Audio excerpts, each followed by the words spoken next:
Sorry,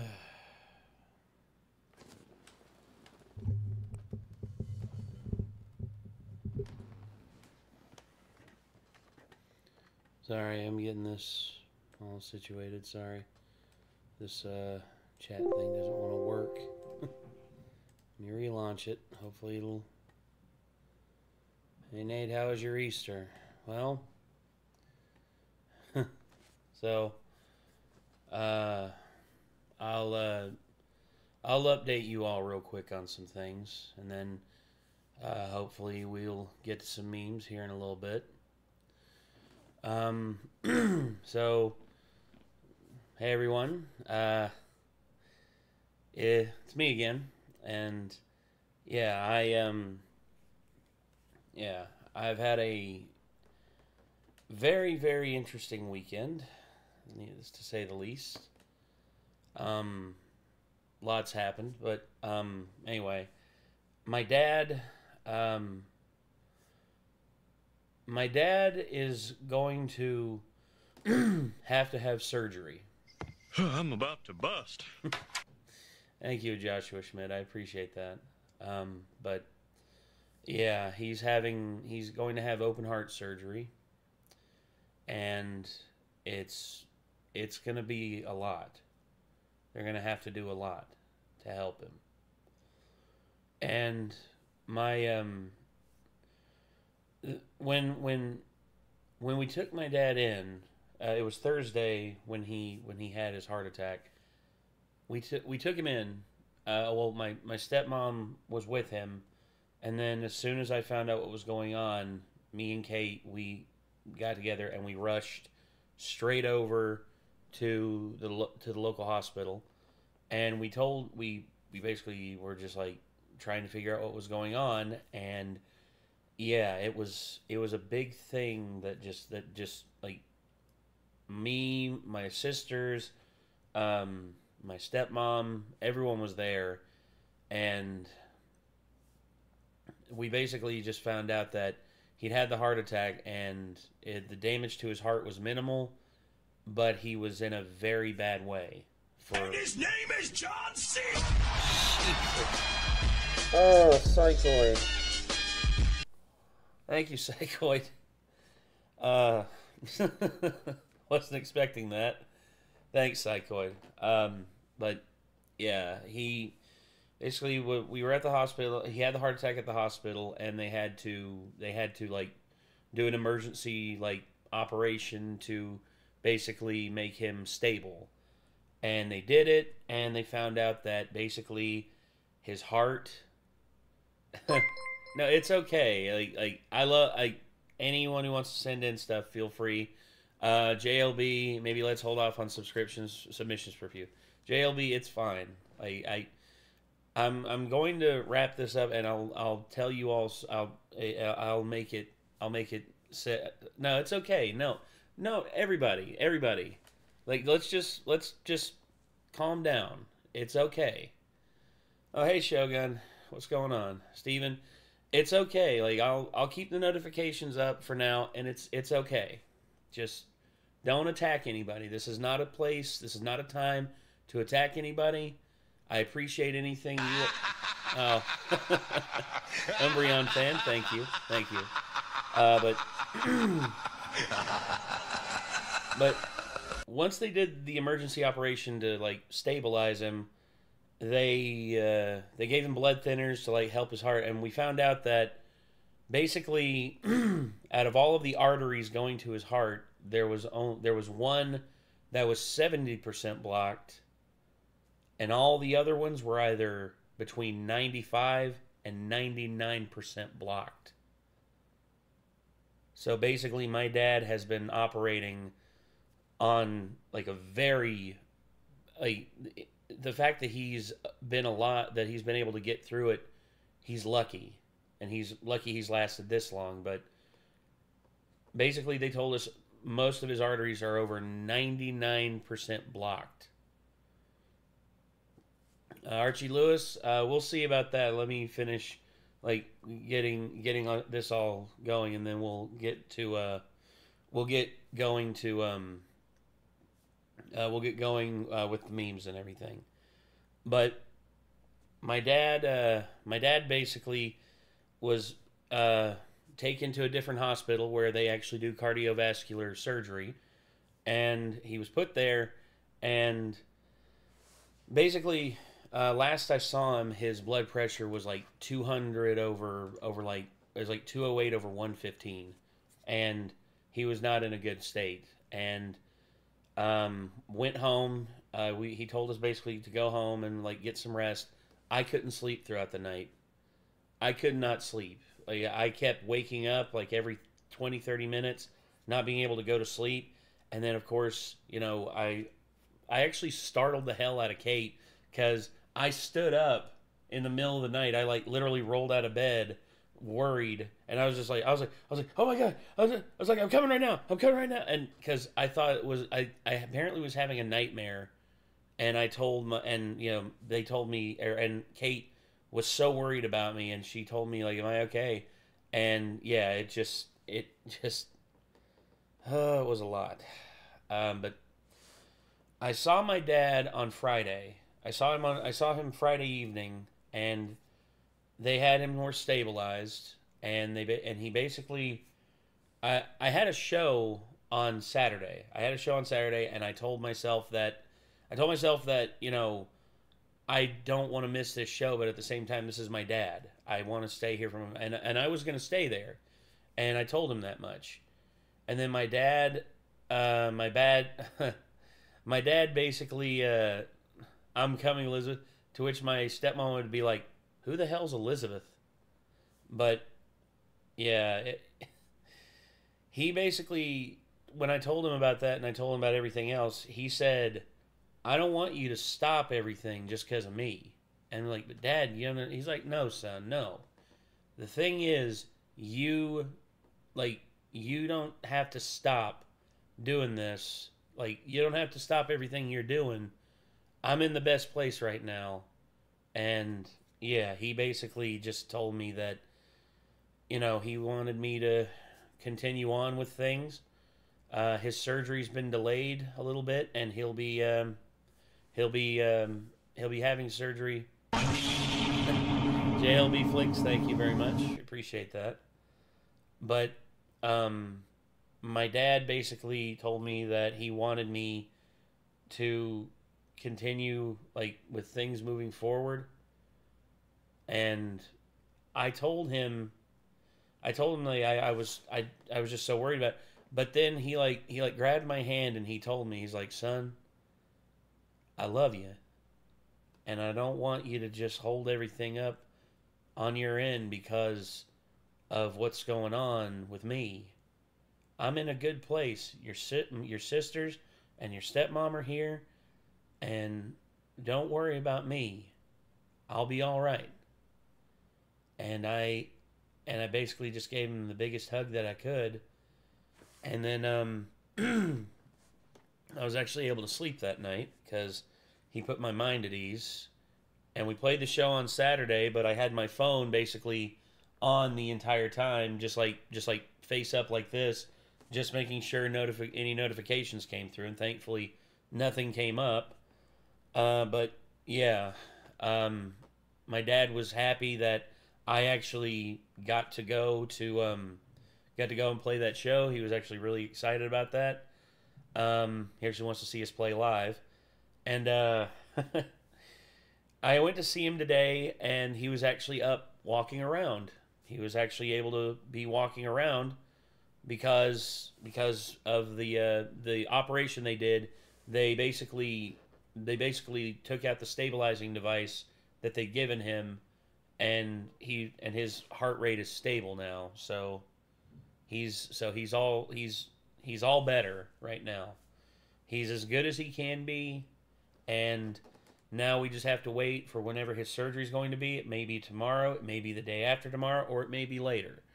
I don't know, and I really am like, that's always going to be on my mind. But Dad told me that he didn't want me to like just let everything go that I had going on. So I'm going to do everything that I can to keep this going, and I can't express this enough. I can't thank Kate.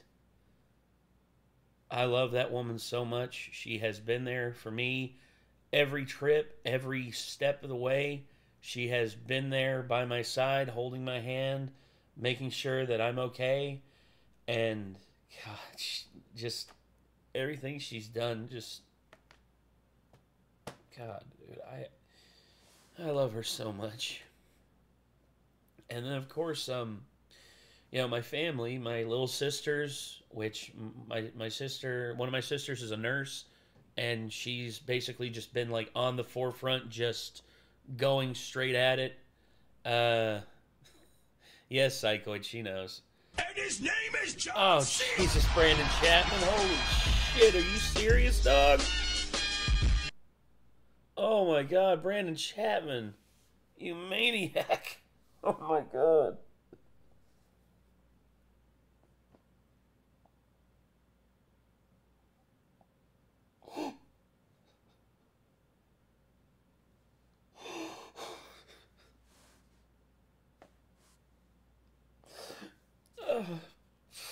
Fuck.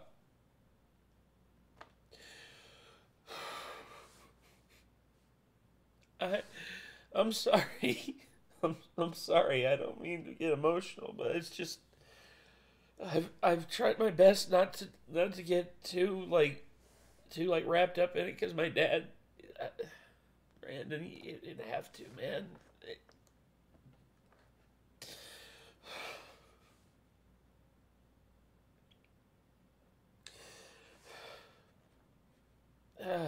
Jesus. I'm sorry. I'm sorry. But all that being said, right now, everyone, I also, all of you in chat, all of you in the comments of the video that I posted, thank you all so much. I'll tell him, Brandon. I'll tell him. I actually let him read some of the comments on that video that I posted. I showed him some of those, and he was blown away. He was blown away that so many people were just there and were supporting him. And I just but I just want to thank all of you who gave your support in that video that I posted. I know, I see all of your names here, and I cannot thank you enough. I really can't thank you enough for just the positivity that you gave me there, because my mind was just racing over those 2 days, and now that I've seen that, and I saw the support that I got, and my dad saw it, and he was genuinely touched by it. He was genuinely amazed by it. That really gave a boon to my spirits. And I like I said, I can't thank you all enough. Thank you, thank you, thank you. This stream tonight, I wasn't sure exactly what I was going to be doing. I figured I would be doing either memes or, something else. I don't know. Maybe, oh, God. But thank you all again for being here and for giving me this positivity and showing me that I'm not just a crazy dude on the internet chirping it, doing memes, but I literally I'm still floored by the support that you all gave, and you all are still giving. Thank you all so much, truly. Thank you again, really. Whew. So I guess how about some Mario Kart? Oh, Andrew, as much as I think I'll be looking for Ties Nebula, 5th video on the list. Good for a drive or walking down. Okay. Tides from Nebula. Okay. Let me go ahead and see about that one. But yeah, anyway, we're going to, I guess we're going to do some memes and have some fun here tonight. As much as I would like to play Mario Kart, I know all that's going to do is make me angry. Oh, Jesus, JLB.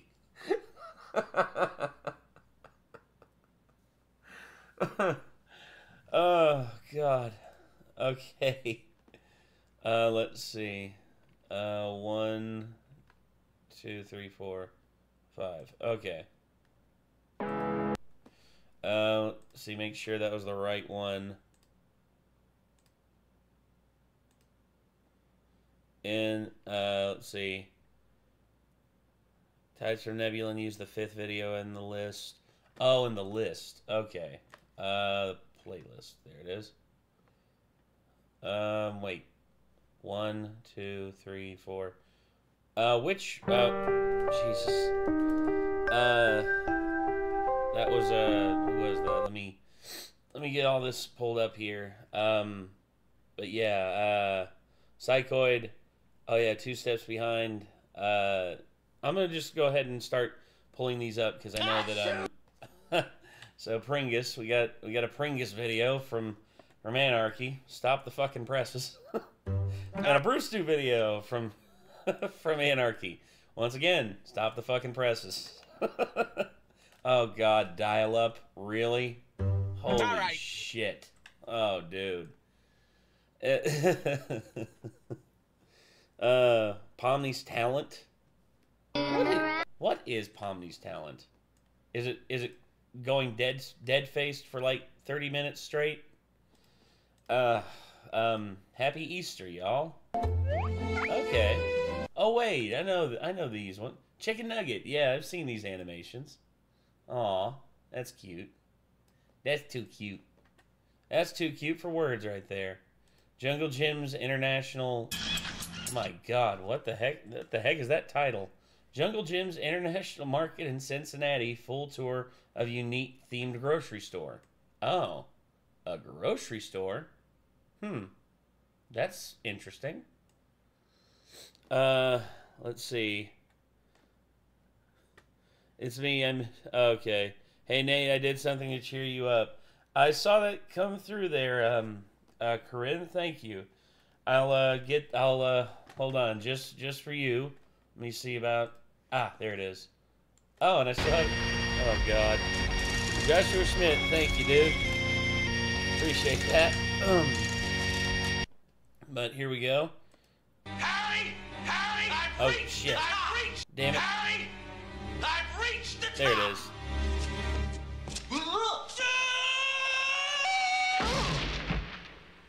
He'll be fine. Okay.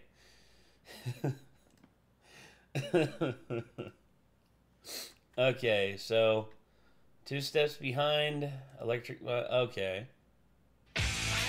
Oh, dude, Def Leppard. Nice, nice. Thank you. Thank you very much.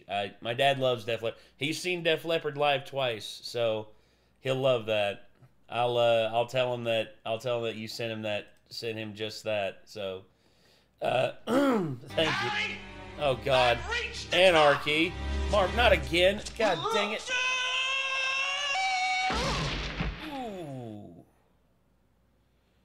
Yeesh. Damn, that's gotta hurt. Hunters become the hunted. Oh my gosh, is it? Who is this? Is it just J Daddy? No, oh, Cocoa Bread. Never mind. Yeah, Cocoa Bread. He's funny. I like Cocoa Bread pretty good. Let's see. We also had back to a website. Oh gosh, strong bad emails. Nah. Oh my gosh. Then of course, extreme, try not to laugh challenge. Forgive me if I laugh, because in all honesty, I probably need to laugh at this point. Deeper reason autistic people love Sonic. Really? It's no secret Sonic There's has a deeper massive reason why autistic people love Sonic? Huh. I guess we'll see. Let's see. There we are. That was Sir Felix. Wait to the end of the vid. Oh, Source Filmmaker, Fortnite, Miku. Oh gosh, Code Me. Oh gosh, Miku, Hatsune Miku. Daggone it. You can. There is no light. There is no darkness. There is only Hatsune Miku. I haven't even drank anything yet, and I'm. Oh gosh, jury duty, Anarchy. Do you want to know? Okay. Oh, Galantis. Okay. Peanut butter jelly. Wait, is this peanut butter jelly time? Is this peanut butter jelly time? Where they at? Where they at? You want to know the funny thing, Anarchy? You sent me a Bill Engvall video here, and me and my dad, I shit you not, we used to go on like trips for like for jobs and everything, and we actually got the Bill Engvall Here's Your Sign CD, and me and my dad had to have listened to that at least a dozen times when we were on our trips. My gosh, Anarchy, thank you for that, because my dad was a huge Bill Engvall fan back in the day. Oh, hey Sean, thank you. Also, oh yeah, Shogun, thank you. Steven, thank you. I see the ones you've sent here. I will, oh, yeah. I also got to look up a funny one for our good friend, Rena. Hold on, let's see. Oh, let me update this. Same with me and my mom. Yeah. And make you laugh for my meme. Okay. There it is. And stream requests, and let's find Rena here. Rena. Oh gosh, inverted flight. Oh god, this is gonna get ugly. Murr is gonna freaking die. Murr. Okay, and then I got yours here, Steven. Hold on one second. Oh yeah, Robin Williams stand up. Him talking about Coke. I low-key feel like... Oh my gosh. Couldn't predict this one thing that happened. Wait, what? What's going on? I guess, let me, oh yeah. I also got one from Jechi Mike, and also got this one here from, from Shogun. Oh yeah. Early Robin Williams. Man still had a lot of energy when he was older, but him on stage back in like the 80s was scary to watch just how energetic he was. And then for your dad, bro. Thank you, Sean. I appreciate that. Thank you so much. Ice of the Princess. Wait, is this one? Oh no. Donald Glumbino sells America to the mushroom government. This is cheese. Oh gosh. And okay. Let's see here. Okay, I think that's everything. I think that's all that. So let me check on how much we're up to, because I haven't. He would have too much material these days. Yeah, and no.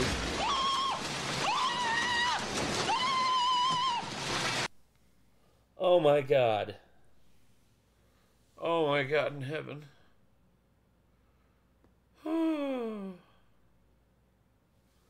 Well, ladies and gentlemen, you are officially looking at a dead man. Let me update that one more time. Oh gosh. Oh my God. Oh my God. Oh yeah, you see, hold on. Oh shoot. And Lindsay Sterling, one from Shogun. Thank you, Shogun, for another day. Ah, okay. Scary, the Walton Files. Is that 8 shots now? Bing! That's 10. Oh my God. Is it drink time already? Why, yes, it is. And I'm sure you all have seen over here, I've actually reloaded, and I've got myself... Harry! Oh, God, Marv, not again. Marv, please, no. Oh. Yeesh. But I got me some blue curacao, again, so I can make another nuclear reactor shot. Tell you what, I will do double up on the Russian. So what I will do is I will do a I'll do a nuclear reactor shot. Then I will do a Black Sea bomb, and then Marv, quit it. Well, I mean, when he's not falling from the friggin' ceiling, I mean, he's literally just he's literally getting electrocuted for my entertainment. Okay, so let's see here. So let's fill up the nuclear reactor. There we go.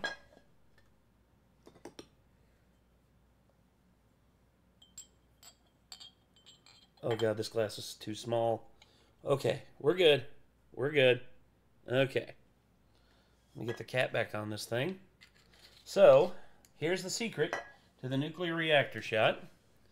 You get a shot of vodka. Here we go. Shot of vodka, and then you get this and you pour the blue curacao around the sides of it till it's about quarter of the way up.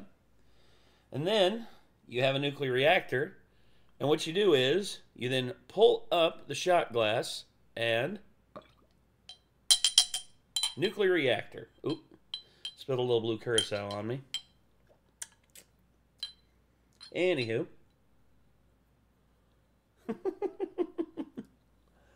Oh boy. Yeah, sorry about that.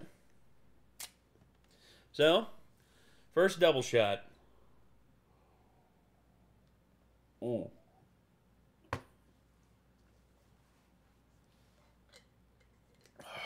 Ho, ho, ho! God, I've missed doing those. Oh. Hopefully I cheered you up with Marv. You did, Corinne. And I know that your friggin' your submission earlier is also going to cheer me up whenever we get to it.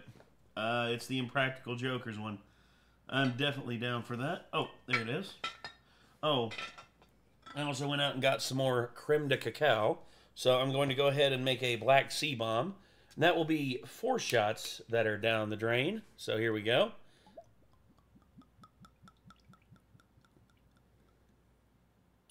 There we go. And then, usually you put in a spritz of vodka, but instead, I'm going to put in a full shot. Here we go. Glug, glug, glug. There we go. Ooh, I think I did too much. To hell with it.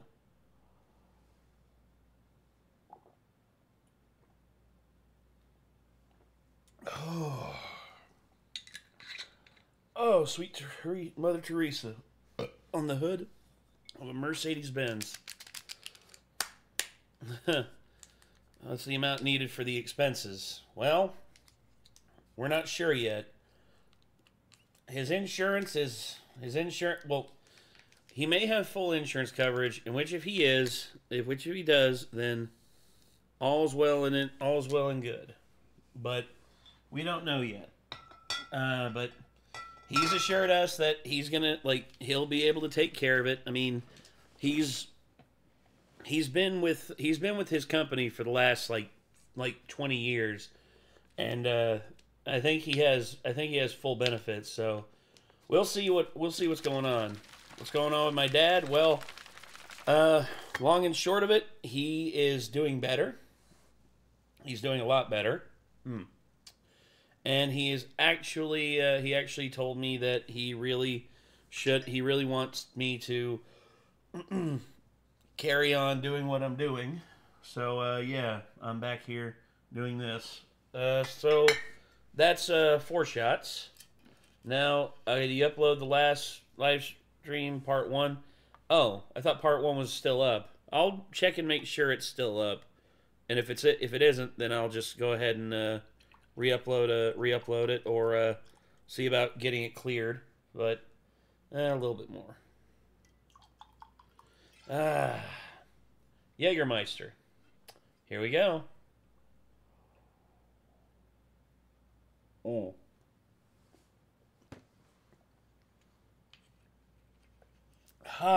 Woo.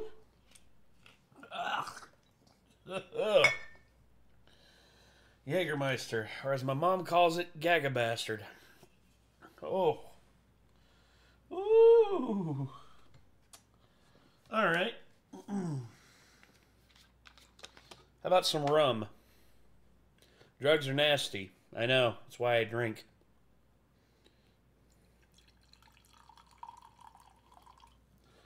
Yeah.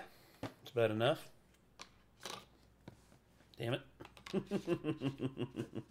Drugs are nasty. Well, here's what I will say. Here's what I'll say. Drugs are fun. Oh, they're fun. But every time you play with the hard stuff, you're playing Russian roulette. And in certain cases, if you have an addictive personality, then instead of playing with 1 out of 6 in the barrel, you're playing with 3 out of 6 in the barrel. So basically, it's either 1 in 6 or 50-50, or in some cases, you're playing with a full deck. Good luck. Ooh. Hey, I'm Nazar. Woo. All right, 8 shots down, 2 more to go. Oh, God. How much are we legit up to? Because I know we are above... Oh, my God. Oh, my God in heaven. Let's see. There. Actually, that plus... God dang it. That plus that. Yeah, we're way over. Nate, keep drinking water. Oh, don't worry. That's why I got 2 full bottles right here. I'm good. I'm good on water. I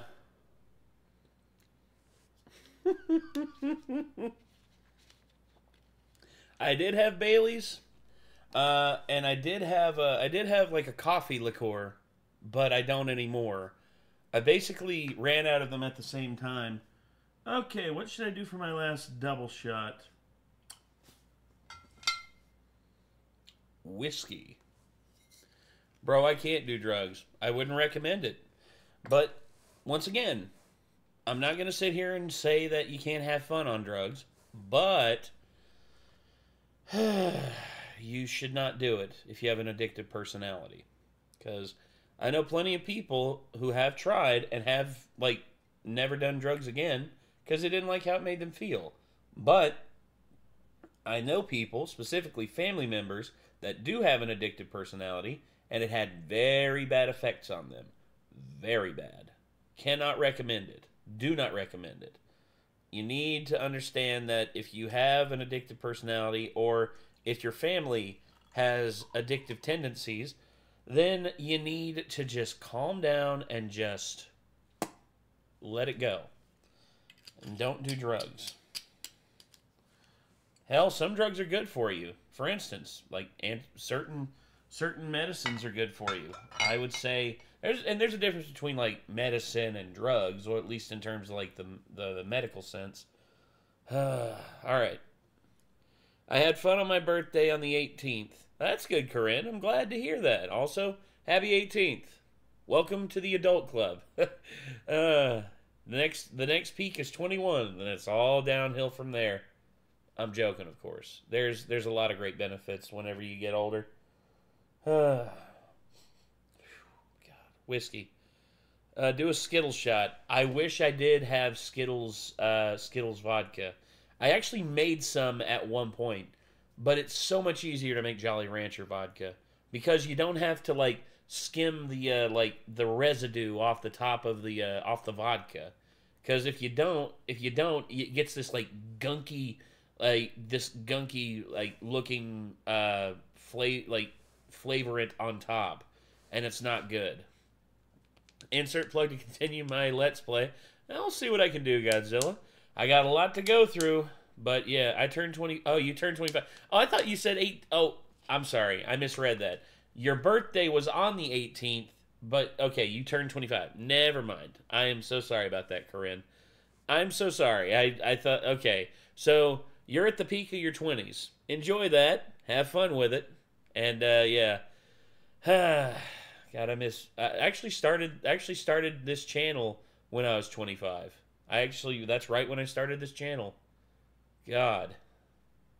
Ugh, it makes me feel old. All right, last double shot for now, then on to the memes. Here we go. Ooh.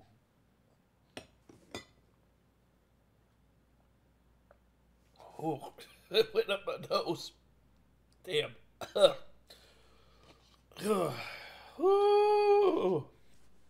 Stop drinking.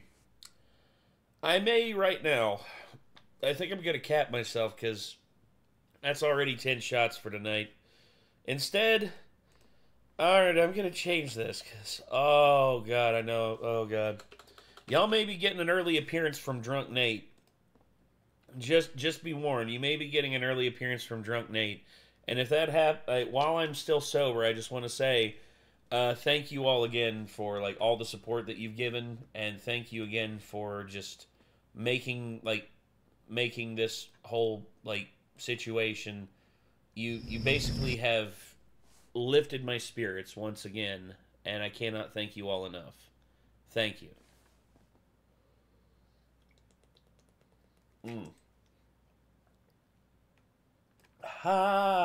Okay. Hope you're holding up, Nate. Ronin Rider, I am trying. I am trying my best to hold up. So, oh boy, put my request from Discord on the list. Okay, thank you for that, Andrew. Well, we got this queued up here. Let me go ahead and this is Brandon Chapman's. He sent this one in, and hopefully we can. Hopefully, I won't laugh at this. I probably will, because I'm weak right now. 10 shots of alcohol will do that to you. So, anywho, let's keep her going. Here we go. Oh. Oh,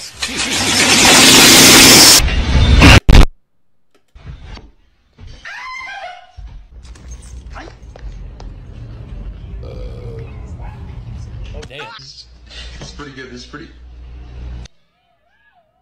Oh! You know what time it is? Slip. Oh, you idiot. Oh, he's going through the fence. Oh, you can hear the bees pollinating.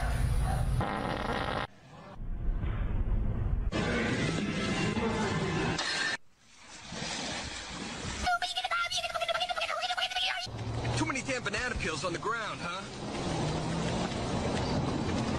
Oh. You can't have that big head, my brother, and fail to think twice. Would you rather have this $25,000 or what's in this $100,000 mystery box? Yeah, let's go with the EJ, come, water.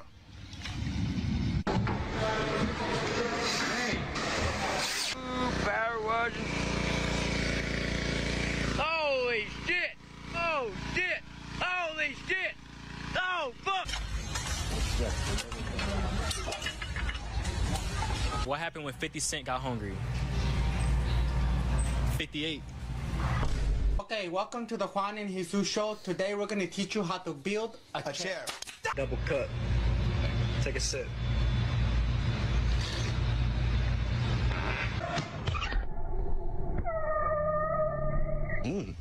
Bettleid. Beppis? Eiskalt genießen. A ¿Qué perro? Perro peruano. Sin pelo. Ah, perro peruano. Perro peruano sin I pelo. want to pet the dog. ¿Dónde está? Pet the hairless dog. In chapter 3, verse 55, can I finish? Allahu Akbar, Allahu Akbar!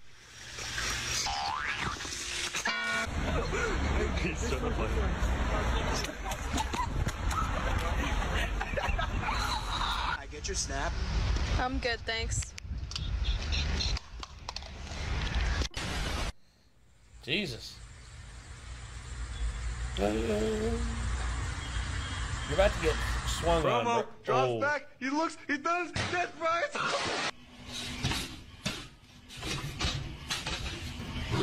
Don't hit that.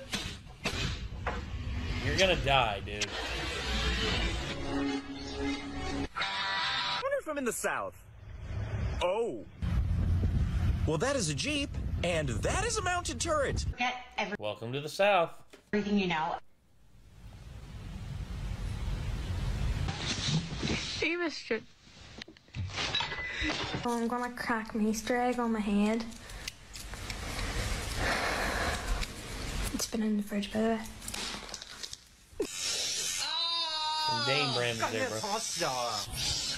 You gotta turn it off and then you can just run out the fucking driveway. Okay. Oh, go. Why is it green? I want this Oh, shampoo. God. We're not getting the big bottle. You don't got that much time left. This one, no bueno. This one, I'm confident. Yo! Same up. Yeah. My favorite sweat words are bullet shit and fuck.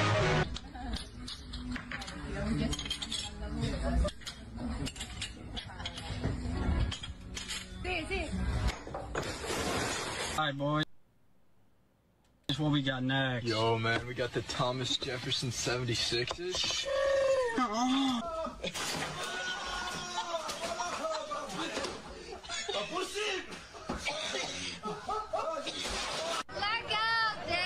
New York. Of course, I got a motherfucking.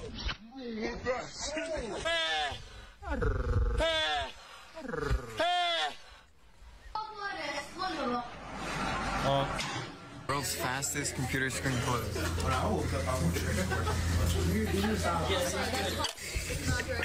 Boy, I'm actually going.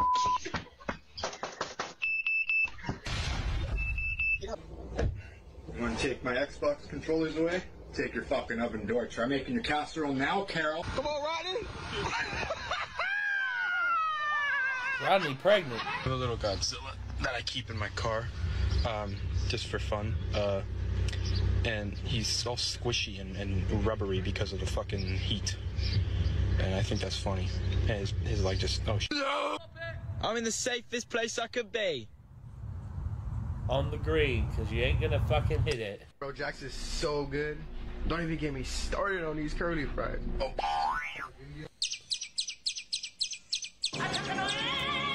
Jesus, Omnizar, thank you. You agreed to stay away! I lied. Here you go, Rocky. I know how much you like wieners.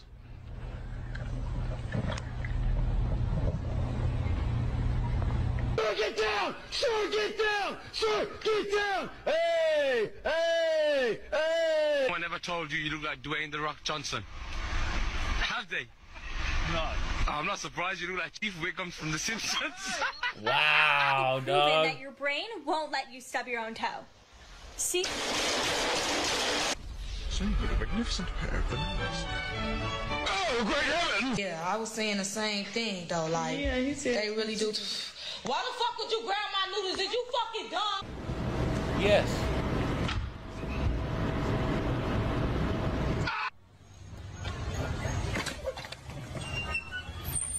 Let's go see what's up with Lulu.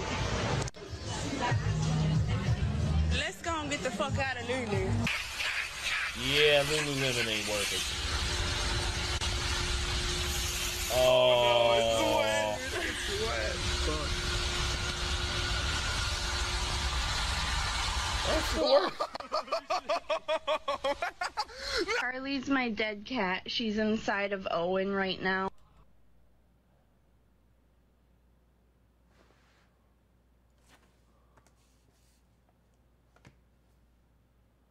Cat hears that, he's like, really?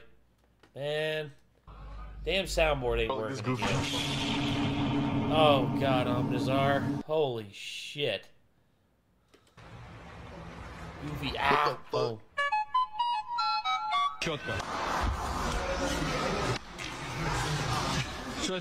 Hey, you need power tools. Nope. Take that bolt, shove it right there. One-handed, baby. Watch this. One-handed. Te deseamos todas las bendiciones del mundo. Vaya con Dios. Swing, abanico. How bored are you that you got to do that? Checking defectives to see if I can find a controller, and I found the goddamn Joker holding the Blue Eyes White Dragon PS. Oh my God! Don't take a snack and half. Working out with the stretch band. Oh. Oh, that one still gets me. Oh. Oh.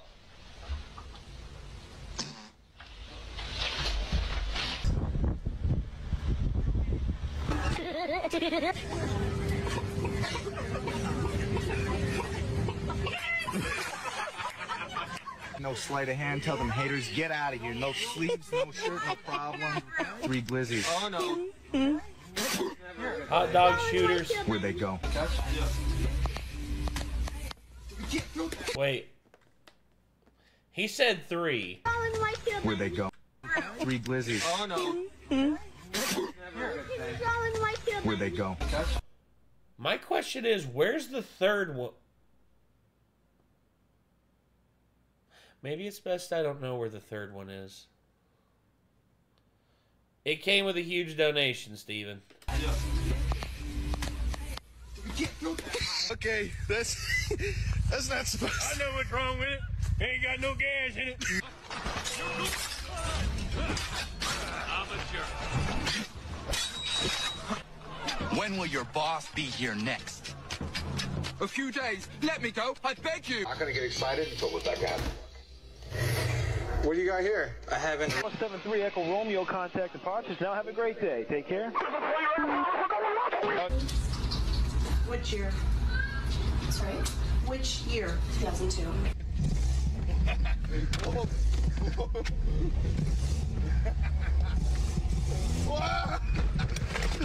Oh. Bro, let it go. Shave that. Oh my God. Shave that shit, dog. God. It's time to check on my baby. Show you guys what I'm talking about. Everybody talking about this bitch is slow, bruh. I want to put a crackhead under the hood, man. Wow, what a pretty little mood. It sure would be a shame if someone stole it. Look at Mustard off to the races, but all of a sudden loses his pants down around his ankles. He has no chance to catch the crew. And Go fuck me up if I fart right here.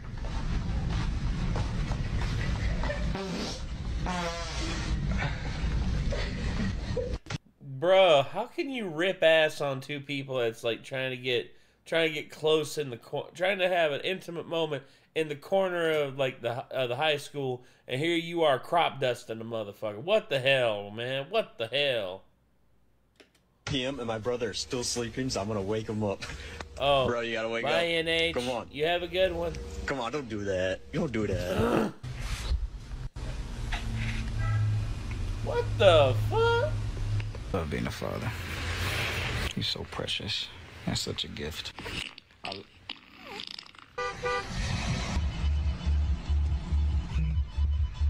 Customer complaint. Radio makes a strange noise. How do I fix this? Oh,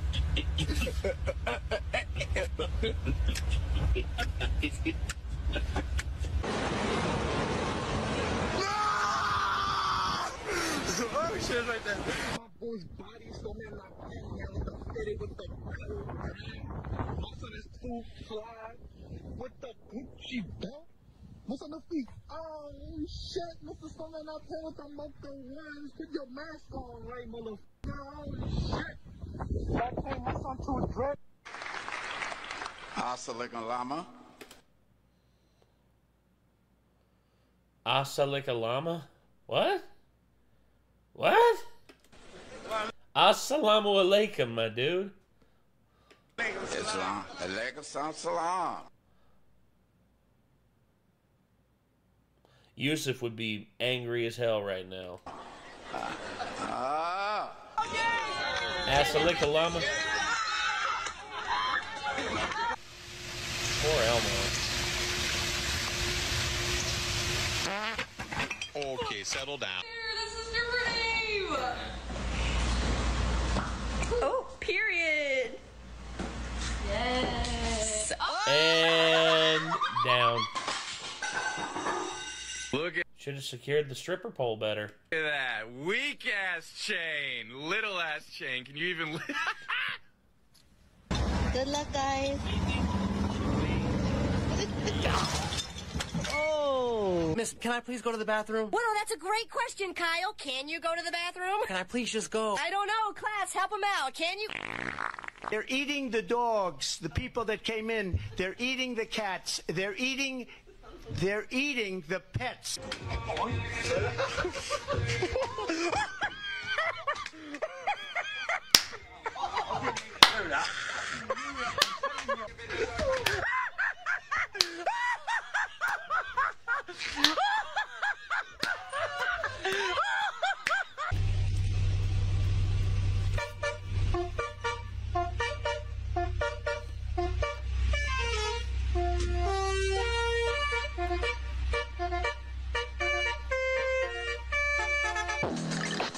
Alright, and we're done. Did I laugh? I don't know, I can't remember. Where's the answer to my question, Nate? I don't know, Ahmed. Did you ask a question? My question to Nate. Are my 2 vids up and on the list? We'll see, Ahmed. We shall see. Oh, God. Okay. Psychoid. This one's from Psychoid. Let's have some fun.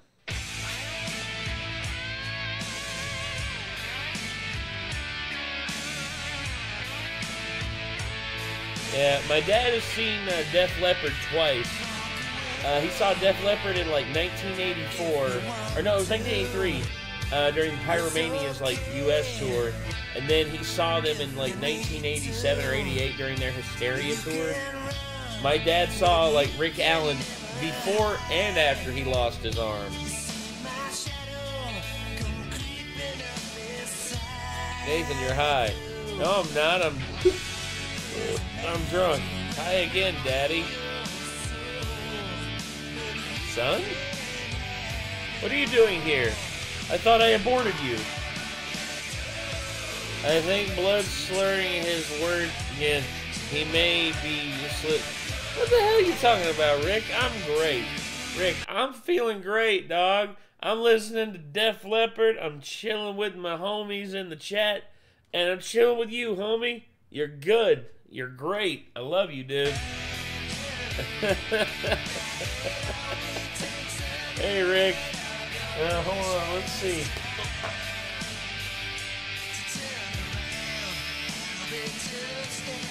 Your dad lost an arm? What? Nah. He ain't lost an arm. Although he did fuck up his shoulder really bad. Dear, I think Nate's drunk. Gina. Good point. Hold on, let me grab my phone up out of the floor. I think I had a message. Here's the thing, even though that I am inebriated. Hi, Nate. I'm here. Hey, Sam Lloyd. How you doing? How you doing? Oh, fuck my life. Mind if I join the stream? Oh, sure thing. Hold on. Alright, Rick. Hold on. Let me get Rick in here. Just a moment, and then we'll get back to the Def Leppard. Fuck! Okay, sorry. Anyway. Alright, Ricky Ricardo, let's see what we got here. Hello. Hello, it's me, Ricardo. Uh-oh. Hello. Can you hear me? Hold on. I have to be the adult here to What? I have to be an adult here. You Yes, ain't I got. can. You ain't got to be an adult. Hold on.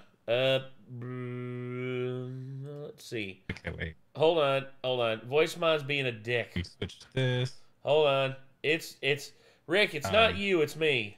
Sure. Hold on. Can you hear me now? I don't hear you no more. Hold on. Oh Jesus. Oh Christ.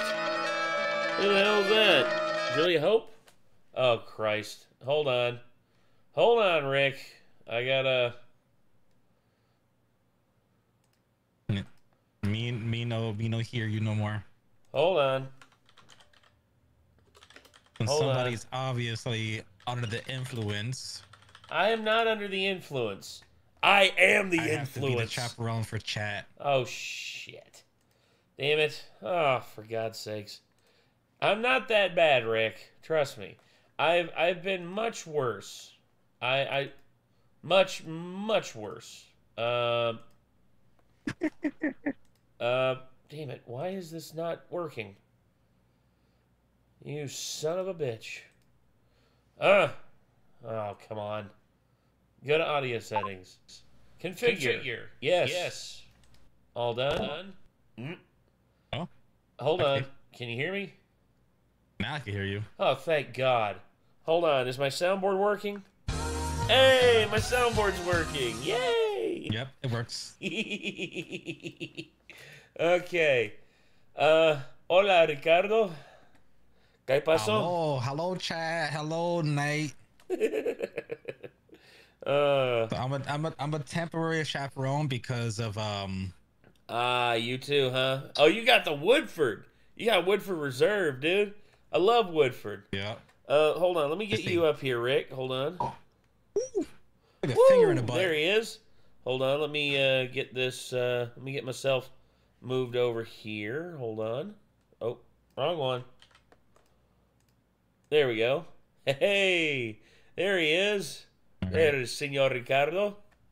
And of course, you can hear. We got Smitty. Oh yeah, that's a good sound. That's a great sound. I love that. Can y'all see Rick now? He's like right here on the screen.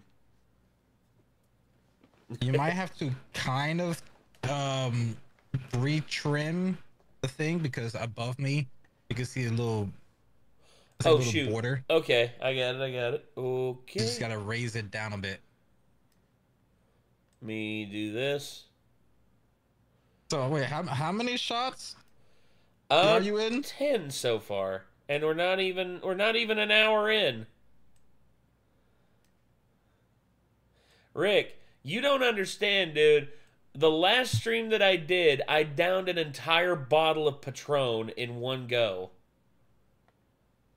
I still got the bottle right here. Look at this. I downed this entire fucking thing in one go. I gotta wait until it catches up on okay, I see. Damn. Oh, I forgot. Let me get my camera pulled up for you because I forgot to activate that.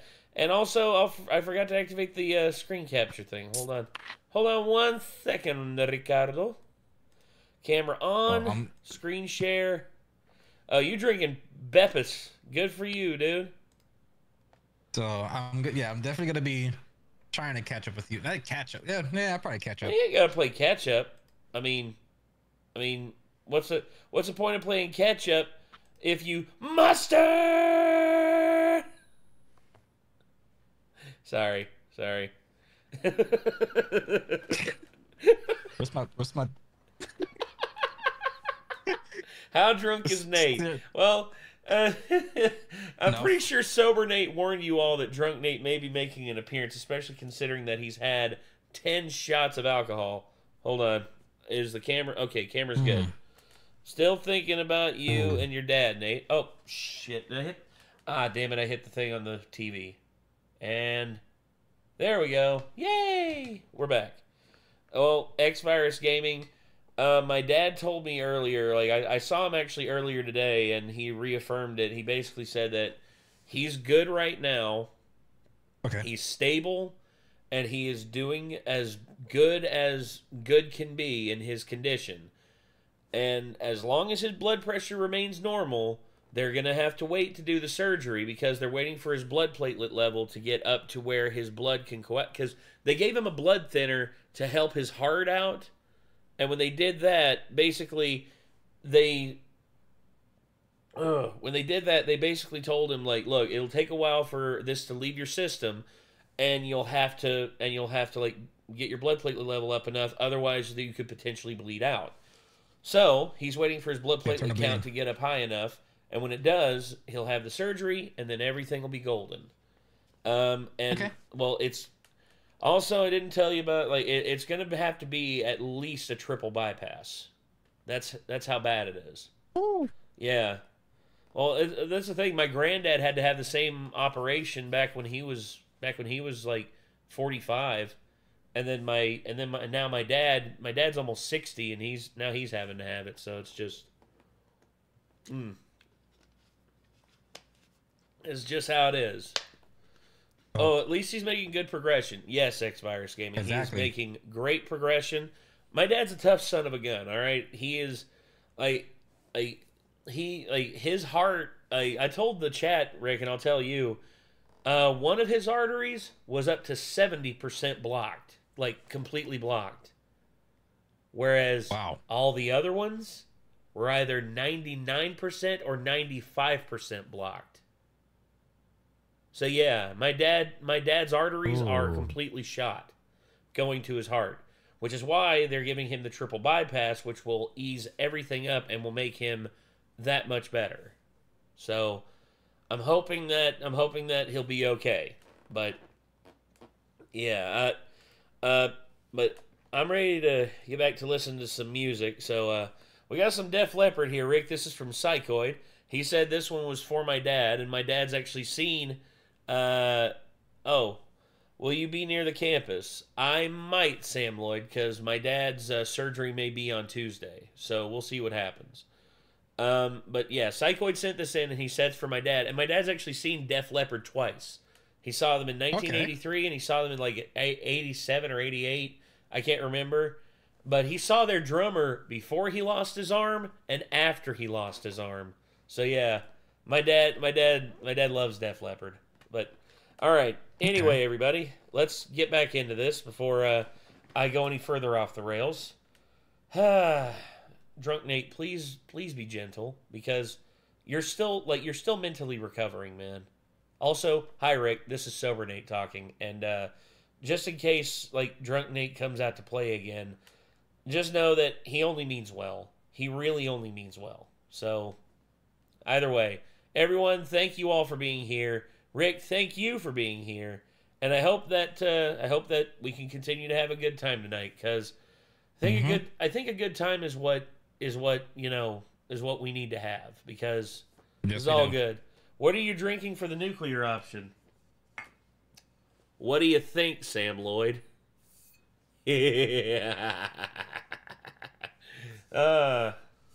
I ain't cracked it open yet, the night is still young. We'll see what happens. MFKR, I'll see about putting yours in there. It'll take me just a minute. I'm sorry.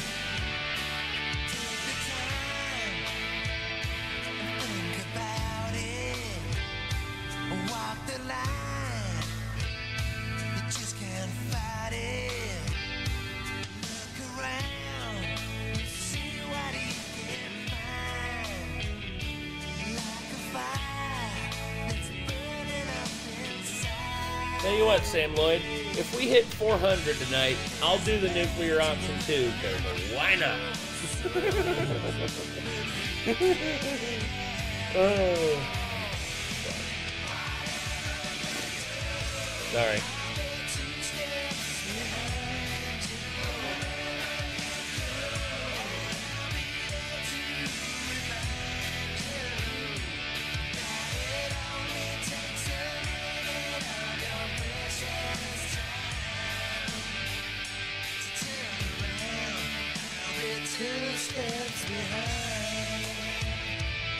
Oh my gosh.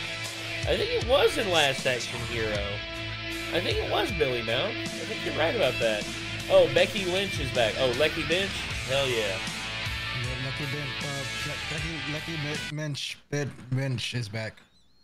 AKA Mrs. Seth Rollins. Oh, gosh. Or the Irish lass kicker, or the man, as she calls herself. Fucking hell. Hey, I ain't even been seeing message. Oh. Petrolhead, I got the... I typed in what you said. Has Rick ever been to Johnson City before? No, but Rick is planning on him eventually coming down to this neck of the woods, and I will show him, like, well, Johnson City's got the libation station. That's like a premier, like, liquor tasting place. They got like a liquor tasting place, and they have a pretty good cigar shop too. And so we'll definitely be hitting that up whenever Rick comes into town. Trust me on that. I'm assuming that's a no. What's a no?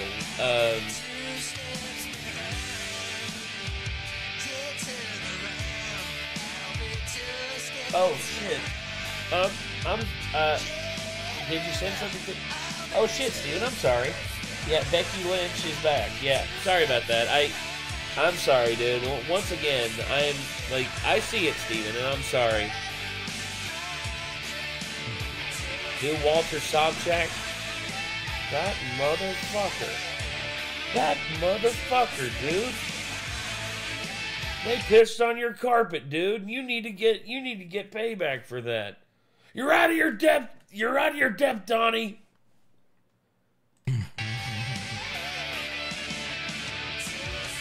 Who is Weird Al Yankovic? I don't know. Probably opposite of normal Bill Yankadick. I don't know.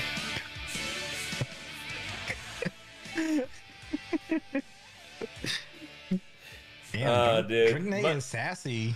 Oh, I know. You haven't been seeing his Venmo stuff, Nate?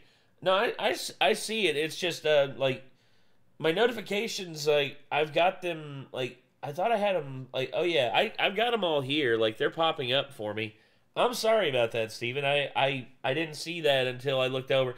I've just been, like, once again, there's a lot going on. Yeah, me getting Rick in here and me getting, like, everything running again. I am so sorry. Don't worry. It's my fault. No, Rick, don't you dare. Don't you dare. Don't you dare, motherfucker. You are not at fault. When in doubt, blame me. Oh, yeah, It's of my course. fault. Oh, yeah. My bad. Yeah, just like everyone else out there. Blame the token Puerto Rican. Come on, man. Yep, I'm the token brown guy of the session. Although in this light, I look browner than you do. Nope. It's springtime. It's about to be time for me to go back to the sun. So. Oh yeah, well that's my again, thing. my I've been out in tan. the sun here, dude. Did I miss my meme, Nate? Not yet, Corinne. It is here soon. I hope Cena gives us more Peacemaker. He will. Worry not.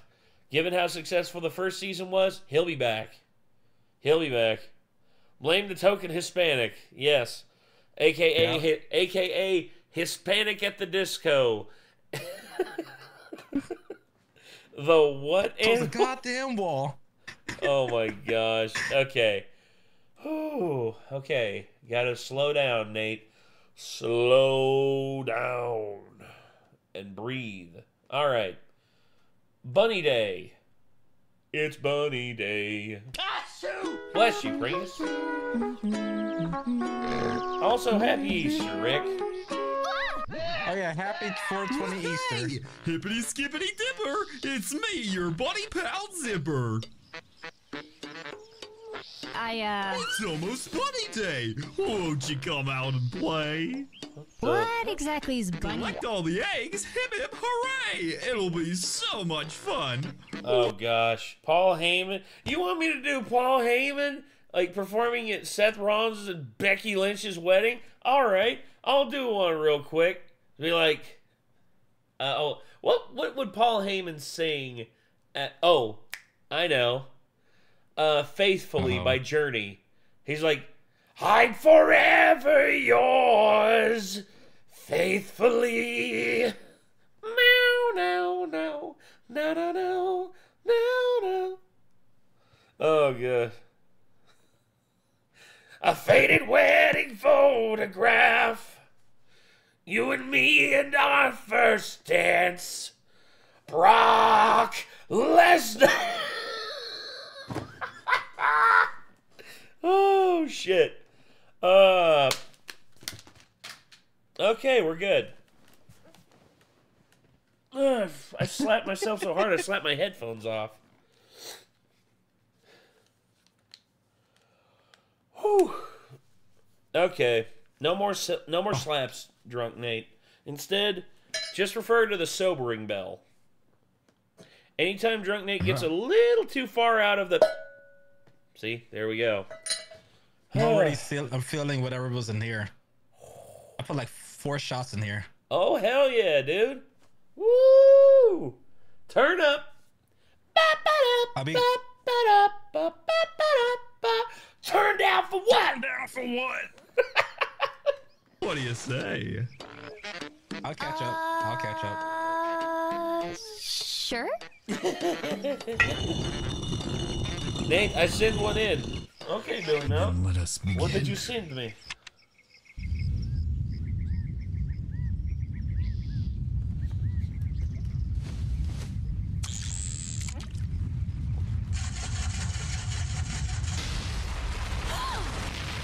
Holy shit! That's a shit ton of Easter eggs! Oh! I hated this event so much. I had to hear so fucking many like people complain about this fucking event. Oh my god. You remember this event in Animal Crossing on Switch? Yes. Oh my god, dude. So many people hated it. It's just like, I went fishing, I wanted to catch fish. What did I catch? A fucking egg! Airport. Oh no. I put a Bruce Dew in the stream request that involves you, Nathan. Is that so?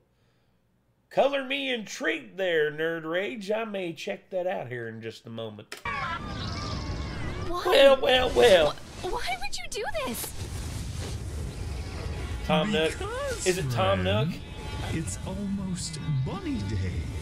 So, get to work, and we can play.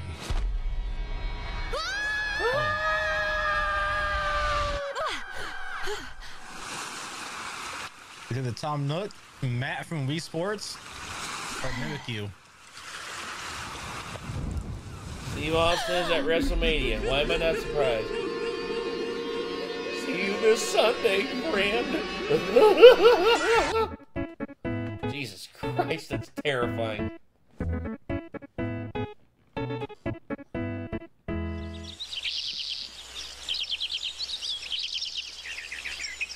Oh God, Isabel.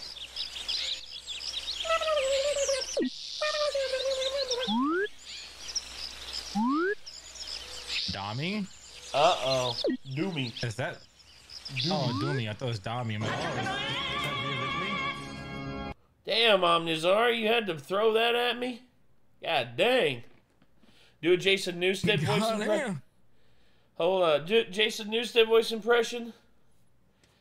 Hold on. Let me remember what Rip and Tear. Oh, Doomy. Rip and Tear. Because they both came out on the same day, remember? Animal Crossing New Horizons and Doom Eternal came out on the same exact day. Oh, okay. That's what that's about. Oh. Hold on, Sam Lloyd. Nate, what do you think makes The Big Lebowski a classic? I think it's just the combination of Jeff Bridges' performance, which is amazing, and it's also the very, surrealistic nature of the journey that the dude is on. Of course! Of course! See? Bison knows what I'm talking about. Bison chimed in. He was just like, as soon as I said that, he was like, of course! So, yeah. Also, another fellow Puerto Rican there, Raul Julia. Yeah. Huepa. Huepa. Yeah. God, I loved Raul Julia, dude. He was one of my favorite, I remember seeing him in, so many movies, and then when I found out he died, I'm like, what? No. Fuck cancer, dude. Yep. Amen. But Doomslayer and Isabel are best friends. No one can say otherwise. This is true. This is true. I have seen them slaying demons together. Trust me. I have seen some shit. His last role was Bison. Yeah, and as painful as that is, because, you know, that movie sucked balls, I will say he's probably the most memorable part of that movie. He is the most memorable part of that movie because... Damn, Brandon Chapman. You had to send Grunkle Stan in here? Oh, his last role... Yeah, his last role was Bison. Nate? Yes, Billy Mount. What's up? Oh, one for the money, and you... Oh, okay, so it's one for the money. Okay. I actually have that cue, or I actually have that screen still pulled up. Let me see if I can get that going here. Hold on. I think I had it right. Come on, where are you at?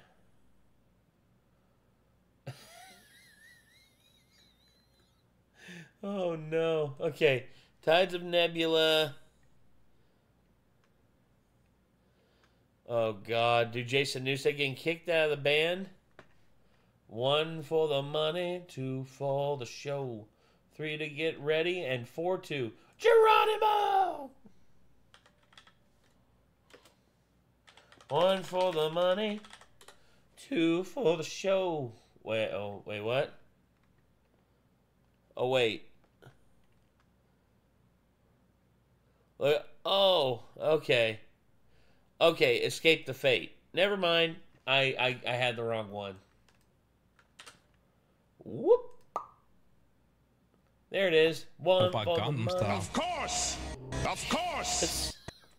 Another one from him, Bison. Thank you very much. Nate, I didn't hate it and it didn't suck. Well, dude, the movie itself was not good. Like and I'm sure there are people out there who like it, and that's okay. But there's a lot of people out there, myself included, who see the Street Fighter intellectual property and see that movie and I'm just like, yeah, the people who made it really didn't know what the fuck they were on about. First off, they switch allegiances of the characters so willy-nilly. Cammy, who is an assassin and is a bad guy on Bison's side, she's literally a hired gun. She's one of Colonel Guile's most trusted confidants. It's like, what? That makes no sense. I mean, it's not as bad as Evolution of Dragon Ball. Okay, we do not evoke the unholy entity that is Dragon Ball Evolution. Literally one of the worst offenses to all of, like, Japan.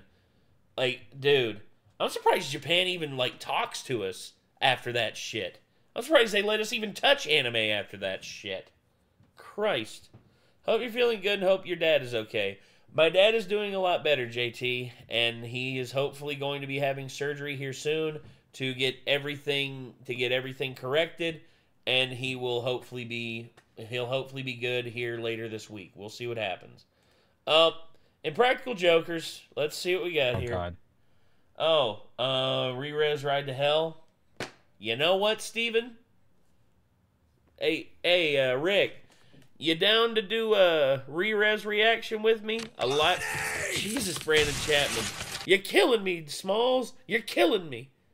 Wait a minute. Uh-oh. I think I might be on shot 12. We'll check after this. Alright, here we go.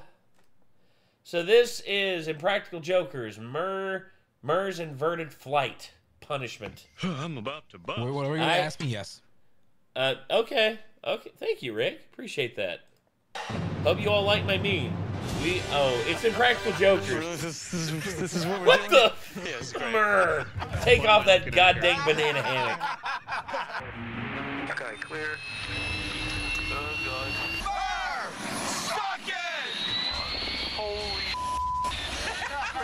Highway I told you I'm afraid of heights, right? Yeah, I heard that. Great. Here we go. Oh my God. Oh, my God. Highway You ready? You ready for for what?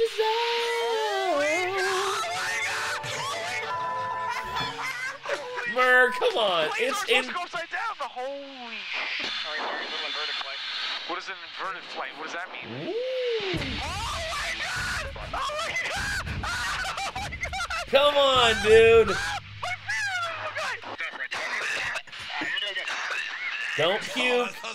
Don't puke. You know, bring you home. Yeah, we'll bring you home, buddy. The pilot needs directions. Oh. Hey, pilot, it's up your ass and to the left. Oh my god! Oh my god! Poor Murr. Oh, my god. To each Poor other. Murr. I love it. Oh my god. He is like, dude.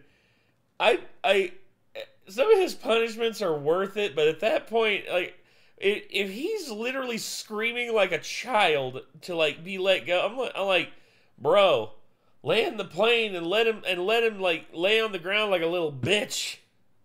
To me, I feel like Sal always gets the worst punishments. Sal like probably does. Gets, yeah. Everybody get like let off a little bit easy, but Sal's is like it's always like so fucked up. I could see Doug Walker like after watching that clip going, Maverick. Not as funny as Bill Engvall in a jet. That is true. Bill Engvall in the jet was absolutely hilarious. That was gold. All right, let me do a fuck. Oh. Did not. Oh my lord. Holy okay, so. Oh god, we got a tornado. Someone sent us in a tornado reaction. A tornado video. You had copyright protection on. Oh, shit. Whoops. So this tube now contains hydrogen. Oh, yeah. And I remember this. Yeah, fire and yeah. Oxygen, flame, and hydrogen. Yeah, like this reaction is amazing. I love this chemical reaction. Once again, YouTube Shorts fails me. No, it didn't fail you. YouTube Shorts reaction. Oh, I've seen this. I saw this earlier today. This is hilarious. These two beat the shit out of each other. Uh-oh. Oh, yeah. Oh, yeah, Rick. Oh, yeah. Oh, Juliette Hope? Oh, yeah. Oh, yeah. It's like, yeah, brother. Let me tell you something. Oh, yeah, what were you going to say about the re-res video? I was asking Rick if he's down to just do a go-ahead and like full reaction to it right here, right now. We'll see here in a minute because you've been waiting for it long enough, Steven, and plus, you know, hopefully next week I'll be able to do the re-res reaction to Morphman with my mom and Kate. I'm actually going to be taking my laptop up to my mom's house so that I can do that there. So re-res is about what again? So I can have a little at least understanding. Do I have to watch an anime to understand it, or? Oh no, re-res is a video game review show by these two dudes, and they basically break down games and they just show you like just how fucking bad they are. They literally play games that are almost impossible to beat. It's 30 minutes. Oh, I've reacted to longer. We'll do it for a video. Yeah, why not? We'll do it for this week. Oh my gosh, what is going on here? Carolina Crowns, Hornline drops the hammer in Houston. Oh, Ender Lilies. Oh my gosh. Dude, so many people have like talked such a big game about Ender Lilies. Also, I'm doing the mental math, and yes, I am going to have to do Mother Love Bone. Holy shit. Dude, I haven't heard Mother Love Bone in a eternity. Oh my god. Bring out your dead. Bing! Oh my gosh. Bring out your dead. This is, every time Urinating Tree uses that in his like injuries of the week for the NFL, you know when like NFL players get injured He does a thing where he literally lists them off and like shows the headlines where they got injured and they're like how long they're going to be out. And he has this playing in the underground. It's like, bring out your dead, boom. And whenever it's like a season-ending injury, he always plays like a bone snap sound effect. You know, like this right here, like the, and it always goes, unit lost, unit lost, unit lost. And then whenever someone gets like a fine or like gets in trouble with the law and they like are suspended for a game, it's like, woo woo. Oh my God, Brandon Chapman, no. Yep, a Monty Python thing. Oh, the Black Knight. 'Tis but a scratch. A scratch? Your arm's off. No, it isn't. What's that then? I've had worse. His arm is literally laying on the ground next to him. I've had worse. My ass. Oh, AJR, dude. Okay. AJR, a video from AJR. This is probably going to get the stream, like, taken down, but you know what? I don't care right now. I'm having fun. Oh, what's this? Is it?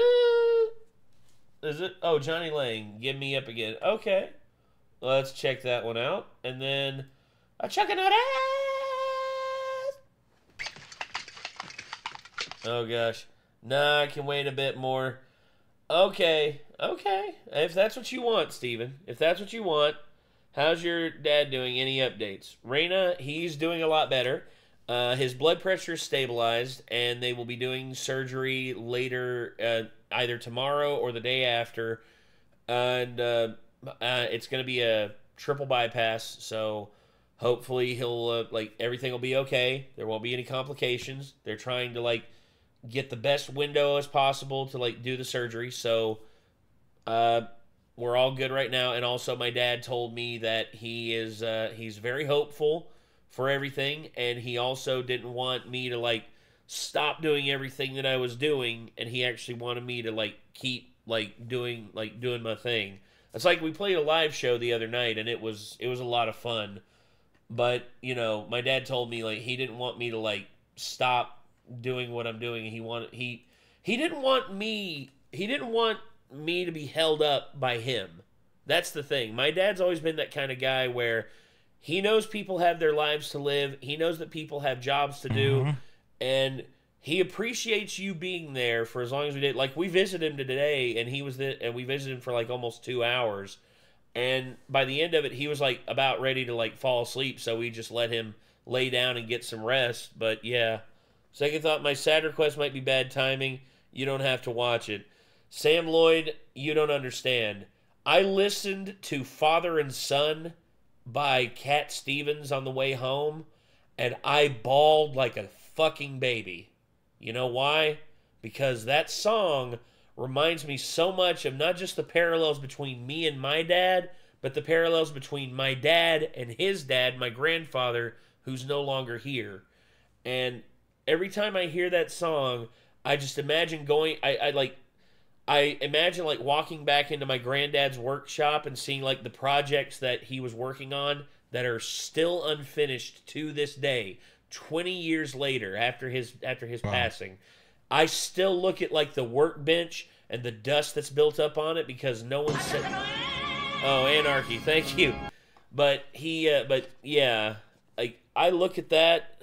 Yeah, that's a good peaceful song, Nate. Yeah. Oh, That's My Job. I can't wait to. That was one of my grandma's favorite songs, dude. That's My Job by Conway Twitty. That was one of my grandma on my mom's side. That was one of her favorite songs by Conway Twitty. She loved Conway Twitty. She fucking loved Conway Twitty. Oh, Jesus. Oh. Bless you, It's a reminiscent show.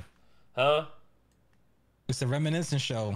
It's good about going through memories and just reliving it in that moment in your head sometimes. I'll request something different. No, Sam Lloyd, request whatever you want, man. This is the thing. I'm here to, whatever comes my way, I will take it in stride, whether it's sad or whether it's uplifting or whether it's memes that are trying to make me laugh. Like that's the thing. It's like I looked at what Brandon Chapman sent me earlier, and I know a lot of y'all were like screaming objections because it's like an old school try not to laugh challenge. But dude, I love that. I love the fact that like a lot of those I've seen before, and the fact that it reminded me of those just it made everything better. And thank you again, Brandon Chapman, for sending that in. Star Sailor X, I think I did see your dono. Hold on, let me double check that real quick. Yep. Babe juicing Jizzo. You asshole. Star Sailor X, you can never choose just like a name like Bob Johnson. Oh, wait. Okay. Face, Red Heart. Yeah, well, Brand Chapman, again, thank you so much for sending that in, man. Like, thank you so much. Like, oh, God, Optinate's here.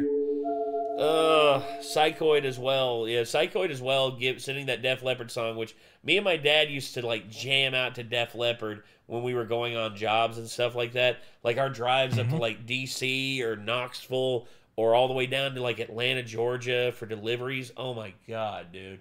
That was so much fun, like, me and my dad jamming out. Jesus, Umbreon fan. Oh, God. Okay. Liver check. Let me refresh this. I know this is going to be over 300. It has to be at this point. Rick.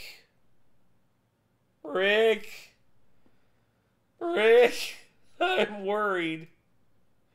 I'm very worried right now about my physical health.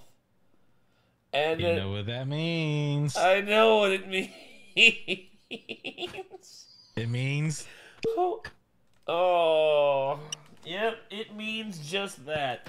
So, let me go ahead and get this hypnotic cracked open. Whoop. Oh, shit.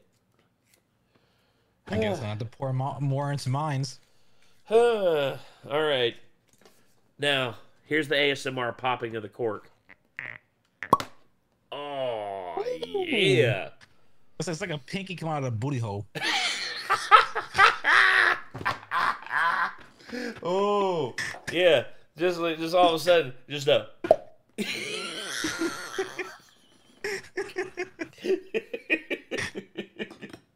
Okay, let's see. Not just this, but I'm also going to do something else with it. And I did kick... Oh, Jesus. Fire Tower B. Thank you, Fire Tower B. As you can see up here, I have knocked it down. I'm not doing double shots. I capped myself at 10 with that. And now, Cartoon Pop. You ain't fucking wrong. Hey, Nate, how is everything? Optinate, I'm doing all right. I'm chilling with my homeboy Simpoppy Rick. I'm chilling with all y'all in chat, and we're here having a good time. We're all here having fun, and that's what matters the most. My whole deal is I'm just... My dad, over the last few days, has told me, you know, he wants me to, like, still go out and live my life and do the stuff that I want, and, like, still have a life. But, you know, my mind is always going to be on him, and anytime I see a comment or anything, or I see a notification pop up on my phone, I'm always going to be like... So if you see me looking down at my phone, just know it's either me looking at notifications for Venmo or Cash App, or it's me looking for stuff about my dad. That's it. That's the biggest thing, and that's what's most important. Maybe a certain hub.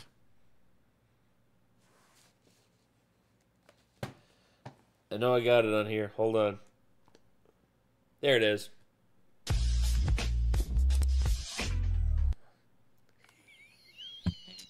I don't go on there anymore. I got a girlfriend, bro. I don't go on there anymore.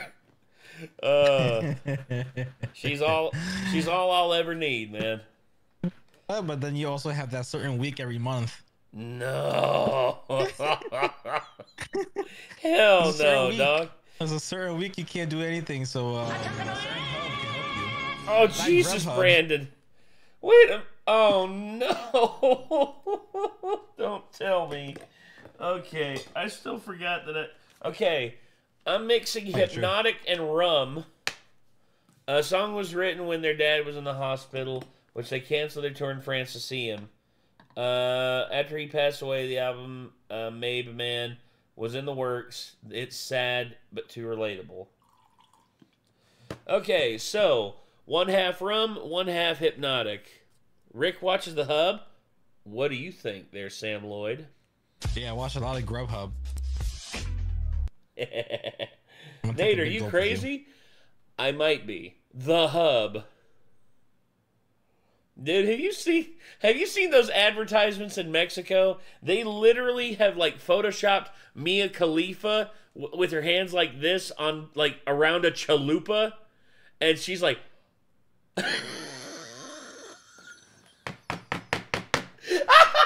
marketing. It's marketing genius. I love it. I love it so much. Oh gosh. All right, salud. Salud. Ooh. Oh, that's that is fucking dangerous. That is fucking dangerous. Shots in here. So if I finish this cup, I'll be 8 shots in. Hey Nate, good to see you're back. Vidat, thank you very much. Vidat124, appreciate that. I'm happy to be back. I'm right now just streaming tonight. Me and Rick are just having some fun, you know, just looking at some memes, having a good old time, and of course, you know, I'm reacting to whatever memes people send in, and also my dad is doing a lot better in the hospital, and he told me he didn't want me to be held up by him being sick, and he wanted me to continue on because he's basically in the best condition he can be in. His blood pressure's down. They've got him scheduled for surgery, and until he has his surgery, he told me like everything's gonna be okay. So I'm here, and I'm enjoying my my time. DMHT, I will get that put in the queue. Hold on one moment. But okay, I'm doing a liver check real quick, and oh my lord, y'all crazy. Y'all motherfuckers is crazy. Okay, so that plus, oh my gosh, plus, oh no, oh god, oh my god, oh my god. Okay, we're 33 away from another shot. That's 12 shots for me tonight. Approaching 13. Check stream requests yet? Not yet, Nerd Rage. I will be doing that here in a little bit. We still have just about 2 hours until the next until like I gotta check memes and then I go out for my smoke break, which I have a Vegas 5 Gold. That's what I'm going to be smoking tonight. Ooh. Yeah, this is one of my new favorite stogies because it's basically 7.5. It's longer than a Churchill, and it's also just a really smooth smoke. I love this thing. About to joke about something. You know what's ironic? What's that? Oh, sorry. Go ahead, Rick. You said Churchill, but I'm having a Winston Churchill Davidoff late hour. Oh, you got to Davidoff. You got me beat, brother. You got me beat, dog. I gotta get more of these. I gotta send it your way. Oh, please do, man. Not even send it your way. How about I just give it to you? How about I just get a care package and actually go to fucking Virginia and give it to you? Hey, man, if that's what you want to do, dog. Godzilla, we'll see if we can't get back to your Destroy All Humans playthrough here in a little bit. Today, I'm just, like, right now, I'm just focusing on the memes that people have sent in. As a matter of fact, while I'm reacting to this here, basically this is a video explaining why autistic people love Sonic the Hedgehog. That's literally the deeper reason autistic people love Sonic the Hedgehog. That's literally the name of the video. I'm not making that shit up. Okay. Okay. Now I can't even speak. I'm intrigued. I am as well. Damn. It's no secret Sonic has a massive fan base within the autism community, and a lot of explanations about it focus on superficial reasons. People talk about the sensory appeal, the fast-paced gameplay, the endless amount of content, and sense of community, which are all true, but the bigger connection is often overlooked. What if I told you Sonic's appeal for neurodivergent Nate, are you people crazy? goes far beyond the surface? Crazy? Crazy? I'm not crazy, I just don't give a fuck. The very core of Sonic's character, his ideals, his philosophies, and his approach to the world that truly strikes a profound chord with autistic individuals.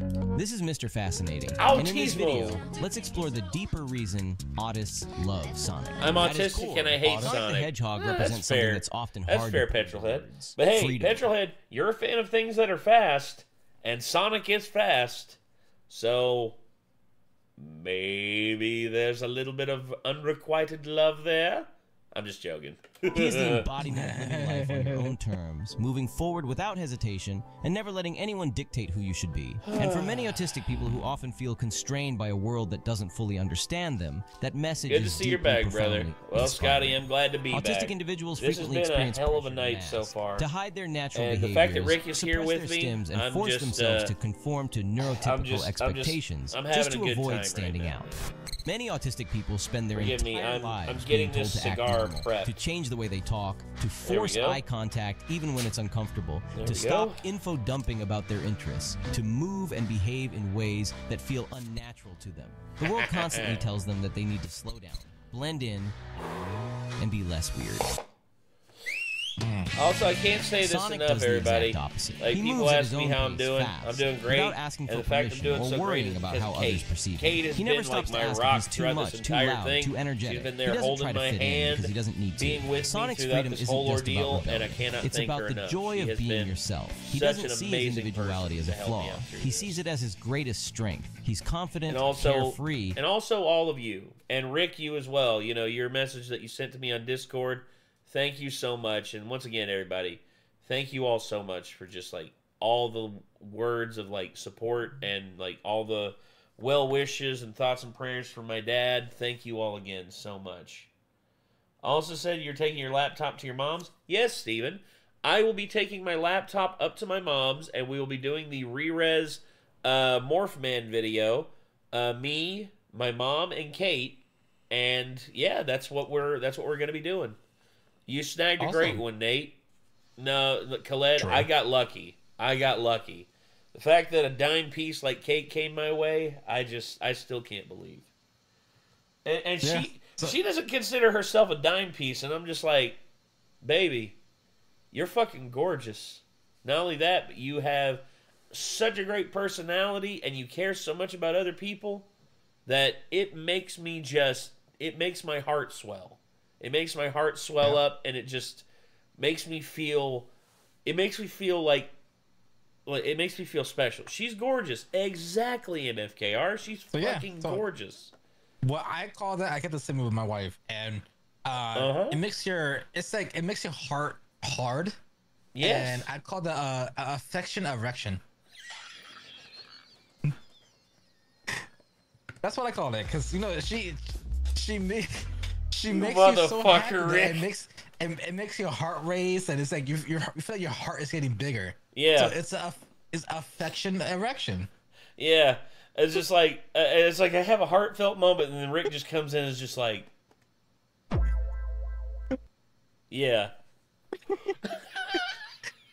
I love you, Rick. Thank you again, dude. Thanks for being here with me, dog. This has been yeah. All right, dude, you gotta chill. Chill is not in this man's vocabulary. There is only go. Exactly. I'm like the Sonic of who he is. And that is an incredibly powerful message for autistic people who have spent their whole lives. You got one of a kind girl there, Nate. Yes, I do. Sonic yes, I do. Sonic doesn't hide who he is. He's confident, I count outspoken, my stars that I've got a space. woman like He's Kate. the kind of person because laughs in the face she of could do authority so when it tries much to better control than me. him. If someone So tells him much to slow better. down or follow the But rules yeah. just because that's how it's supposed to be done, Sonic's first instinct is to question why. And if the answer is just because that's how it is, Is he Rick rejects high? it entirely. For autistic Nah. people who often struggle He's a little against tipsy rigid like I societal am. expectations, He's I'm trying to imbibing. catch up. He's imbibing the alcoholic demon like I am. Although I'm a little bit deeper down the rabbit hole than he is. I mean, hold on, Rick. This was a brand new bottle. This is a brand new bottle. It was already. We have an up to intruder. here. It's Nikolai. Hey, what's up, dude? How you doing? Hey, come here, brother. Intruder alert. A little bit. 12 shots deep. Not even 2 hours in, and I'm already 12 shots deep. So. Settle in. Huh? Settle in, but don't go too far. Oh, don't worry, man. I'm all right. Well, I've already knocked down we were doing double shots, but I knocked it down to single shots. Also, Rick is here. Cool. I got a question for you, but could you mute your mic for just a second? Okay. Hold on, everybody. Just gotta mute the mic here real quick. Sorry, guys. All right, chat. I'll entertain the chat. So, guys, I am not high. I am a little bit of the drinking. Okay, I am a little bit of the drinking. I'm also here to chaperone Nate a little bit until I catch up with drinks. Once I catch up, and I'm not responsible no more. So I'm here to make sure Nate does that act Of course. up. If I catch up with him, you guys are responsible. Yeah. Edits or anything. So yeah, that was Nick asked me like a work-related question. That's why he wanted me to mute real quick. But it was nothing serious, nothing too bad. He was just asking about a couple things. But all that being said, we're all good. Nate, Rick, I'm about to try a 100% playthrough of Cyberpunk 2077. Good luck, Scotty. Happy Easter 420. Haha. 420 Happy Easter. 420 Easter. Happy 420 Easter, everybody. Okay. Candle mass? I don't know what candle mass is. Happy birthday, zombie Jesus. I'm not a bad person. Lich Jesus. Lich Jesus. Okay, fair enough. Oh, if my dad were here right now, he'd be smacking me by the head, be like, "No blaspheming."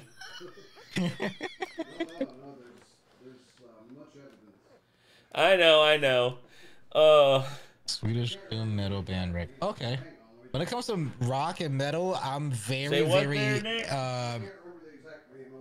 dumb about it. Okay. So I'm expecting you guys, chat, Nate, and a few of my buddies to teach me more about rock, because I am very ignorant when it comes to rock.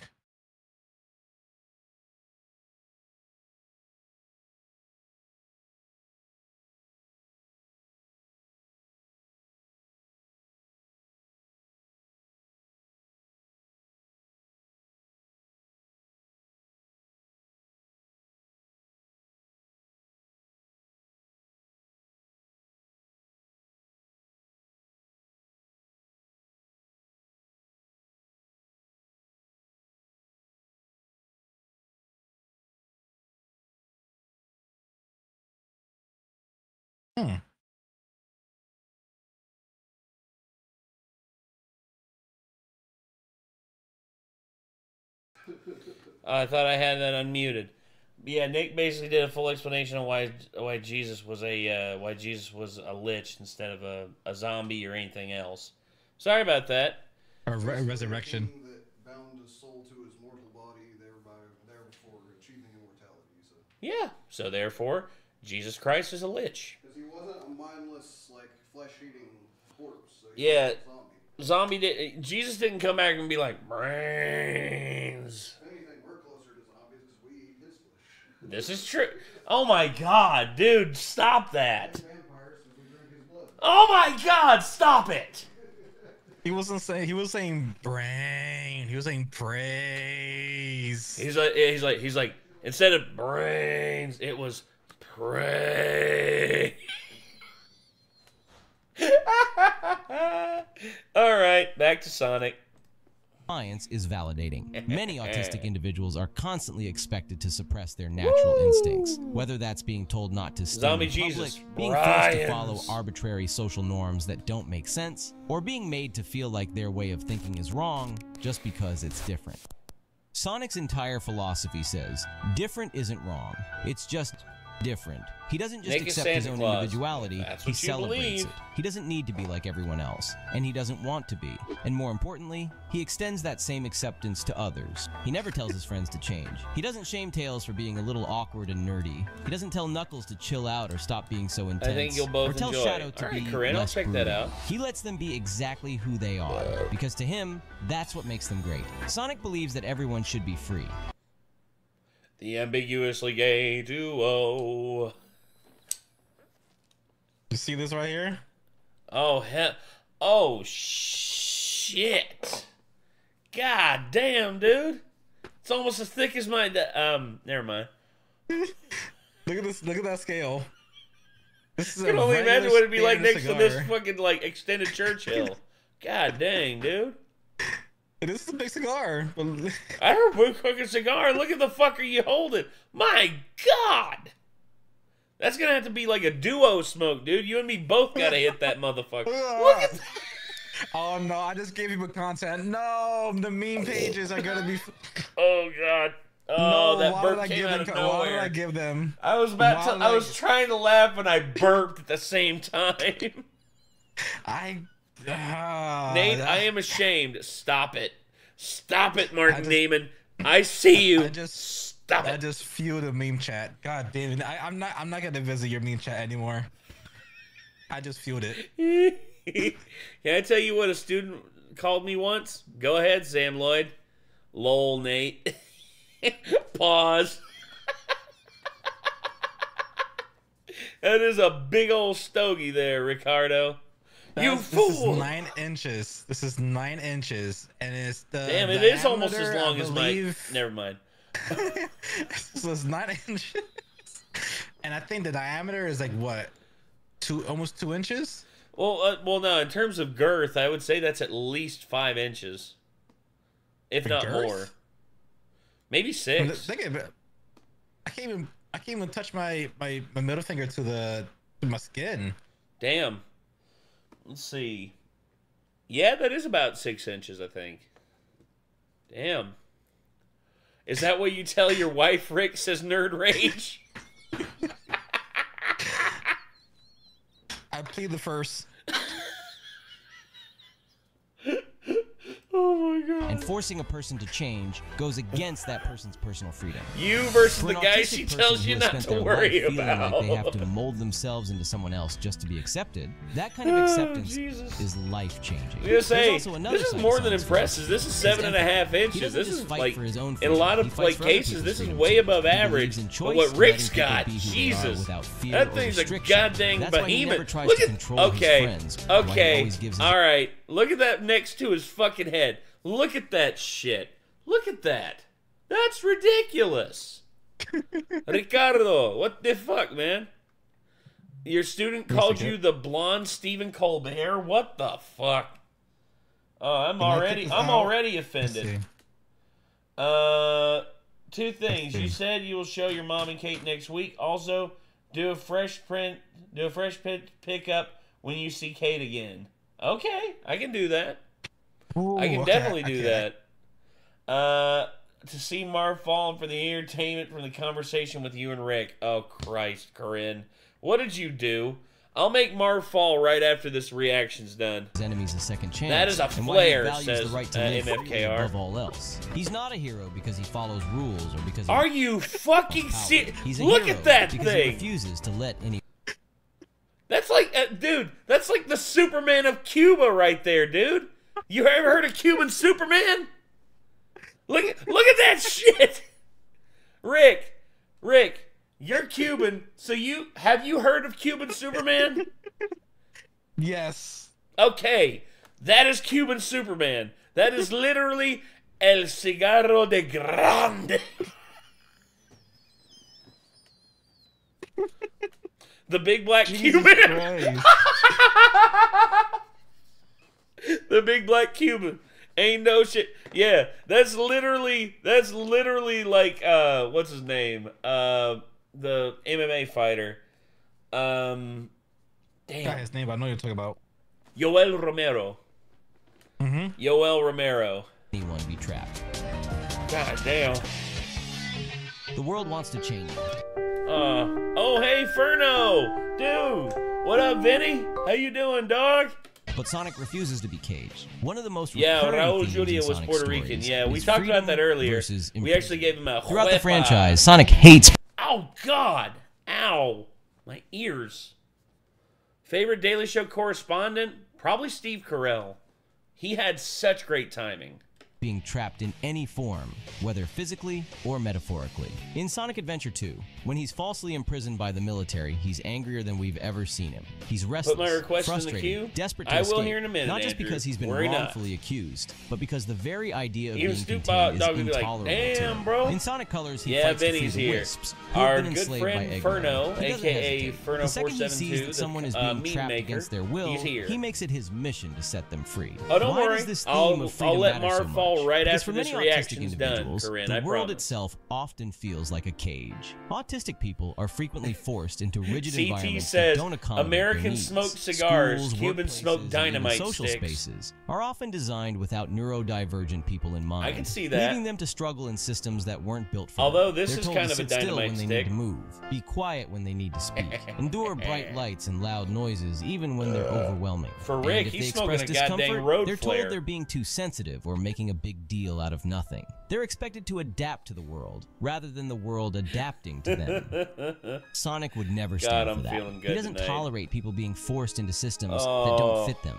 If something is unfair, if a system is unjust, he fights back. Hey everybody. He challenges hey everybody, Sober Nate again here, and just wanted to let you all know that Drunk Nate is having a lot of fun. And Rick, I hope that Drunk Nate isn't going too far off the rails. Once again, if he is, I'm so sorry. But yeah, oh, nice cigar.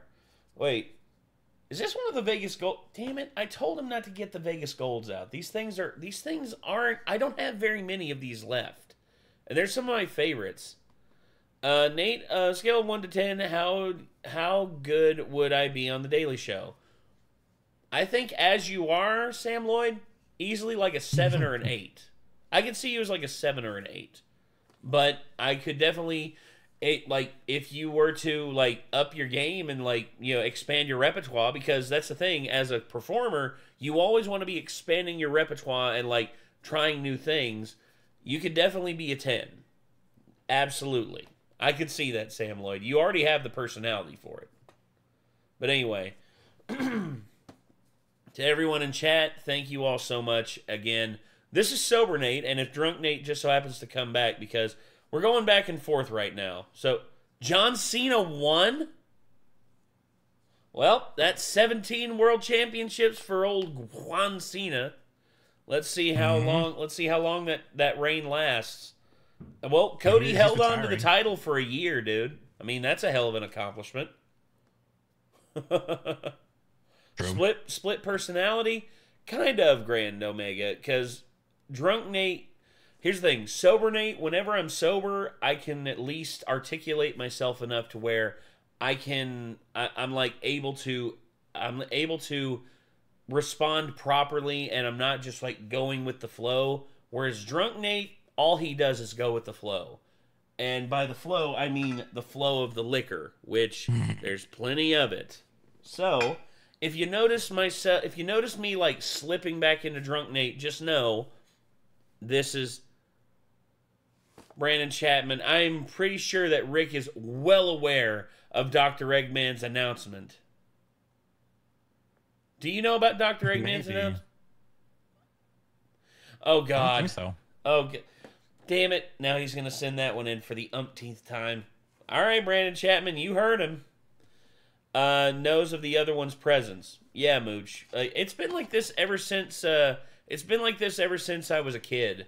Basically, ever since like I started getting drunk when I was like 13 or 14 years old, I've understood like the difference between Sober Nate and Drunk Nate. Sober Nate is more practical and is more methodical, whereas Drunk Nate is a fun drunk that just goes with the flow. And in all honesty, I like being Drunk Nate. I like when Drunk Nate comes out because he's basically just having fun. Whereas Sober Nate, he is trying to, like, please everybody. He's trying to please everybody, and he's trying to, like, make everything... He pissed on the moon! Oh, gosh. Careful what you wish for. Damn it, Brandon Chapman. I swear to God. Like, this is never gonna die. We're gonna be reacting to that meme for fucking hell and ever. Authority. He refuses to be controlled, and most importantly, he always makes sure others have the freedom to live their lives the way see they my want last to. chat? And Hold for on, an Petrolhead. autistic person who has spent their life feeling constrained, Sonic's I uncompromising don't know if you hate freedom the game, isn't but just F it. appeal. If you look It's up Press empowering. Start, Lav The world Nemesis, says and you use the should give first up. video. Sonic says to keep moving forward. Life is hard for autistic individuals. Even the smallest things like social interactions, unexpected changes, and sensory overload I've got can that feel one there. exhausting. So for many, I will every get day that is a put in the battle queue just here to soon. exist in a world that wasn't built for them. But Sonic, he never stops moving. No matter how many obstacles he faces, Gavin, no matter don't how ask many that times he question. You are not falls, ready to he know always the gets answer to back that up and question. keeps running. He doesn't dwell on failure. He doesn't let setbacks break him. He lives in the now, focusing on what's ahead instead of what's behind. For an autistic person who struggles with rejection, burnout, or just the exhaustion of daily life, Sonic's resilience is deeply inspiring. Damn it, Brandon Chapman, He I knew shows you were gonna that it's send okay that one to in. stumble. I but knew it's you not were gonna okay to send give that up. one in. And the best part, he doesn't do it alone. Sonic may be independent, but he's not Sonic. isolated. He has friends who accept him for who he is, who support him, and who want to see him succeed. He reminds autistic fans that you don't have to go through life alone. There are people out there who will understand and accept you, people who will celebrate your differences instead of trying to change them. And sometimes, all you need is one friend to believe in you. Just like how Tails Nate needed was Sonic, priceless. just like how That Silver needed Grand Blaze, Omega, just like how E1 I O2 will, like, Gamma needed oh yeah, him. well, Sonic tells autistic this is fans, literally you how are I am. not broken. You are not wrong. You are exactly who you're supposed to be. Oh God! And for people Also, I'm who have worried spent that their whole lives I'm worried that feeling like now we're outsiders, actually over that the limit message of means me. everything. So, when people ask why We're actually autistic over the limit of me, individuals like, love having to Sonic, do another they might shot. expect answers about fast gameplay Sober Nate. visuals, but the truth runs much deeper. Sonic represents something more than just entertainment. Sonic is more than just a cool mascot with super speed. He's a symbol of individuality, self-acceptance, and resilience. He tells autistic people that they don't have to change who they are to be loved. They don't have to conform to be valued. They just have to keep running forward, exactly as they are. If this message has resonated with you, subscribe to the channel, and let's keep running through this one-way dream all together.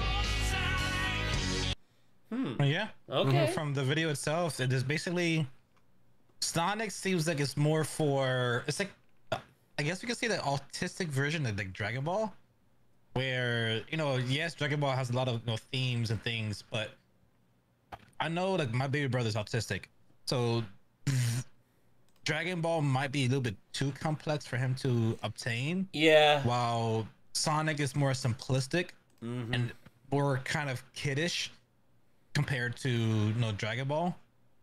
So I think that's a fair assumption or fair comparison to kind of compare like Sonic and Dragon Ball being like in the same kind of realm, but Sonic being more of a playful variation of Dragon Ball, because again you have the whole Super Saiyan Sonic, which is when you gather the 7 Chaos Emeralds. So it's like it makes sense. Me having an autistic brother, I'm not sure what he's into much. I don't unfortunately have much time with him, but it seems fair to say that Sonic kind of meshes with the autistic crowd. It's easier to Scotty process. the Demon asked Sober Nate, okay, I'm here. Asked Rick to show off the big cigar again.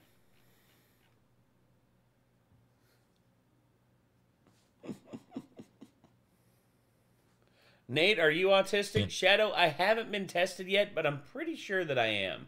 I am pretty sure that easily I am autistic. I wouldn't be surprised if I am. Albeit high functioning autistic. Oh, Charybdis. I can see. Okay. So I got these two queued up here, Anvil. So yeah. That show that off? Oh my gosh. This is a water bottle, by the way. It's bigger than a fucking water bottle. Well, gonna say a water bottle. That's pretty comparative to. Never mind. I mean, touche, but yeah. Like again, like standard cigar. This is a very standard cigar. Like, yup. And look, I'm not gonna do that with this one, but like, bro, look at that next to your fucking face, dude. We may have to censor that because YouTube might interpret that as something else. Holy freaking hell! I know, right, Tetrapixel? That's insane. Look at that thing. That's like once again, pull up the regular cigar, Rick. The other cigar, it's like you versus the dude she tells you not to worry about. God damn. Yeah. There's nothing wrong with being autistic. Rick, that stick doesn't look right. Look at that thing. Look at that. And this is a 7.5-inch cigar. Oh my God. Like, he's got a Churchill. Churchills are 7 inches long. That thing's like, what, 10, 11 inches long or 9 inches long? This is, it's supposed to say 9 inches. I don't believe it's 9 inches, but it's 9 by 90. The ring, it's a 90 ring, like, girth, dude? Are you serious? Like, the cigar you have would probably be like a 52 or a 50. Well, this is a... Dude, this is a 58. This is a 58. And this thing is like fucking twice of this. God damn, dude. Sticks like it could hurt some women. That ain't a stick, dog. That's a stogie. That's a stogie right there, bro. You know what the name of the cigar is? What's that? April Fools.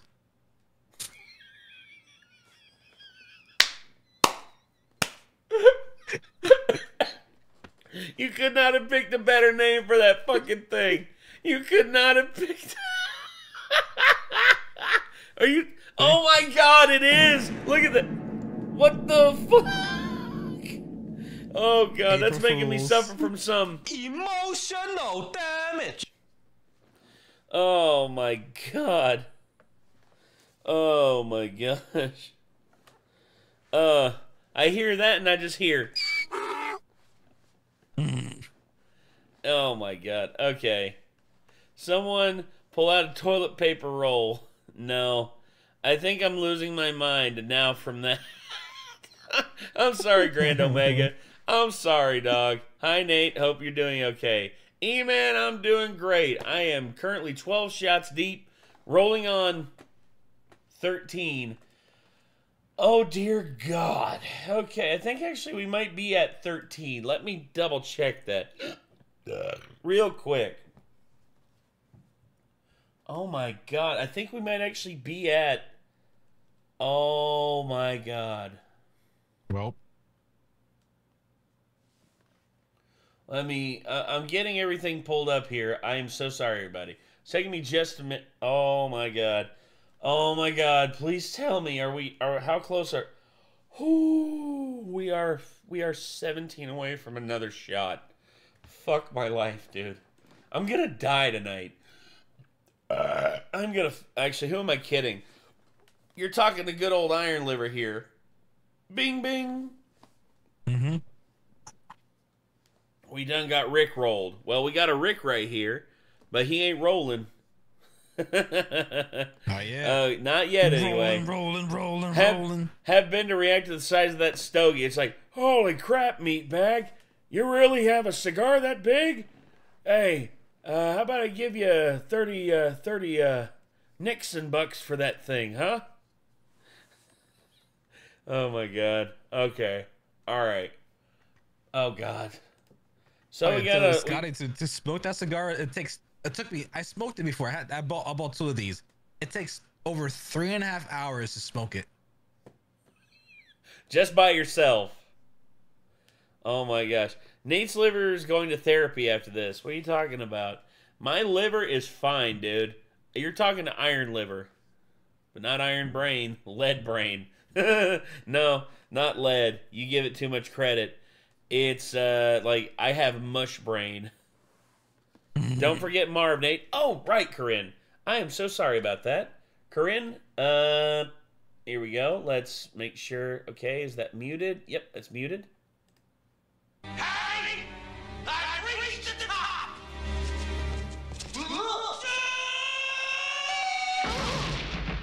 Oh, never gets any easier. I call Nate's liver the Hulkbuster. Gonna call him the Hulkbuster? Go right ahead, dude. Does Nate have an iron lung? No, I do not. Like, don't get me wrong, I smoke stogies, but I don't inhale them. I literally play it smart because I have an uncle that did nothing but smoke stogies and he inhaled. And there's a reason why he's suffering from emphysema right now. I've been smoking every day for like, what, 4 years now? Uh-huh. And I still have iron lungs. Lugs? Yeah, lungs. The alcohol be hitting, man. Yeah, I know, right? I know, right? Yeah. But I have iron lungs. Last year I went to Dominican Republic and I decided to do a test to see if I could hold my lungs, you know, my breath well underwater. And I held my breath for 1 minute and 47 seconds underwater. So the longest I've done is 2 minutes and 30, like 2 minutes and 36 seconds.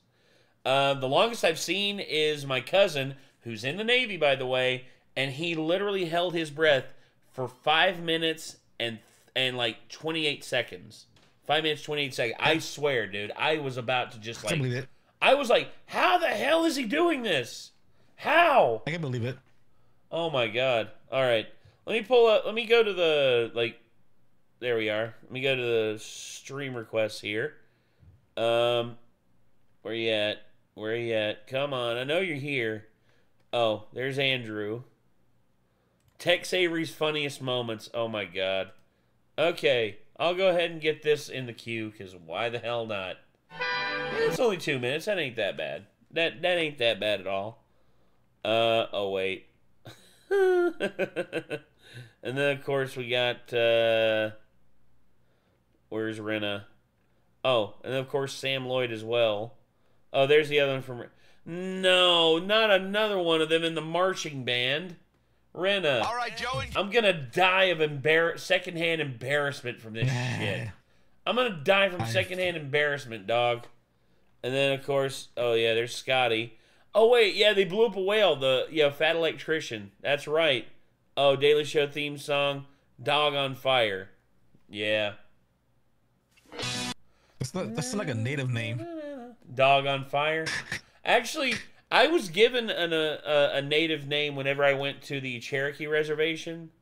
They gave me a native name, and they called me... Oh, Nerd Rage. Oh yeah, the Roddy next door, the one that bit him and wouldn't let go. I've seen that one. I've seen that one. That one's actually really good. I don't think Rick's seen it though, so we'll see what happens. But what name they gave you? Hold on, let me pull up the emotional one now. Emotional, damn it. There it is.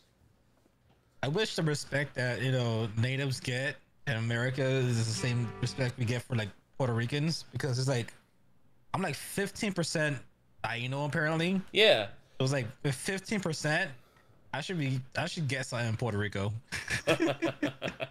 Well, here's the thing. According to like the tribal law, I am allowed to like take from like the tribal take. But here's the thing: where I never grew up in the culture, I didn't grow up in the culture, so I don't feel like I'm worthy of that. Like that's my thing. Is like I don't like taking. Oh shit! I don't like taking from the culture that basically they're the ones that have been in the trenches with this shit since the beginning. Mm-hmm. I ain't one to take advantage of that, man, because like I've never been that guy. I've never been that guy. It's not my thing. Ever gotten pissed at a dog? Absolutely. Frodo kept pissing and shitting in the floor, and also with his chainsaw mouth, he tore up Asher's bed. He tore up Asher's bed, and I was so mad at him. I'm like, dude, what are you doing? And here's the thing: he knew he'd fucked up. As soon as I walked in there, I'm like, Frodo, and he just looks at me, turns around, and walks right into his kennel, and just like lays down, knowing he'd fucked up. And I lock him in there for a little bit, that I only lived 17. Oh, dude, really? You're only 17? Holy shit, that's terrifying. People are people are getting younger and younger, man, and we're getting older and older. Rick, I mean, you're approaching 30. Like, I'm approaching 40. This is getting out of hand, dude. Bro, not so long ago, I went to a club, and it's like, I handed my ID because they had to check my, to make sure I was legal, and they looked at it for a fast second and gave it back to me. I'm like, I was quick. They're like, oh yeah, I sold a 19. I'm like,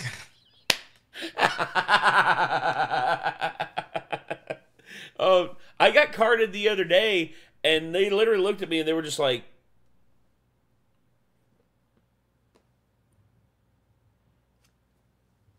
"You're 36?" I'm like, "Yeah," and they're like, "I'm so sorry about that." I was like, "I'm like, bro, it's not a death sentence, man. What the fuck?" Do you know who fucking humbles you faster though? Who dat? These fuckers in Gen Z and Gen Alpha. Oh, my nieces and nephews, don't even get me started, man. My nieces and nephews have me fucked up some days, dude, because I'm hearing them talking about shit, and I'm just like, oh, what's that? And they're just like, you're so old, Uncle Nate. And I'm like, and then when they told me I'm official Unc status, I'm like, stop it. Stop right now. You don't have the right to say that shit. You ain't old enough to even know what Unc status is, you little shits. Bro, like I've had this been called to me other like I have cousins, like my aunt and uncle, they have twins, and they're about to be 13 next month. Bro, they even called me this before, but like I remember I had arguments, like in the very early TikTok days. Oh my god, yeah. I used to have arguments purposely with people because I used to like to fuck with people. That's just how I am, But it's like I felt hurt because we were like debating, and it's like red pill shit. So I'm like, bro, I'm actually married, so I actually know how to talk with women, not like fucking Andrew Tate bullshit, whatever. So I'll go back and forward with these fucking incels thinking that it's okay to like demean women, and I'm going back and forward, and the person rebutted back, and I couldn't rebuttal back, either way because it hurt my feelings because the person said, bro, you're literally born in the 1900s. Oh, you asshole. Like, we were talking about women. So it's like, bro, you're right. But goddamn, my heart, like, bro, it's like, look, damn, look, you right, but you wrong for that, dude. You wrong for that. Like, what the fuck? How come you making me feel older than I need to? Also, Shadow literally said, Nate, I was born in 2009. Do the math. Shadow, you young whippersnapper, get the fuck out of my... I'm just joking, Shadow. I love you, dude. Also... 2009? Also, Furno says... 13. Also, Furno says, Nate, are you Uncle Ruckus? All right, you listen here, you darkies. You gonna get in line, and you gonna do what the white man tells you to do. Attention, we got us a code black. Attention all, we got a code black. Uncle Ruckus, we don't have a code black in the meeting. There's a bunch of darkies at the gate. That's a code black. Oh, God. Okay. We got a Hatsune Miku thing here. Hopefully it won't make me go. So long, Nate. Work tomorrow. Hopefully you enjoy the vids I sent. Omnizar, thank you so much. What was that voice? Uncle Ruckus. Nate? Huh? That was Uncle Ruckus. I swear you darkies just don't understand the simplest things in the world.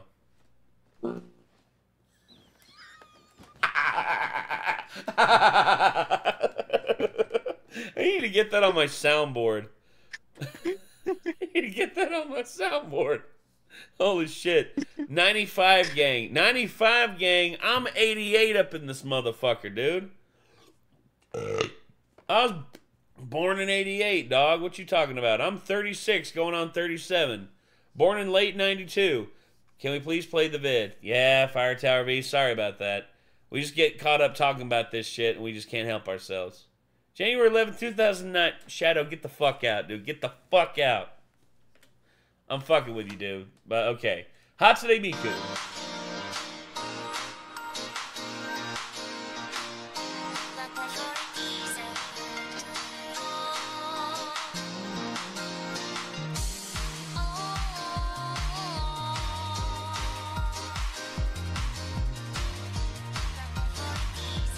Born in 83, same year's Return of the Jedi released in theaters. Oh, dude, Shogun. I hear that, dude. I hear that, dog. Oh, my God.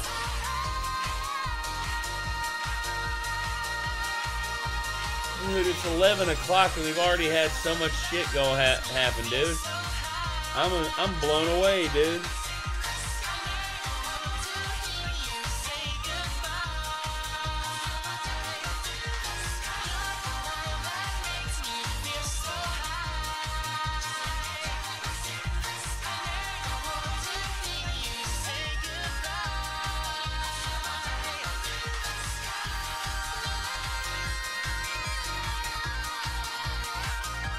Oh my God. Hold on, wait, there's more. Oh yeah.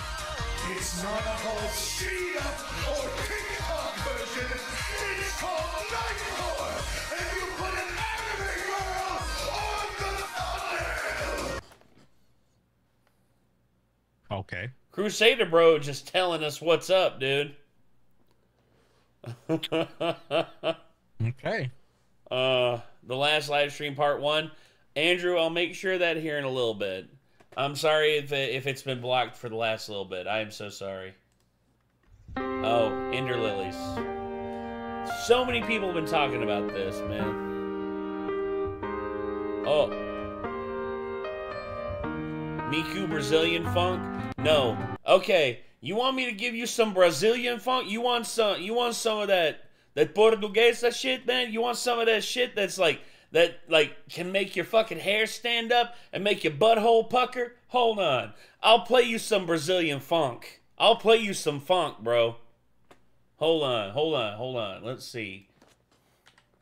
Let me rate him on his Brazilian funk because I know a lot of Brazilian funk. Oh, this one is like my favorite right now, dude. This is my favorite. I'm gonna put this high up in the queue because I want y'all to hear this shit. This goes hard.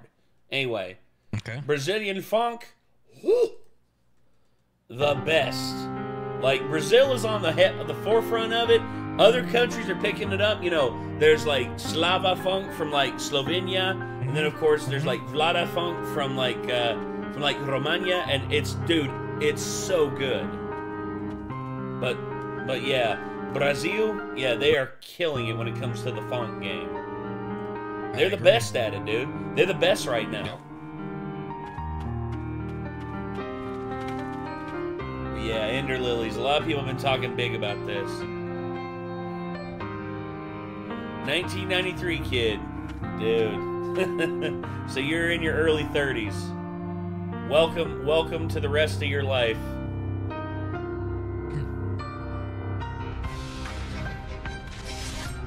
There you go. Oh yeah, she uses, I forgot about it. Yeah, she uses summons to deal like damage and stuff. Her main thing is like she has to stay out of the range of damage.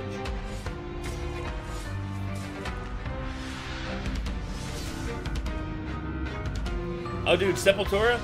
Nick talks such a big game about Sepultura and like how good they are. Like Brazil's just like super talented, dude. Dude, their carnivals that they have every year, you know, like in Rio, oh my God. The floats that they have, the dancers, next level shit, dude. Next level shit.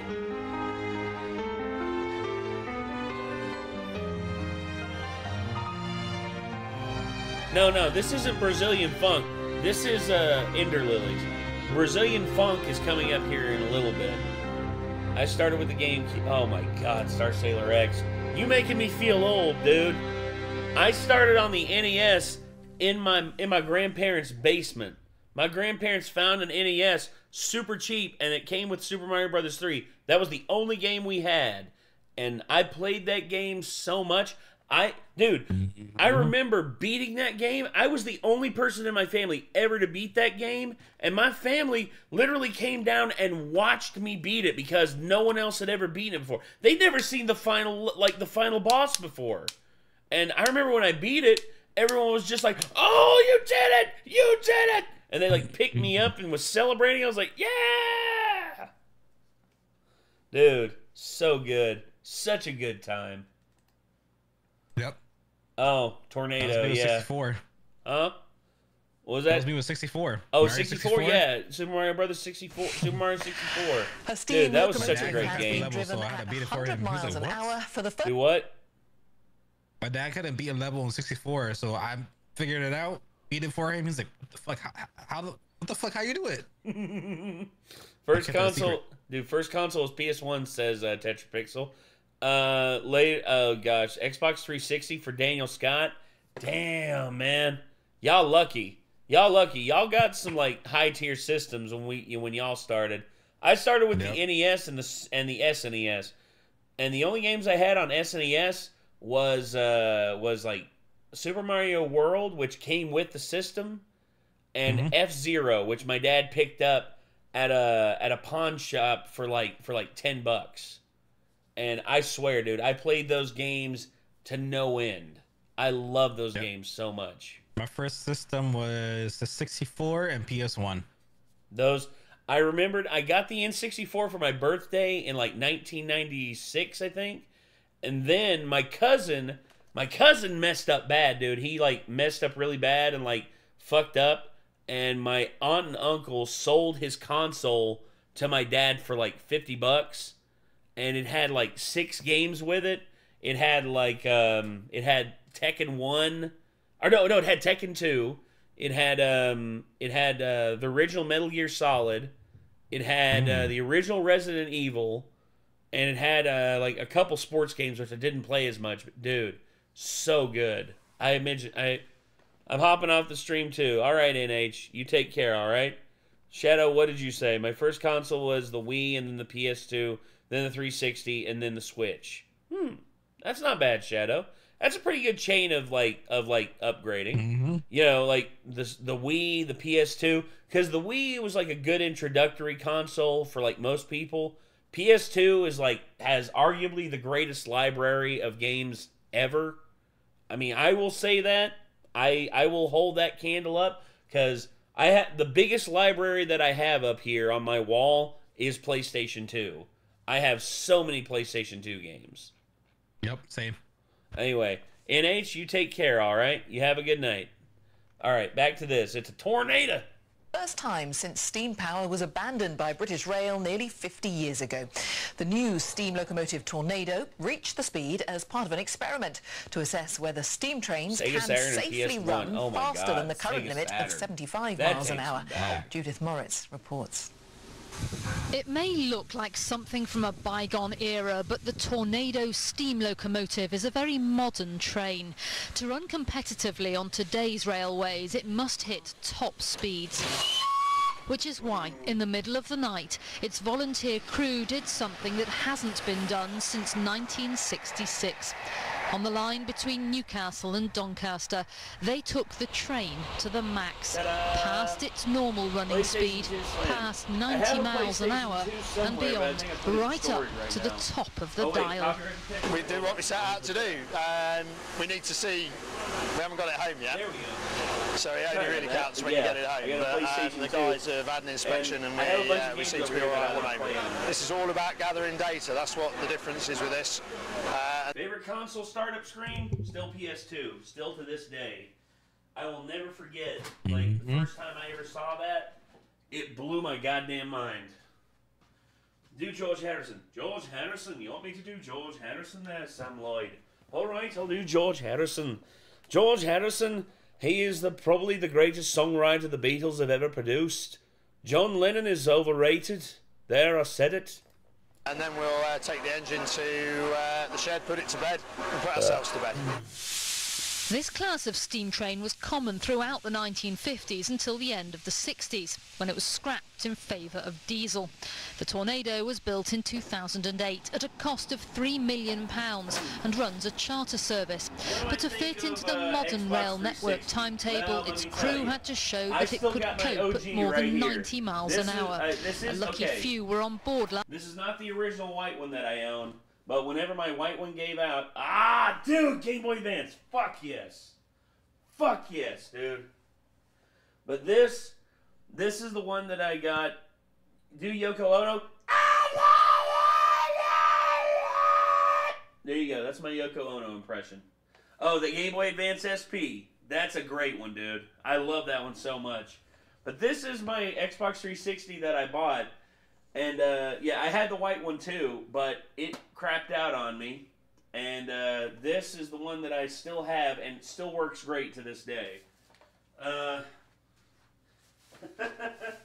you want a blast from the past there, Rick? How about this, bitch? How about this? How's that? All right. How about this, bitch? Oh, yeah, dude. PSP. Fuck yeah. And, dude, look at this. This motherfucker, look at this. I don't know if you can see it, but these are scratch marks right here. Someone scratched this off here and tried to steal it from me, and I found it when I was in ISS. And I had my initials right here under the battery port, and that's what actually saved me and actually made me be able to reclaim this thing. Dude. Where's your Pokemon collection? My dude, one of the first Pokemon games I ever owned right here. I did have an original, Game Boy, but I sold it so that I could buy this. This thing is so awesome. I love this. But this right here, this is the kind of controller that I love. The Wavebird. Look at this thing. I love the Wavebird. Jesus. I love this thing. A wireless GameCube controller, and it still works amazing. Like, look at this. Look. Hold on. Yep, there's the light. The light turns on, turn it off, light turns off. And I still got the two receivers down here, too. Oh, my God. Wow. I love that thing so much. Video games are fucking awesome, guys. Agreed, Shadow. Agreed. Okay, let's finish this up. Last night, as the train hit the 100-mile-an-hour mark. Born in 1999, November 10th. Am I considered Gen Z or millennial? You are considered technically Gen Z, although there's debate on when the millennial timeline is. Some people say 1997 and some people say 2000. It depends on who you talk to. Absolutely incredible. Yeah. She's just the only loco that could have done it, and brilliant. Yeah. If there was any problem on the footplate, they would have backed off as soon as they'd done the ton, and they're just cruising in the high 90s. It must be as smooth as silk. Amazing. It's an achievement built on soot, steam and sweat, and for the crew, huge cause for celebration. Rather than champagne, though, they were gasping for a soot, cuppa. Steam and sweat. The Tornado was the first steam loco to reintroduce a timetabled service to England. Now it's shown what it can really do. The hope is that by the end of this year, it will operate regularly at express speeds. Judith Moritz, BBC News. All right. That was cool. That was cool. All right. So, are y'all ready? Are y'all ready for some Brazilian funk? All right. This is my favorite Brazilian funk song right here. This bass, approve of it. This bass drop is fucking heavy, dude.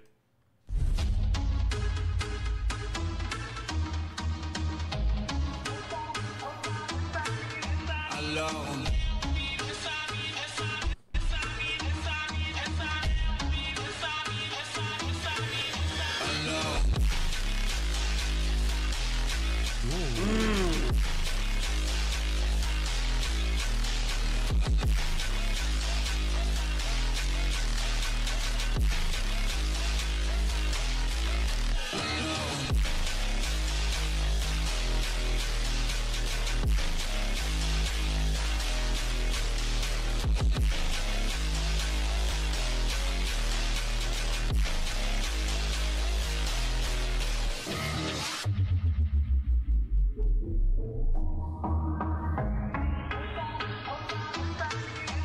alone.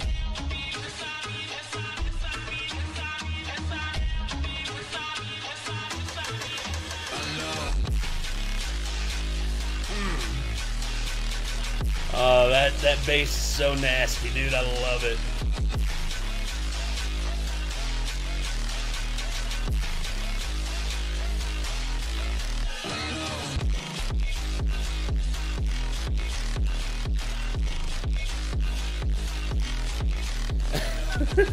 Hey, Hernan. Sorry about that. Dude. What's up, Hernan?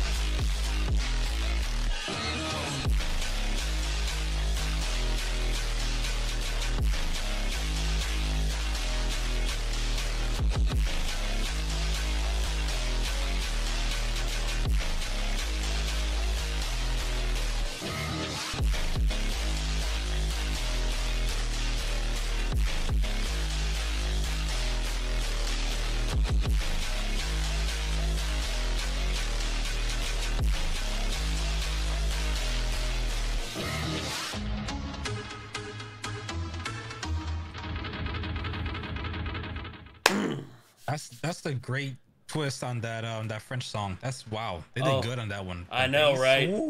Alors Brazil. That's the name of that song, dude, by None the Sense. Jesus. They kill that. They kill that song. And then of course Slava Funk. This is the other one. This is from an artist in Slovenia. My God, he kills this one so good. I love.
Beautiful. I love both of those, man. And then there's Vlada Funk, which is from Romania, and they kill that one too. I mean, again, the funk movement is all over the place, and there's no country that's shut off from it. That's what I love about it. What's it doing, Nate? Hope you're doing well. Well, Creedy Potts, I'm doing good, man. I'm doing really good. I love the funk universe. Yes, I do too there, Ronick. I love both doubles. I agree. Both of those get doubles in my opinion, so I'm just going to... Because why not?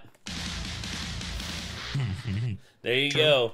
Both of those get doubles. I mean, I love the, like, there's certain ones in the funk movement that are a little bit overplayed, but those two right there, I think, are, like, two of the best right now.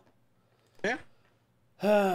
Yeah, this one came out like 5 months ago, and then the other one, the Alors Brazil, came out. That was actually pretty good. Too. Becky Lynch's daughter is adorable.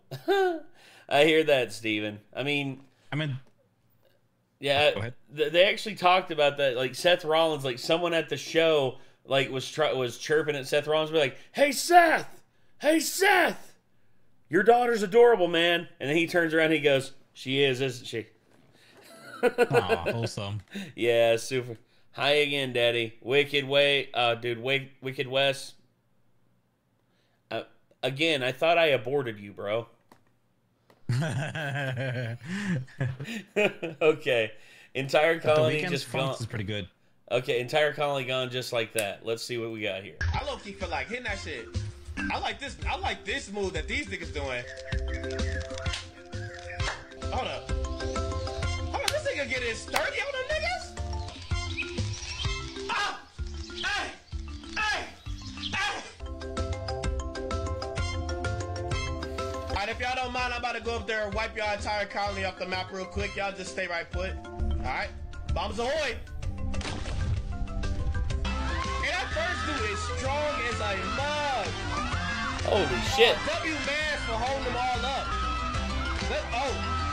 They didn't make it. It's only him, bro. You gotta.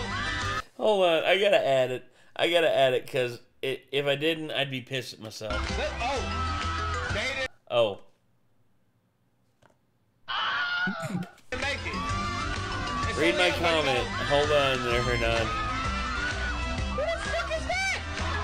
Nigga, did he just pull out the Chaos Emeralds? Who is this motherfucker? Who is this? That's the devil. It's the devil. Why'd you just... Did she just stun her emeralds and leave that nigga to die? Oh, the T-1000 trailer? I'll see if I can't show that to him here in a minute there, Hernan. Nigga, you just... Look what happened to the turtle. No, not the turtle, no! Run, turtle, run! Get to the ocean. Yes, turtle. Turtle's safe. The turtle is safe. Birdman, make it.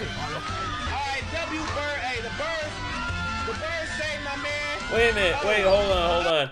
I'm seeing something here. Like this right here. Like the birds is all like I get it. Yeah, the birds are lifting the brother up. Are those corn crops and the lava's literally popping the popcorn? Yeah. Motherfucker, dude. The bird saved my man. Oh. Ah! And he dead. He dead. They tried to save my man. He's still shaking that ass, boy. You better get up off this island. I'm on fire! I'm on fire! Oh, With hey. the guy floating and just thought about the fucking... Oh, that brother's floating. That brother's floating in the air. How could his hands do this? Oh, someone get him out the air. And of course, hey, look at this asshole right here. Who the fuck is that? Jeez, he looks like a total douche. Total douche right there, man. A jerk. Oh, God. Okay, let's move it on here. We have next up, Donald Gambino sells America to the mushroom government. Nice of the princess to invite us over for a picnic, eh, Luigi? I hope she made lots of stuff. Oh, the Conan the Barbarian trailer.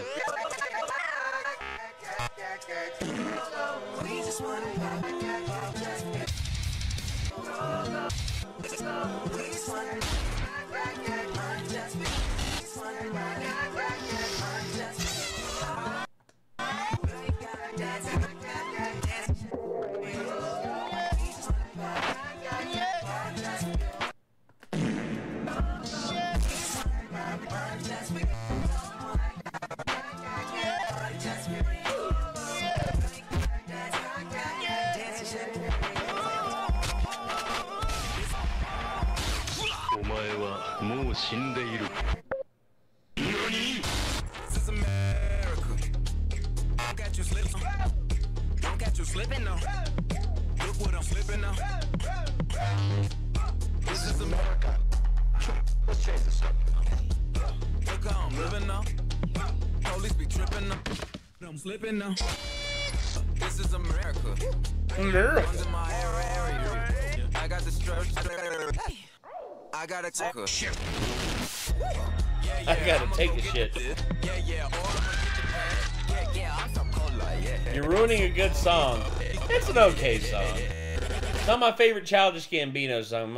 What's your favorite Childish Gambino song, Rick? I haven't heard much. I mean, I can't think of any on top of my head. Like, this is the one that popped up the most when I first heard it. Well, for me, it's Sweatpants. But he has good tracks. Sweatpants I like a lot. Also, what's that one? It's the one that's got like the Minecraft like piano in the beginning. Brum, brum, dum, dum. Oh, Redbone. Redbone's all right. Redbone's more of like a R&B song, which yeah. Yeah, don't get me wrong, it's great. Hope you both enjoy the memes. I'm enjoying the memes, all right. But if you really want to ruin this song, watch This Is America 2 by I forget who did the edit of that, but it's hilarious. I just remember how it ends. It's like age is just a number, and then the police pull up. He's like, "Oh shit, it's the police!" And then the police car pulls up. He's like, "You fucking bitch!" Oh yeah, no, Donald Glover. Yeah, Donald Glover, Troy from Community. Yeah, he's Childish Gambino.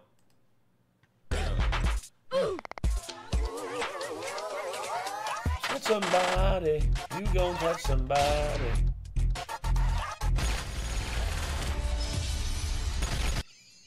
God damn. Okay, that's enough of that. Oh, man. Ooh, touch somebody. You gonna touch somebody. Get your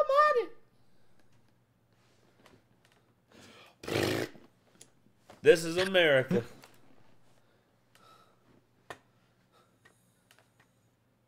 Oh, gosh. 600 Nerd Rage, not yet, but it will be coming up here soon. My command, 'cause I had one goal in mind. No Just one? beat, no band. Only this rap that I made. Have you seen the new Naked Gun trailer? I have, multiple times. It's still hilarious. Not open this bag. Hermes? Hermes? Hello.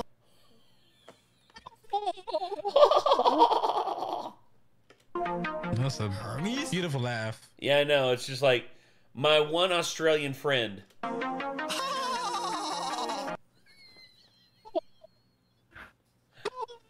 It's like, oh, good eye, mate. Hello, old friends. You're the only time to Calypso. Why are you here? Damn, Rick.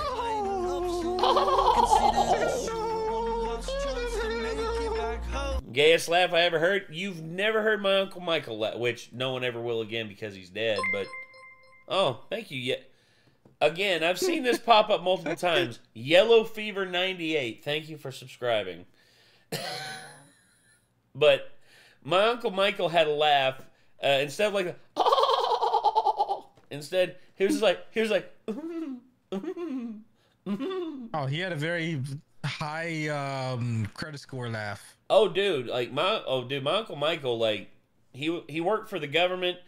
He had a we called him his live-in boyfriend, but instead he became his husband later. And my Uncle Michael, like he never shied away, dude. Like he talk about anything, dude. I remember him talking, me and him, he was literally like, I was in my first year of college, and he was like, there was this one movie that I actually saw at this art festival called Short Bus. I'm like, oh yeah, I saw Short Bus. And he was just like, you saw Short Bus? I'm like, yeah, wasn't that bad. And he's just like, I just figured like they wouldn't have that for like, it was like first year of college, man. I mean, what? I've seen worse shit in pornos. Literally. True. Nate, I'm alive. Also, I'm not your uncle or gay. Nerd Rage, no. You're not my Uncle Michael. But my Uncle Michael was a cool dude. I grew up with him and my mom because he lived just up the road from us back on Rocky Fort. And again, my grandma, I'll say this, dude. My grandma, one of the coolest people out there. My grandma, or my great grandma, rather, I should say. My Uncle Michael's grandma. My Uncle Michael, everybody knew he was gay. Everybody knew he was gay. The hell is short bus? Don't look it up, Anarchy. If you're not ready to know, don't look it up. But there was but my Uncle Michael came to like a family dinner, and my cousin Chris, who is also gay, was there. And I had an uncle who basically, or actually it was two uncles, that basically were just like talking shit about them the whole time, just being like, huh, I was gonna say y'all two butt fucking each other. My grandma heard this, dude. My grandma heard this, and she had a wooden spoon that she was scooping out the macaroni with. She was just like, tossed it right at their heads and said, I don't care what the hell you got to say. They are family, and if you don't treat them right, you can leave this house right now. To which, my uncles then apologized, and to which, Michael and Chris, super cool about it, they just let it happen. Canadian NC-17 film. Yep, Daniel Scott's got it right on the money. Oh gosh. But my grandma, she was super cool like that. And here's the thing, she had her beliefs and all that, but she believed that her family came first. Because she birthed 11 children onto this planet, and I'll be damned if anyone was going to wrong any of them. She loved all of her babies and grandbabies equally. Didn't matter if they were gay, straight, what the fuck ever. She loved them as they were. And that's why I loved her so much. My great grandma, she was a real one, dude. She was a real one. And you don't see that often from that generation. You don't. True. And in all honesty, when I saw that, it set a great example for me, because it showed me that, like, even though she had her beliefs and everything, she still knew that her family was the most important thing to her. Oh yeah, 11 kids. Yeah, she birthed 11 kids, dude. She had twins. Like her third pregnancy, she had twins, Rudy and Gary. And they were in a barn, and they were playing with matches, and they set the barn on fire, and they basically couldn't get out. There was no way for them to get out, and they were trapped in the back corner. She sat there and watched them burn to death. She sat there and she had to watch her two babies, her youngest babies, like 6 years old, burn to death. Wow. And then she had 7 more kids after that. Think about that. She had 7 more children after that. That is a strong fucking woman right there. Say what you will about, it's like, oh, old school people, don't know this. They knew what was most important. And you had to back then. It's just it's like, I'm sure, your ancestors, Rick, they knew what the fuck was up. They knew what the fuck was up. My great-grandmother, she had 16 kids. There you go. You see what I mean? So yeah, my grandma, she's one of 16 kids. There you go, brother. Even though I think only 5 are left out of the 16, but I think only 12 of them made it past the age of 30. Damn. I think 4 of them passed. Everyone either super young or at least before 20 years old. But it didn't stop them. They kept on procreating. Exactly. Well, that's the important thing, creating life to continue on the family line. And for my grandma, 3 of her babies died before 6 years old. And then my great aunt Patricia, who I loved to death, she was such a great person. She lost her life when she was much later in life, but I'll never forget my former great uncle. They got divorced, and my former great uncle contested custody and got custody of the kids and everything. And basically, she wasn't allowed to see her kids. And after she died, I remember I was at the funeral. It took every fucking thing in my power. He literally they were there. And the kids were there and just asking their dad. The kids were like 10, 11 years old, and they were asking their dad, Daddy, where's mommy at? To which the dad then responded, he's like, Mommy's in hell. Mommy's in hell. Oh, dude. It took like, my uncle had to hold me back from killing him. I was ready to end a motherfucker that day. My great aunt Patricia didn't do nothing wrong, dude. She did nothing wrong in life. And I swear to God, I was ready to end a motherfucker that day. In a funeral home, dude. I was ready. I didn't care. Oof. She did nothing wrong, dude. The only thing she ever did was love her kids and just do her best as a mother. And I swear, if I'd have, I wish I would have, dude. I'd have saved those kids a hell of an upbringing. I would have saved them from but then again, I'd probably be in jail right now. So, yeah, what a bastard. Exactly. What happened to that great uncle? He eventually passed away, but he got to live longer than he deserved. That's all I'm going to say. That's all I'm going to say about that. If I had the chance, I would have. In a heartbeat. I would have. But anyway. Oh, he's dead, and I'm glad. Here's the thing. You know what I said when I heard that he died? You know what I said? I said, finally. I said, nothing of value was lost. Nothing of value was lost. Why would I weep? Why would I weep for a piece of shit like that? Exactly. Yeah, he was the father of my cousins and everything. He was the father of them, but I had no love for him. Why would I ever have any love for him? Period.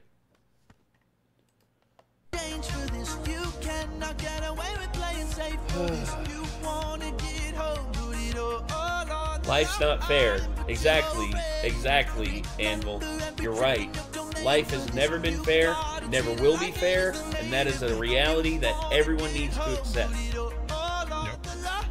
As much as we think we deserve something, at any given time, taken away like that, at any given time. And the important thing is we cannot let life get the better of us and just put us in a box. I refuse. Like, here's the thing. People would hear my story and just be like, "Oh, Nate, you're a victim." Do not use that word with me. I am not a victim. I am blessed beyond words.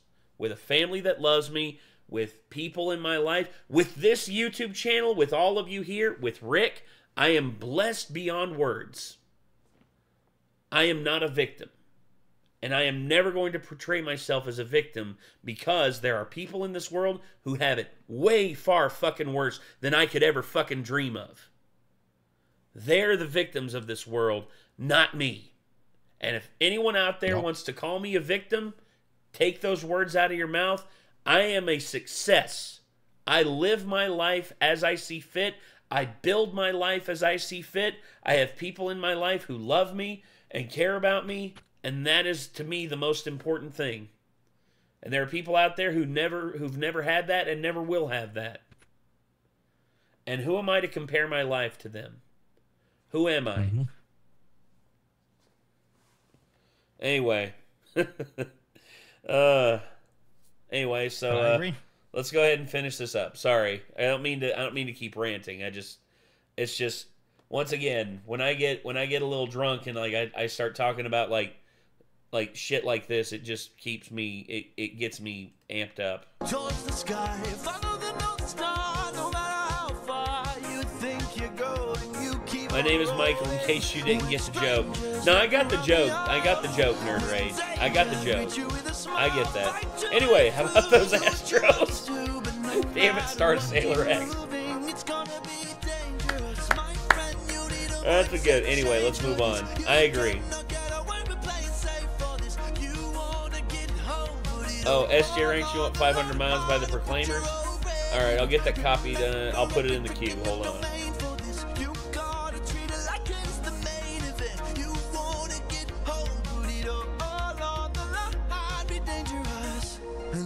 The wind back. We went through so much to get this. Keep this bag closed if you wanna get home, sir. You won't get another time to try. The raging storm inside won't let you get closer. It was meant to stop you by design. Cause no mortal can pass Poseidon's storm. Open this bag and you'll never make it home.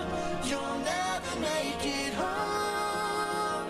Don't you know that danger is my friend? My whole life I've trained for this. I cannot tell you how much I have paid for this. I have to get home. Hey, I'm back from my shower. Welcome back, Jester. I'm gonna use ruthlessness, every trick, every skill put to use for this. I plan to put an end to all the foolishness. I have to get home, put it all on the line, or be dangerous. Hermes. Thank you. Don't thank me, friend. I'm not the one who fought for you. Then who? Athena. Athena fought for him. This again? Well, no, this is the part we haven't seen yet, Sam Lloyd, because Anvil Pictures is sending this to us in chronological order. So over the last amount of streams, we've been watching the Epic the Musical in chronological order. Basically, this is a huge community project that everyone came together to do, and I love this. It's the story of the. It's the story of the Odyssey. Okay. Like, remember that one song reminded me a little bit of like a Aha Take On Me. Yes. Yeah. With that beat in the background. Yeah, I get that. This song, though, oh my God. This song breaks me almost every time. And especially now with what's happened to my dad, this one just right here, man.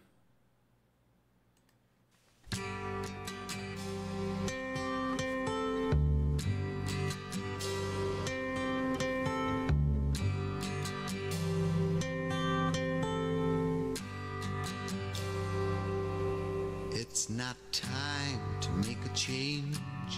Just relax, take it easy. You're still young, that's your fault. There's so much you have to know. Find a girl, settle down. If you want, you can marry. Look at me, I am old, but I'm happy. I was once like you are now, and I know that it's not easy to be calm when you found something going on. But take your time, think a lot. Why, think of everything you've got, for you will still be here tomorrow, but your dreams may not.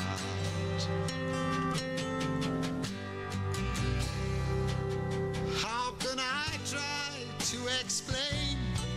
When I do, he turns away again. It's always been the same old story. From the moment I could talk, I was ordered to listen. Now there's a way, and I know that I have to go away. I know I have to go.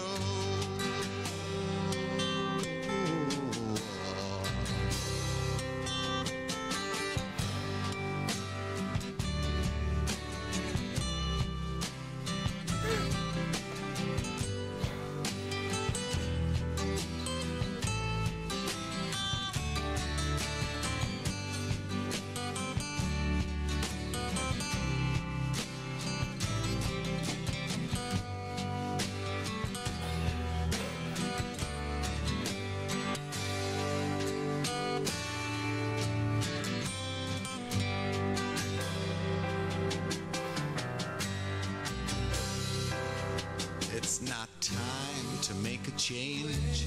Just sit down, take it slowly. You're still young, that's your fault. There's so much you have to go through. Find a girl, settle down. If you want, you can marry. Look at me, I am old, but I'm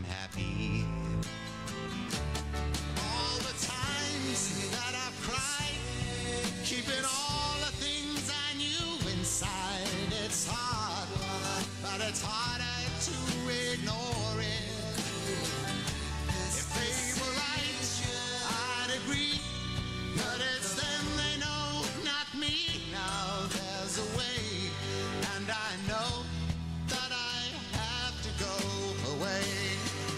I know I have to go.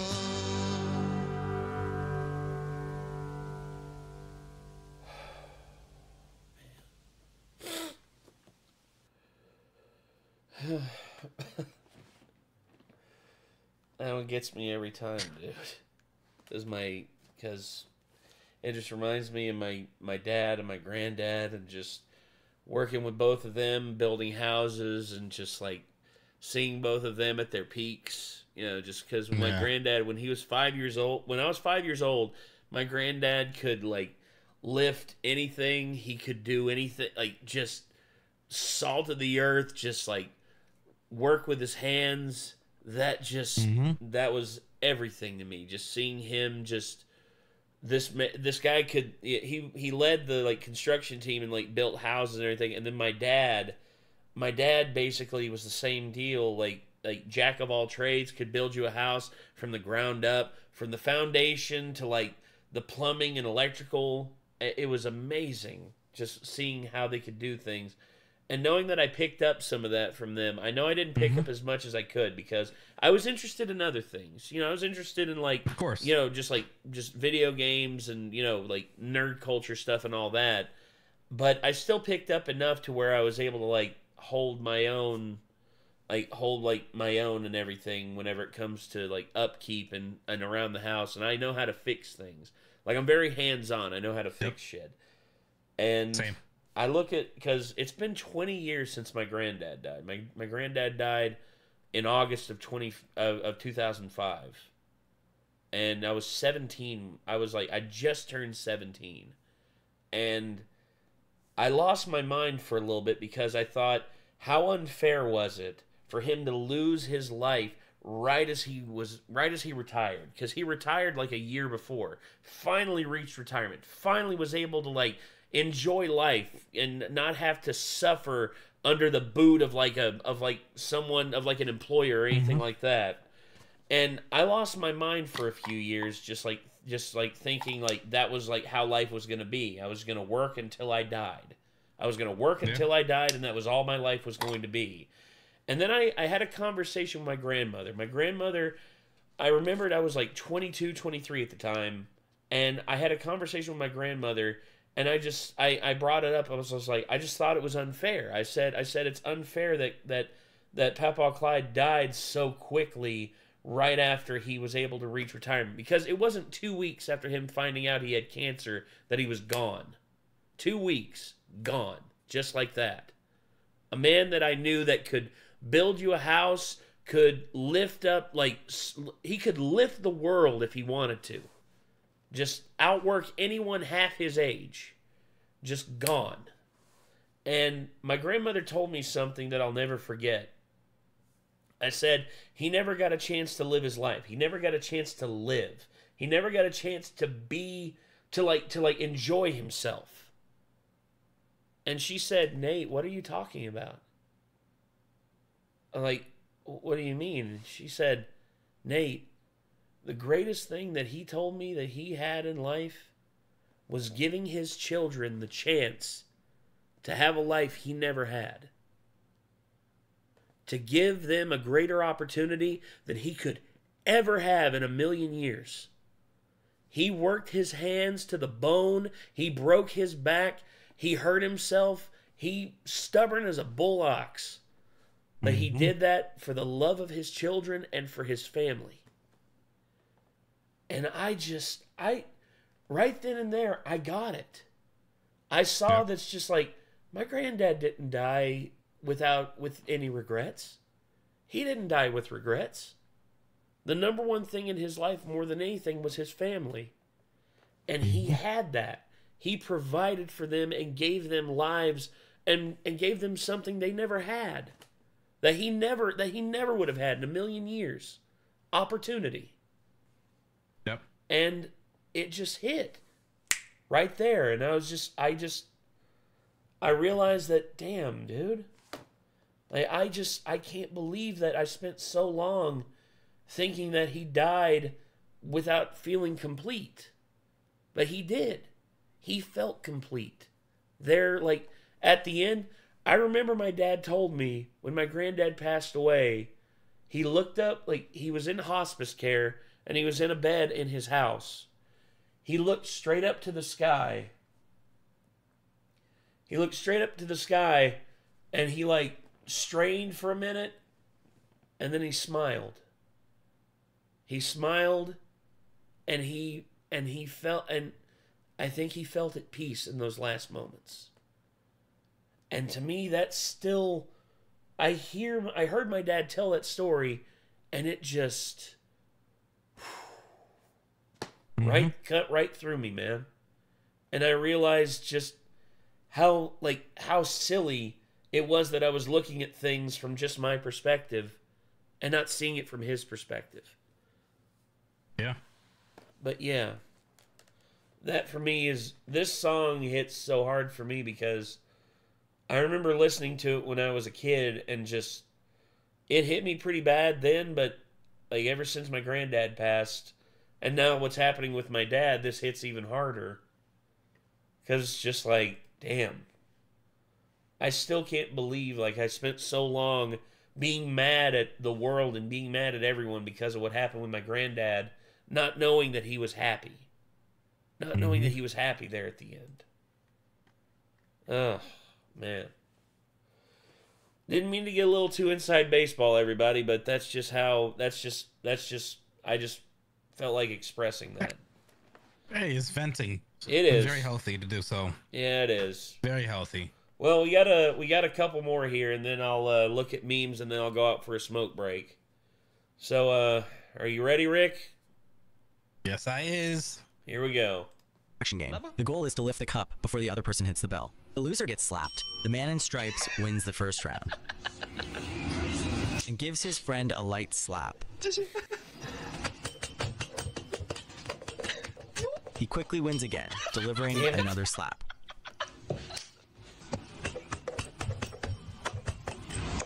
But then the man in yellow finally wins a round. He declares it's payback time and adds a surprise kick under the table after the slap. He comments that his friend easily holds a grudge. However, he won again. He prepares to give back what he received. The return slap lands firmly on his friend's face. Now they both realize the game just got more intense. Give me Diddy's, because I think I could survive 35 nights at Diddy's, then give up smokes. Because here's the thing, I love stogies, and here's the thing: if Kate told me that she was worried about my health and wanted me to give up smokes, I'd consider it. But at the same time, the way I smoke, where I don't inhale, it's not going to have that bad of an effect on me as it did like my relatives that did inhale. So, yeah. I blame Brazil for only one thing, fire ants. Jesus. Bro. Two friends are playing a reaction game. Okay. That was actually pretty good. Okay. Happy Easter! What the fuck?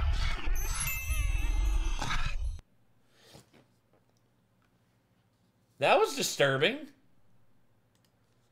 Okay. Anyone else want the last 10 seconds of their life back? Yes. Charybdis. This is the second one from Anvil Pictures.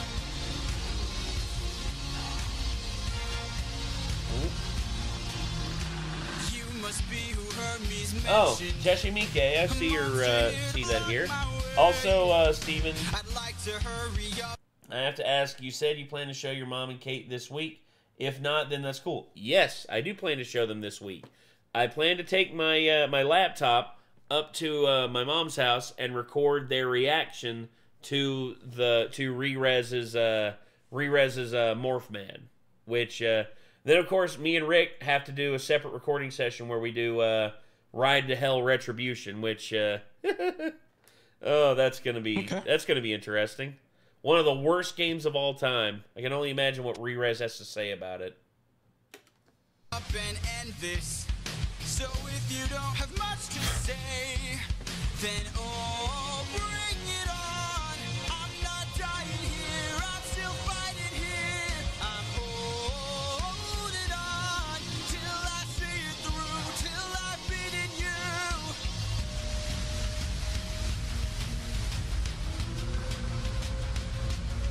Sam Lloyd, I do believe that RFK Jr.'s comments about autism are very off kilter, and I don't know 100% of like what he meant by it. I don't know if there's any like anything that can be said that can correct what he said, but that's just me though. Reincarnated Season 4 picture trailer. Oh, that's out, Scotty. Me and Nick are definitely gonna have to react to that tomorrow. Yes, Fire Tower V, we're probably going to react to that tomorrow. Ooh. There, I see it. The island I've been searching for. Home, I've reached it. My wife and son are past these shores. Holding on, I am almost there. Scared. Hold on, I am on my way. I'll be there today. Oh yeah. Odysseus has returned to Ithaca. What? You thought that you were going home, Odysseus. Too bad. Yeah, wow. The Odyssey. One of the most epic tales in history. RFK will be gone soon. Maybe. Sam Lloyd, I don't think he hates autistic people. I think he fears the amount of autistic people that are going to be in the U.S. population because of his fear of, like, vaccinations and, like, everything like that. I don't know if he hates autistic people as much as he just fears, like, the worst effects of autism, which, don't get me wrong, I think he's very much, like, in the wrong for, like, most of the shit that he's saying. But I do believe he actually wants to help people. He's just going about it the wrong way. There's a lot of things that could be done to circumvent and, like, prepare the workforce and prepare the population for, like, the advent of autistic people coming into the workforce. But he's going about it the wrong way. He wants to try and be preventative with it. There's no preventing what's already been done. Period. Mm-hmm. Autism is here to stay. To stop autism from entering the country. Like, autism is vaccines more safer or abolish vaccinations. All the people out there who have autism, they really should get in line for everything that's going on. It's like, Jesus Christ, dude. I don't like autism people, and this is too much people who have autism in this country. That shit hurts my neck when I do that voice. Oh, God. No, dude. People get mad at me whenever I do, like, an RFK Jr. impression. It's like, dude, come on, dude. It's funny. The dude's got the, okay... It's like he suffered. The reason he talks like that is because he had a really bad drug addiction and he overdosed. I'm like, and I'm supposed to, and that's my fault somehow? No, he sounds like that because he did that to himself. Period. And the brain in the worm. Yeah, the worm in the brain. Yeah. Where the fuck? Yeah, he did that to himself. It's not my fault. Bring out your dick! Bring out your dick! Bring out your dick! Here's one. Ninepence. I'm not dead. What? Nothing. Here's your ninepence. I'm not dead. Here. He says he's not dead. Yes, he is. I'm not. He isn't? Well, he will be soon. He's very ill. I'm getting better. No, you're not. You'll be stone dead in a moment. Oh, I can't take him like that. Oh, wait. Shit. I'm sorry. I thought I had that up on screen. Apparently I didn't have it up on screen, Rick. Hold on. Pardon. Bring out your dead!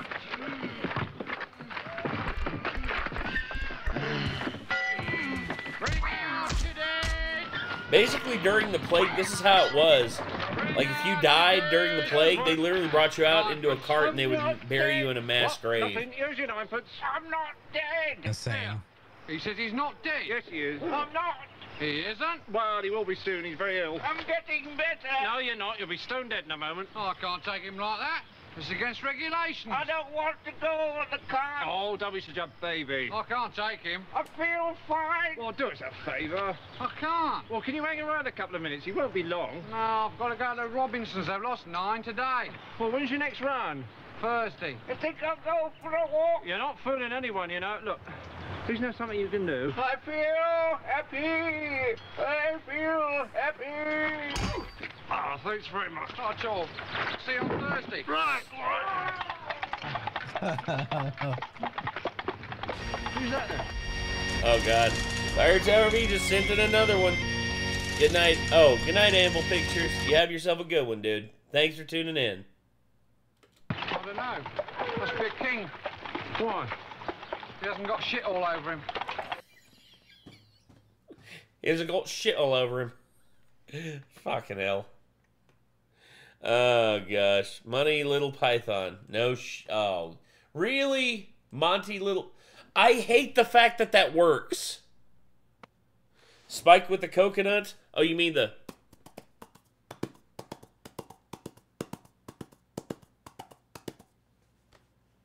True. So this tube now contains hydrogen. This is one of my favorite chemical reactions ever, Rick. I love this shit. Oxygen gun. Oxygen and remember gun? how Okay. we couldn't light the oxygen gas? Well, we can't light oxygen in the air because oxygen doesn't burn in air, but can I light it inside the hydrogen? Right, this is slightly nerve-wracking. Okay, now there's a little electrical spark on the end of this, so when we're in place, will we check memes? Yes, before I go out for the smoke break. Absolutely, Sam Lloyd. We're going to let the oxygen come out, and it should light inside the hydrogen. hydrogen. Star Sailor X, go ahead. Okay, so remember, oxygen doesn't light normally. So ready? Need to check here. It's and Fireman Nick is on. Yes, good, thank you. Right, okay. So, okay, we're in. Sparker on, and oxygen, and there we are. So this is oxygen gas burning in hydrogen, which is actually pretty good, really. So oxygen itself doesn't burn in air, but it does burn in hydrogen. Okay, off. Right, now, phew, so far so good. Well, I thought, okay, so we can light oxygen inside hydrogen, but... yeah. But oxygen, the shit we breathe, basically will burn inside of hydrogen. So in a full hydrogen environment, it'll burn. Which, once again, shows why the sun is so fucking hot. Again, I love that shit, dude. I love that shit so much. But also, it's just like, the barking dog reaction, I was expecting that. Hold on. The barking dog reaction. Here we are.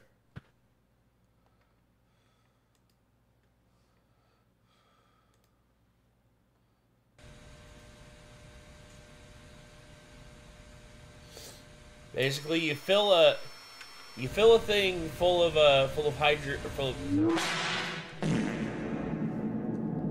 I'm sorry, I had to do it. Just. Yep. I'm not. I have no regrets. I have no regrets. This will be the last one that we'll react to before we react to memes. Rick is just like disappointed in me right now. Rick is just looking at me, and I'm just like.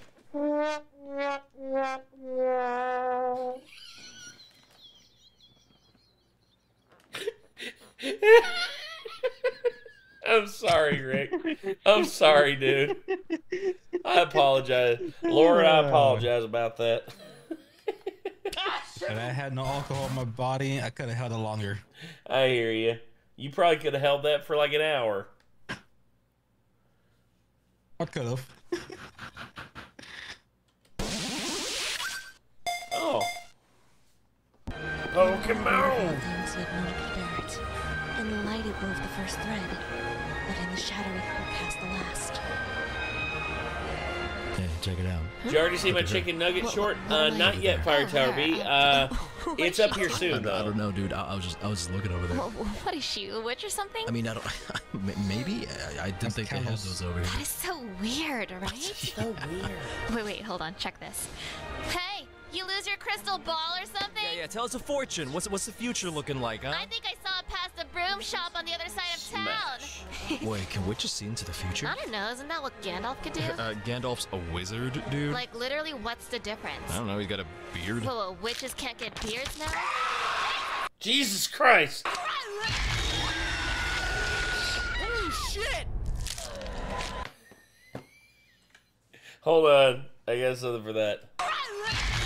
¿A quién estás diciendo charapu? Oh, shit!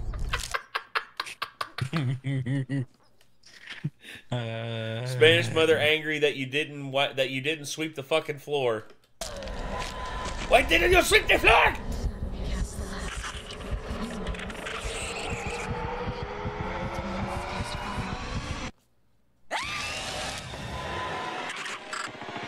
Jesus. Giratina. They won't save us. Oh god, a biblically accurate angel? A biblically accurate Pokemon.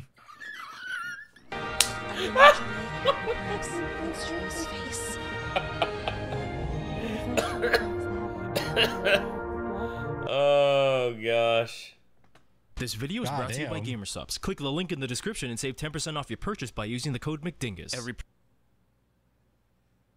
Bad. Bad. Purchase made using a link below. I'm just joking. I know they got to appeal to the younger audience out there, but still, bro. Bad. Bad. Shame, shame. I know your name. Okay. Let's see. I think that's the last one for now. So let's look at... Oh, gosh. Okay. So let me get the Discord pulled up here. Rick's going to be going away for just a minute. He'll still be able to see everything that's going on. But let me get the Discord memes pulled up here. All right. The dank memes that y'all have sent in. Renegade-related memes. And let's go up to... Okay. Today... Okay, here we are. Okay, here we go. So, should Nate stop drinking? Should Nate stop drinking? Yes. I got some bad news for you. that ain't happening anytime soon. No. Down. Bad chat. Oh, yeah. Look at Nick. Yeah, right there. Nick's face. That's perfect. What drunk Nate feels like.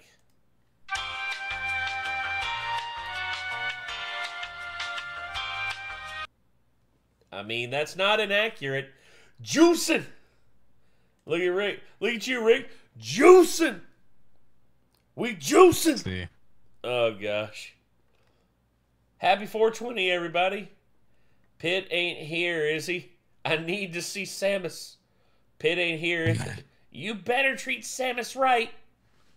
Uh-oh. Sam Lloyd has a... So since I was told I look like blonde Stephen Colbert, let's see if that's true. John.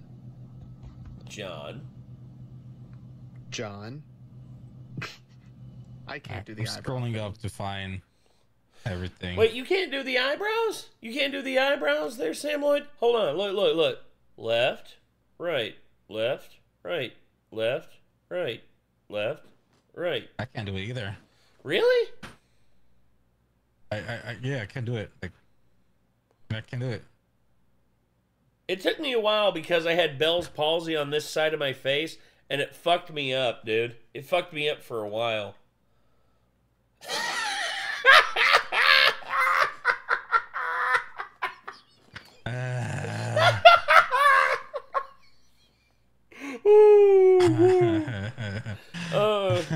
I know it belongs with that. It's just like, yeah. Oh my God. What's this? Welcome back to Politically Inaccurate Smashdown. Let's prepare to debate. Taxes are too high. Eat my right wing, punk.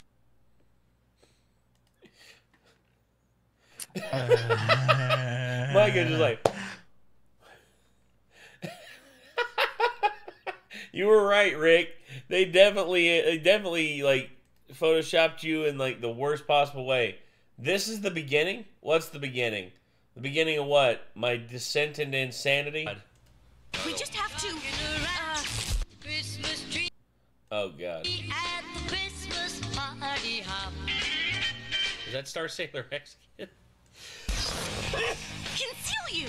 You what? No. Oh God. Wow. Oh, I remember being a kid and watching cartoons on Saturday morning. It was a time of innocence, carefree behavior, and just good old-fashioned fun. It was a time of innocence. It was a time of Schlong Dropper Star. Oh, Schlong Dropper. Oh wow. Yeah. Yeah, that was when Star Sailor X started using like the weird names like Schlong Dropper and like what's another one that you used, Star Sailor X? I can't remember off the top of my head. Loop. Oh God, what's the loop? My name is Rick. Play it. Ugh. Yeah, it is really. Yeah. Why?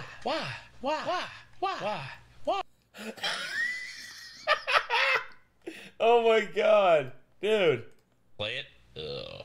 Yeah, it is really. Yeah. Why? Gotta play it. Why? Instead for you to be like, wah.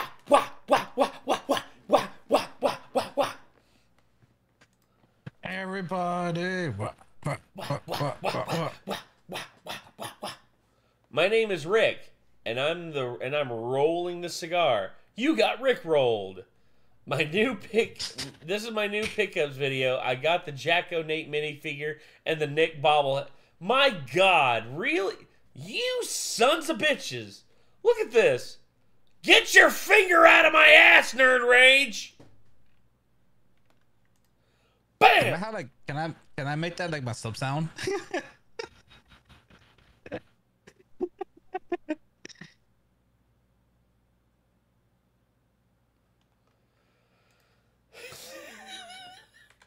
I do not do a sneer like fucking Mick Jagger.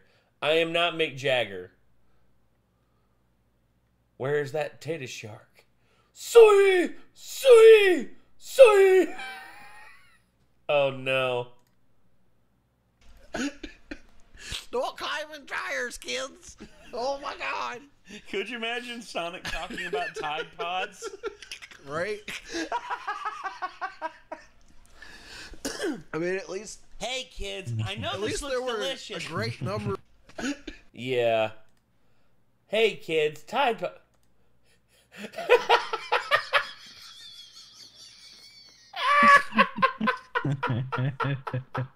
God dang, Rick. Holy shit. Oh, God damn it. Made you look. God! Son of a bitch, Sam Lloyd. You actually did it. You actually did it.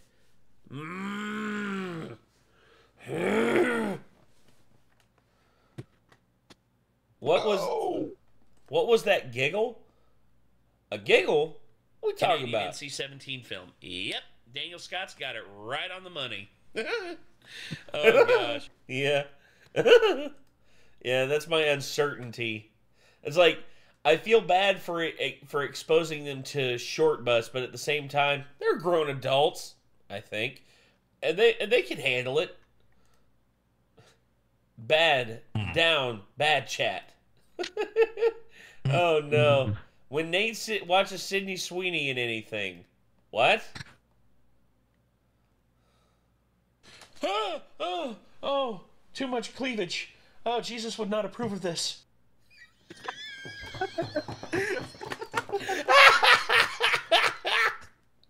I mean, they're not wrong. I mean, that woman has an addiction to showing her tits, which, look, if I were single, I would be like, okay, that's fine, that's cool. But at the same time, it's just like, bruh, I understand that you want your titties out all the time, but come on, dude, you gotta save some. You gotta save some for everybody else. I don't mind it. Wait a minute. I know you don't. I know you don't. Ernie. Wait a minute. Ernie. Guess I'll enjoy them on your behalf, Nate. By all means there, Furno. I mean, look, I ain't against people showing their goods if they feel comfortable with it. I mean, that's all well and good. But again, I'm in a relationship. I'm happy. I got Kate, dog. I'm good. Oh. Yeah. Like, disappointed Rick. Disappointed Rick and, like, angry Nerd Rage. Nerd Rage living up to his fucking name. Oh, Renegade Chat, Drunk Nate. That is almost scarily accurate. Y'all waterboarding me like a motherfucker. Wait, Luigi's the man? Luigi is a man of God, for real.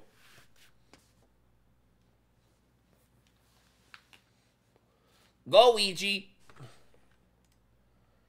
Alright. Yeah, Nick thirsting over Zero Suit Samus. Why am I not surprised? True. I don't blame. Boy, go to bed. Boy, Nate, go to bed. You're drunk. It's like, go to bed. You're drunk. Bitch, don't tell me what to do! Are you sure about that? No. Please. Please. Please. Oh, my God. It's always every single holiday that I get a dick in the box. It's my dick in a box. Dick in a box, girl. Honestly, the only time I'll talk within this week or possibly more. Hey guys, friends of mine in the Renegade memes, people I trust in the Discord server, and Nate, if he wishes to read this, or sends it to him in some way, form, possibility, or any other ways of possibly. I will not be making memes until his father's officially gotten better, or if Nate shall truly feel better. I do not want to make memes, or will, because if most people know me in some understanding, you shall know I typically wish to make negative or possibly worse states or things to do or say as a meme. I could help anyone if they wish for templates or anything to support, but I will not do such meme. I will not myself do such memes. So either thank you for understanding me, or sorry if you have heavily expected me to make memes. Good night, morning, evening, afternoon, weekends, and or weekdays. I will talk in YouTube chat now, but after this, if any hopes for expectations, interest, desires, or any wonder of me doing or saying something, I shall in some restrain myself not to say or will do anything here.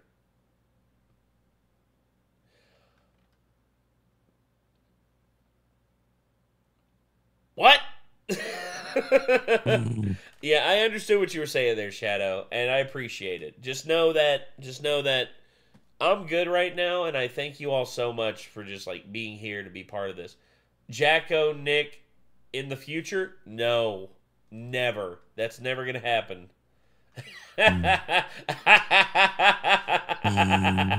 That's hilarious.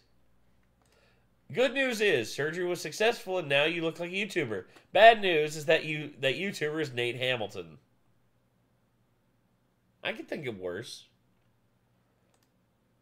Yes. Yes, that's Micah. That is 100%. Like, redheads. That's one of his future ex-wives right there. 100%. What we are seeing now is the victim of immeasurable psychic damage. His facial expression is a telltale sign of irreversible harm done to billions of neurons and synapses. Poor guy might be dead. Blame Star Sailor X. Why would I do something like that? Of course I'm going to do that. Get your finger out of my ass, Nerd Rage!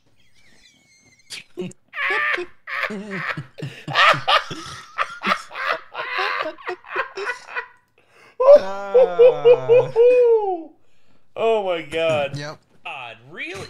You sons of bitches. Look at this. Get your finger out of my ass, Nerd Rage. It's like that scene from Scary Movie. It's like, I look over, I'm like, Ray? He's like, oop, my bad.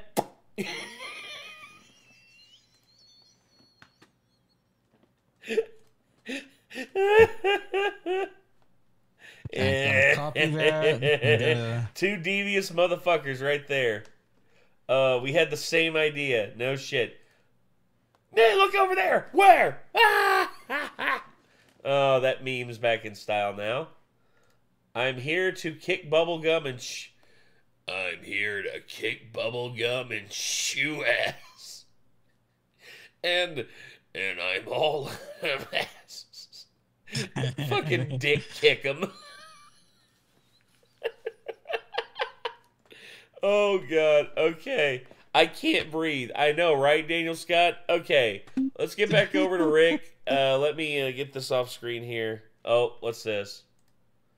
Just squint your... Nate and Nick was... What? Nate and Nick was back. Okay. Squint your eyes on this. Okay. Thank you, Shadow. Waluigi's better than you. Hernan, that's a bannable offense right there. You shut your filthy whore mouth right now.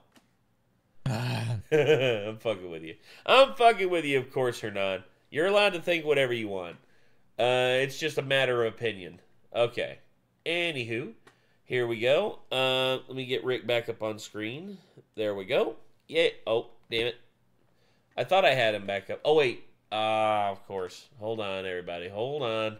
Let me get this here. Okay. Boom.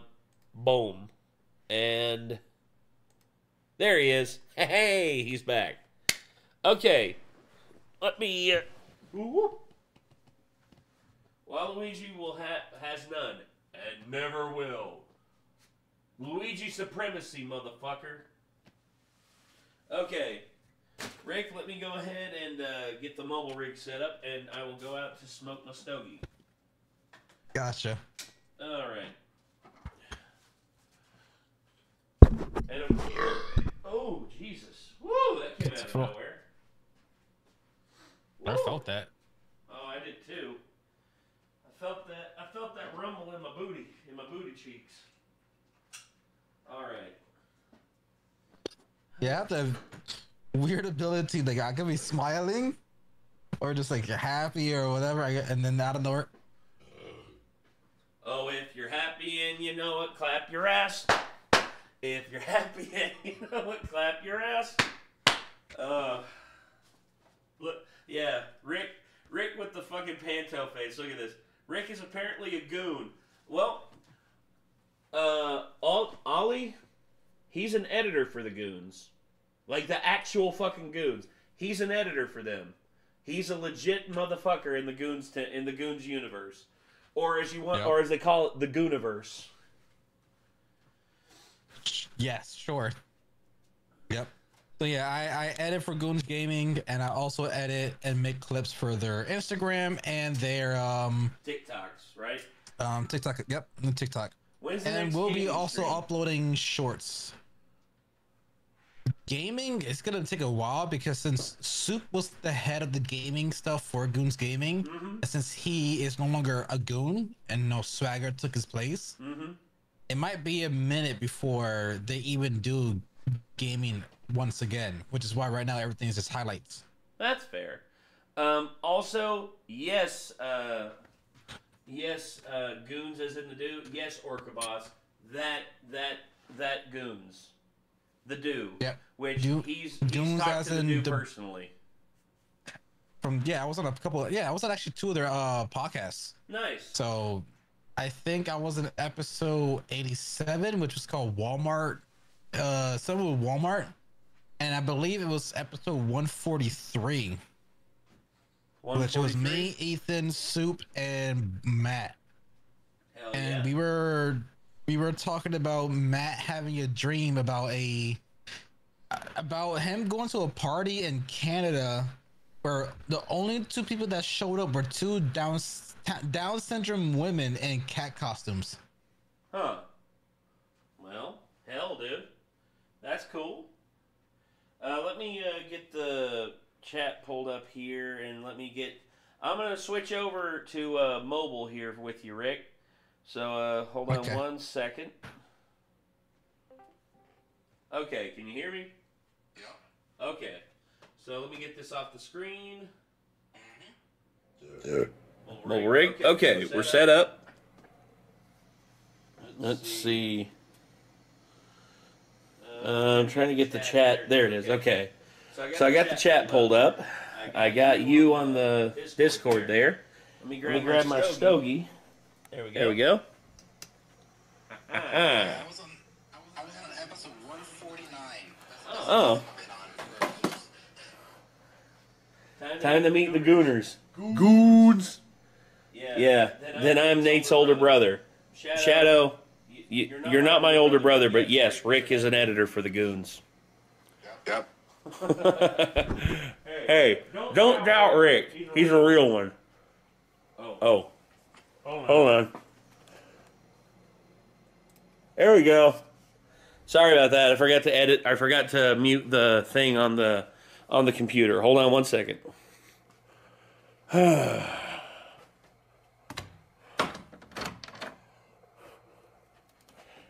right. The benefits of being the editor for the Goons, being the server, was I heard Baby No Money's song "Freak" before he released it. Oh He was shit! on a podcast, and Really? He showed them a snippet, and so yeah, they recorded that very early. I believe it was March, and he was releasing the song. I guess like March. March or April, but I remember I was also in charge of basically trying to gather clips for I guess like TikToks or whatever. So whenever the editor of the podcast was actually submit the podcast to be uploaded, I would click the link so I could just pre-watch the podcast so I could already have clips thought about. So once the video goes what the fuck? Okay. Once the video goes live, I'll grab the timestamps and clip it and then upload it onto TikTok or whatever. But yeah, I watched the podcast early, basically over almost a month early, and I heard it's freaky. You're a freak for the streets. Freak out. That song before it came out. Okay. Can you see me, Rick? I basically switched. Okay, just making sure. So chat can hear you still. Yeah, smoke that Cuban cigar. It ain't a Cuban, but it is a Honduran. So yeah, Okay. these are pretty good. Albeit, I do have 4 Cuban cigars up in my humidor upstairs, so I may pull one of those out for a stream if I feel if I'm feeling frisky. All right, here we go. If you pull one out, I have 1 Cuban in here, so I could join the Cuban.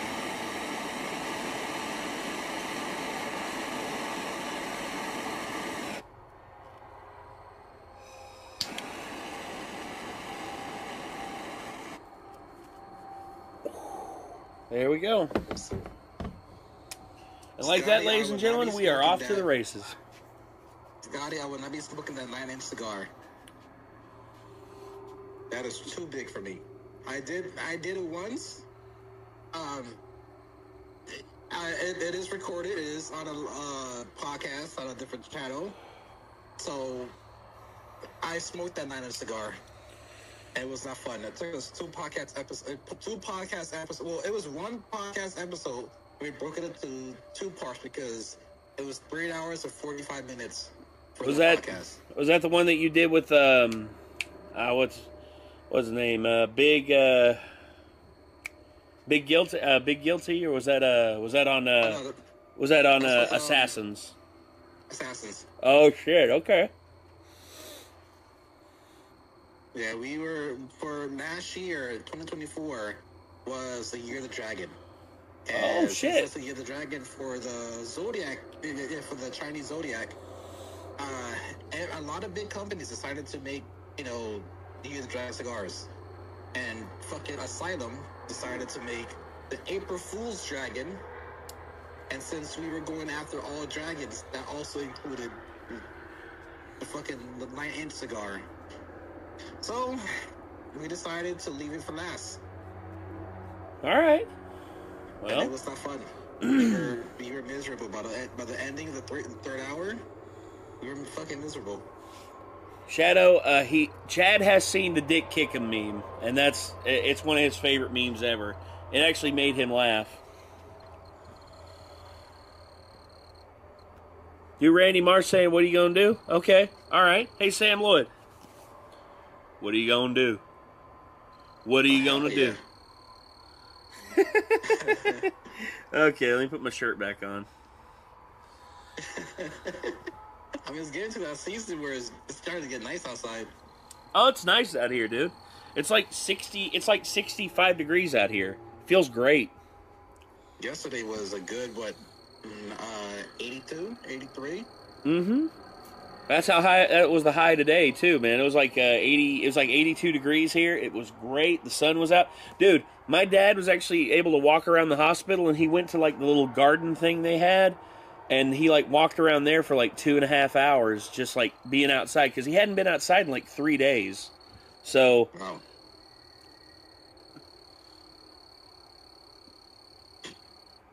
The cool thing, too, is my uncle, he bought a smoker. So we had a little barbecue yesterday. We had chicken. Nice. Steak.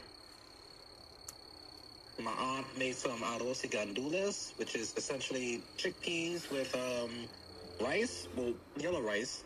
She made mashed potatoes, homemade, no powdered. And we also had beef stew. Oh, dude. That sounds killer, dude. I love that. I got a cricket down here. Hold on. Let me see if I can find him. Oh, there he is. Hey, little guy. Hey, little cricket.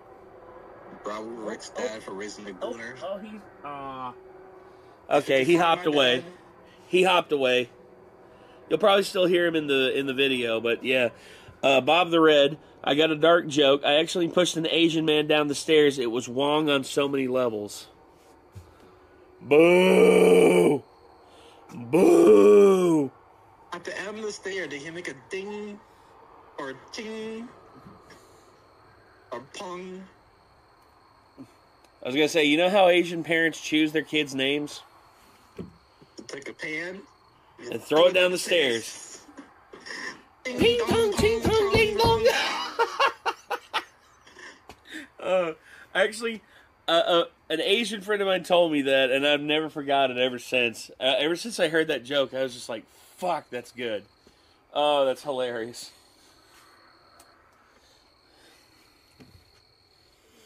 I mean, at the end of the day, listen, Tony, you know him as Tony. I know his real name. And his real name is fucking gangster as shit. Uh-huh. And his real name is Long Wang. Fucking Asian man with the name Long Wang. Fuck yeah. That's almost similar to like the American Indian name I heard one time. This dude he was on the Lenape reservation I went to. His name was Hung Like Horse. No joke, dude. It was hilarious. Yep, Long Wang.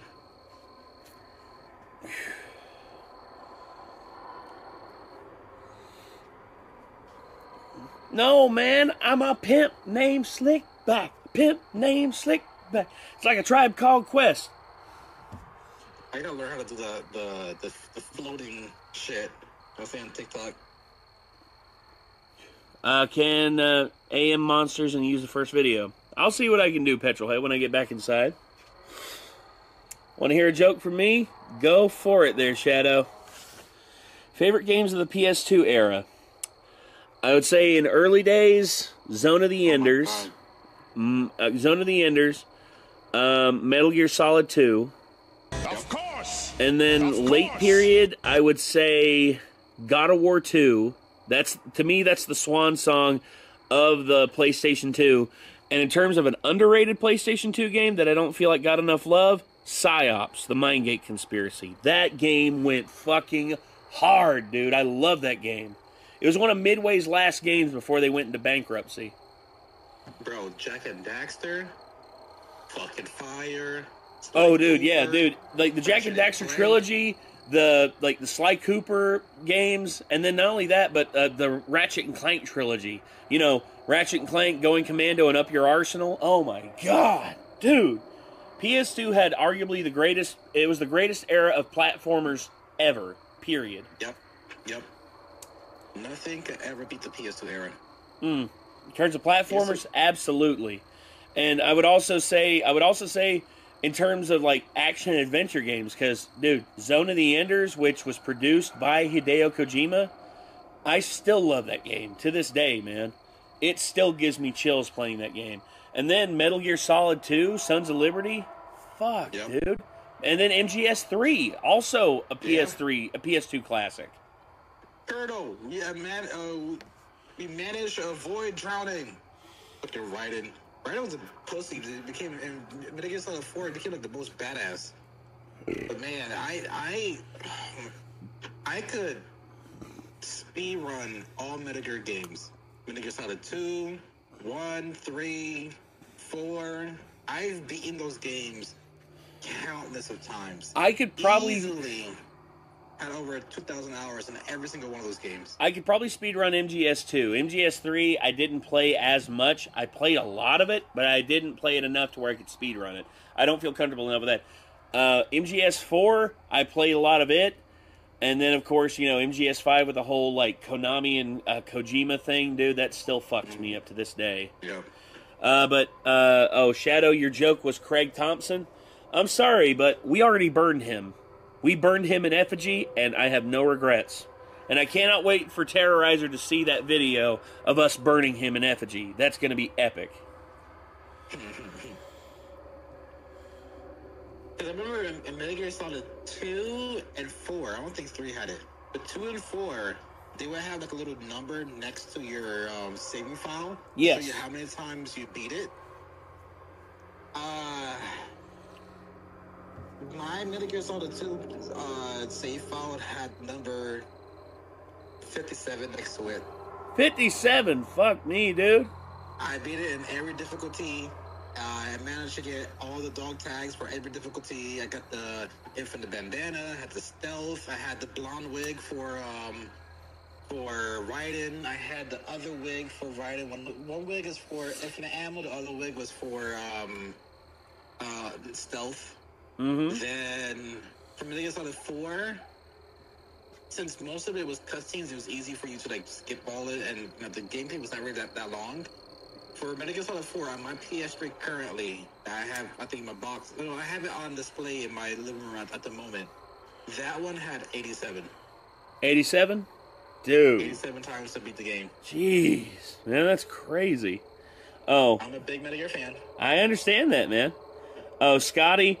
Oh, Scotty says he's making jambalaya tonight. Got yourself a little jamba. Dude. I never had jambalaya. Oh, dude, best jambalaya I've ever had, New Orleans. I went down to New Orleans. I can imagine. Oh, dude, I went to, it was like, I think it was Cafe Etienne, it was just off the French Quarter, like, in, like, it was just at the start of one of the wards. I think it was, like, the 6th ward. My God. I've never had jamba like that, ever. I've had good jambalaya, but then I've never had, like, jambalaya that literally made my bones shake with just, like, flavor. And spice. Jesus Christ. Damn. Okay, I gotta try that. Biotech with General Vogan and Metagasol 3. I used to get the mushroom cap. Hi, Nick the Wicker Beast. I used to get the new entry cap, the mushroom, and I used to actually fist fight Vogan, and I actually killed him just punching him. I didn't use no guns or nothing. I just used to, as he shocked me, the green mushrooms would actually reflect his thing back, stagger him, and I'll fuck him up. And like I said, every Metal Gear game I beat it multiple times, and I found every way to beat every single boss non-lethal style. Hell yeah. Bob the Red has a couple comments here. I know a couple of underrated games in the PS2 era, Xbox era. Wrath Unleashed, I played that one. Armed and Dangerous, never played that. Gladius, did play that. All of which were published by LucasArts. That doesn't surprise me. Also, I have another dark joke. A Mexican told the cop, "You can't write me a ticket. I got a marathon to run tomorrow." And the cop said, "That's not how you play the race card." Okay. But Nick the Wicker Beast, I'm seeing your comments, and a lot of them aren't coming through. I'm sorry about that, dude. I'm not sure what's going on with our comment section. I'm sorry, dude. Like, Nick the Wicker Beast is in our comment section blowing it up, and he's just, a lot of his comments are getting blocked. I'm cautiously optimistic about any other Metal Gear Solid properties that Konami releases from here on, now that Kojima's not involved. Because when they released Metal Gear Survived, they showed us that they don't give a fuck about continuity. They don't give a fuck about the property. They just want to make money. Yep. And until they prove to me otherwise, I'm not trusting it. Period. I bought Survive. To this day, it's sealed. I will not put that bitch in any system ever. I will not give them the respect on opening it. I will buy it just for the simple fact I am a huge Metal Gear fan and I support Metal Gear. Despite that not being, Kojima's, work, I'm a collection. I'm a collector. I have every single property of Metal Gear. I'm talking about every single. I'm talking about the Game Boy Advance Color one. I'm talking about the one for the NES. I have the one that came out in '87. I got the one that came out in '91. I have the variation for, I even have the VR missions for PS1. I saw that, dude. There was actually a copy of that at a local game store, and I wanted to buy it. I saw it there, and the guy was too busy, trying to sell some Magic cards, and I was just like, fuck, okay, I'm just going to leave. I'll come back later. But I saw that you sent that, Nick the Wicker Beast. I will get back inside, and I will see that dono here in a minute. Once again, there's just a lot going on, dude. I'm sorry. Yes, I did play Acid. I played every single Metal Gear game that ever existed. I have Acid, I have Portable Ops, I have Acid 2, I have everything of all Metal Gears. That doesn't surprise me. I gotta give my uncle money. I just gotta buy it off of him. He has an iPod Touch that he has. It's collecting dust in his drawer. I'm just gonna give him maybe $50. There was a Metal Gear Solid 4 game for the iPod Touch. That is obviously no longer in app stores. Yes. But he still has it on his iPod. Oh, dude. If you could find it, give it to me, and I have everything. You can actually find a ROM hack for it. There's actually a ROM hack. I've seen it out there. Then you can actually still play it on a iPod emulator. But yeah, it's one thing to have it on the emulator, and it's one thing to actually have the physical thing. Oh no, I get that. I get that 100%. That's like me with the games. Like, people are just play your games on an emulator. I'm like, you don't understand, man. To physically own it is a next level kind of commitment. And I live for that shit, man. I live for that shit. Oh, Bob the Red's got another dark joke. Got another dark one. Why do we Americans dislike playing Uno with the Mexican folks? Because they keep taking all the damn green cards. I saw that coming from a mile away. Much like your mother there, Bob the Red. Dude Drunk Pat Sajak hosting Wheel of Fortune. Hello, everybody, and welcome to Wheel of Fortune. Look at Vanna White. Ain't she still hot? Hard to believe she's 76 years old. What, Vanna? What? You're so fucking hot even though you're 76. I'd still hit that.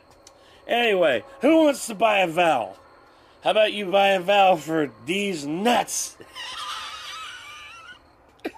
I'm sorry, everybody. I'm sorry. I apologize for that. Anyway, who's going first?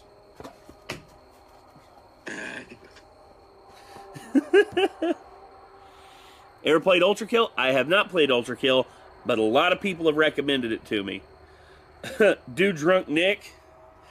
It's like, you keep sending me donations, and I don't want to eat any more spicy chilies, but I'm going to anyway. I hate my life. Read your joke? Okay, Gavin, hold on. Let's see. Oh, shit. Didn't mean to do that. Okay. Gavin. Oh, there it is, Gavin. Let me find your joke. Hey, Nate. How do you pick up Mexican chicks? With a border patrol van. Oh, no. No, you don't. They run from that shit, dude. They run from that shit. Dude, my buddy Evan, he's half Latino, he's half Mexican and half white. He said like he saw a border patrol van and just out of pure like genetic disposition, he ran. He ran for the hills as soon as he saw it. I love offending Mexicans, JK. Well, tell you the truth, one of my favorite gamer tags ever is a bunch of Mexicans, because whenever I died in Halo to the group, to like that gamer tag, it's like, you were killed by a bunch of Mexicans. That's one of my favorite gamer tags ever. And then, of course, there was another one, Puerto Rican Stabby Stab.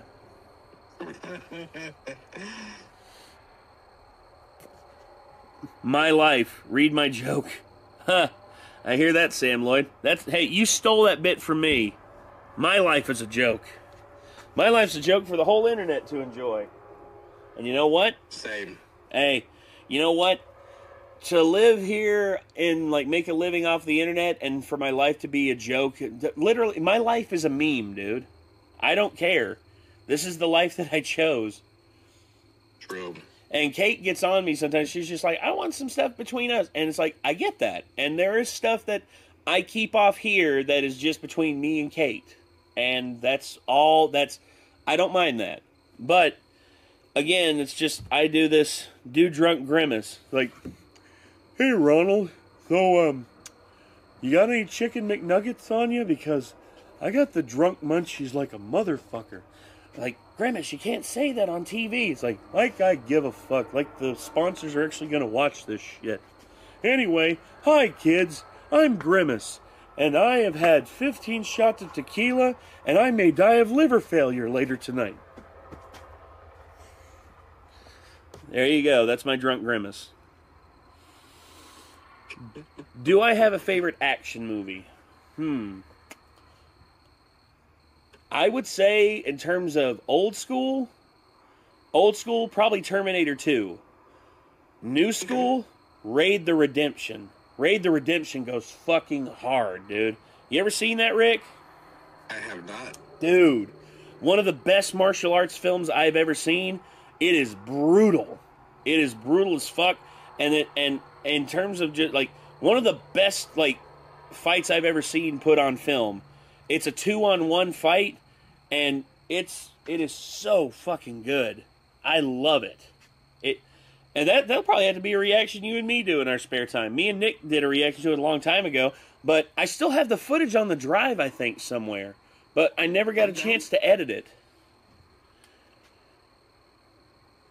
Where can I'm gonna post a picture of my Metal Gear collection on your server. Because I saw... Fuck yeah.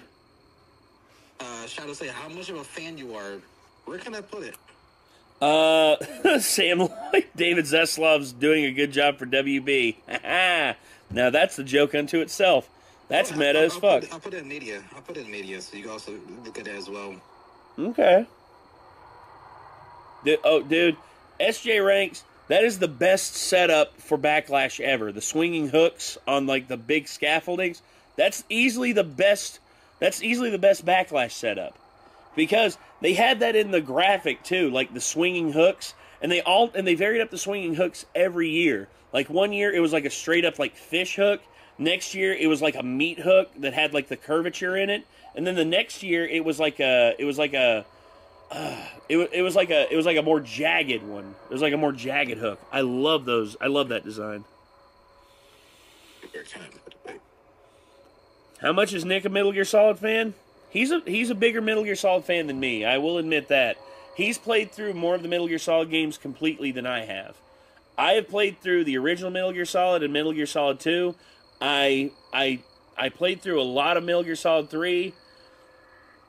And I played through a lot of Metal Gear Solid 4, and I didn't play 5 simply because I protested Konami just out of principle.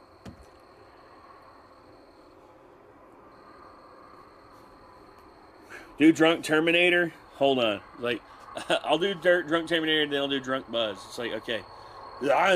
Tell me, where is your housekeeper? I want to impregnate her with the next generation of Terminator. And then, of course, I'll put it in memes.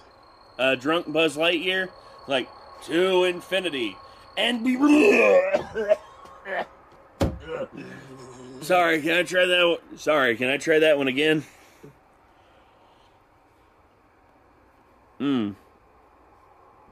Hold on, Star Sailor X, let me check on that. What's your game idea? My game is a player tries reaching a mountain in the cold. I think of having puzzles and platforms to make it feel less walking sim, and I think of having almost no dialogue. Well, Star Sailor X, that's actually a good concept. I would say one thing you could do is the more the cold affects the player, like, you could actually have, like, stuff along the way to where, like, the player can, like, warm themselves back up, like, create a fire, or hunker down in a shelter, or like a makeshift shelter for a little bit, and they're actually able to have more mobility, and it actually affects their ability to, like, go through the puzzles and shit. I think that'd be really cool.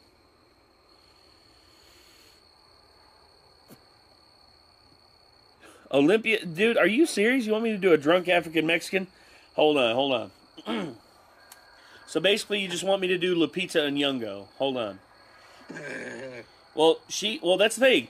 She's African and Mexican, because that's the thing. She was born, I think she was born in Mexico to like a Nigerian family. Oh shit.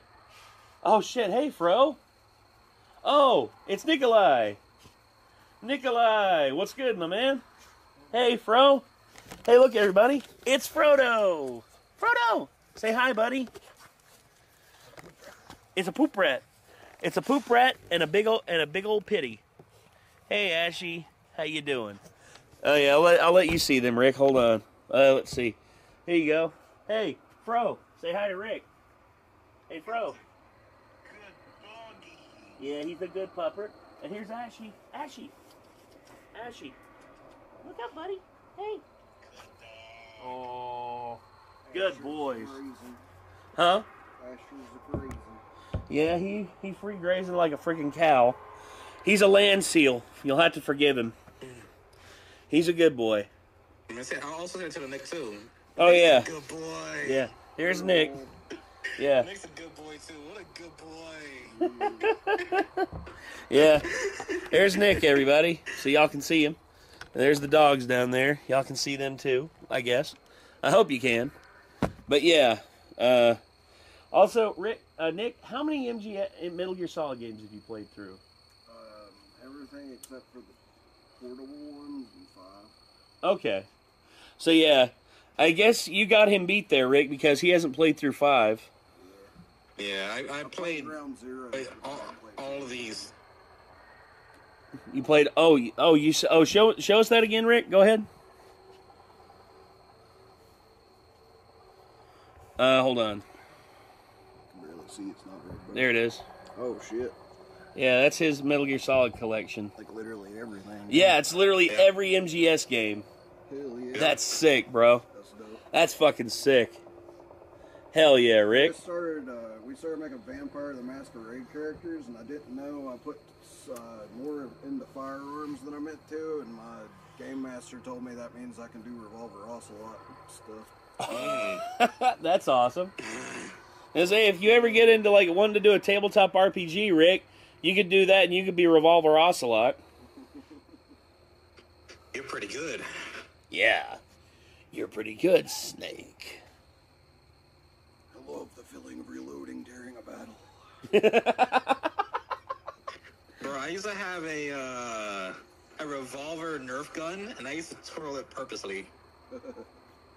This gun is the best gun ever. I see it like this. I go like this. Let me see. There you go. I see it like that purposely, and just finally get it back. It's been a long time since I've done it, but Selection Army, the greatest handgun ever made. I see it like that, and then flip it around. Fuck yeah. I used to be good. I used to be good at it. It would have been a long while though. You're pretty good. Drew drunk Mr. Meeseeks. I'm Mr. Meeseeks. Look at me. By the way, I've had a few while I was in the box, so don't mind me. Just don't hit the button again. Well, him over there, he roped me into this. Him over there, he roped me into this. That one over there roped me into this. You learn your place, old man. Hey, boys. Ashy boy. Ashy boy. Who's the good boy? Who's the big, thick land seal of a boy? This is some real gourmet grass. Yeah, they're eating grass. They got upset tummies. Oh, what'd you say, Bob the Red? Let me read your dark joke. I've got another dark joke. Why do girls in Alabama hate doing it reverse cowgirl? Because you can't turn your back on family. Fuck you, dude. God dang it. The American South's got enough of that shit to deal with, dog. What's the total up to now? Psychoid, last I checked, it was at 3... About 350. No, it's higher than that. Because I already did... That's about the time Nate realized that Nick wasn't Nick. That was a dang old Loch Ness monster. Because I was like, God damn it, monster. But I think we're up to like 360 something. I can't remember off the top of my head.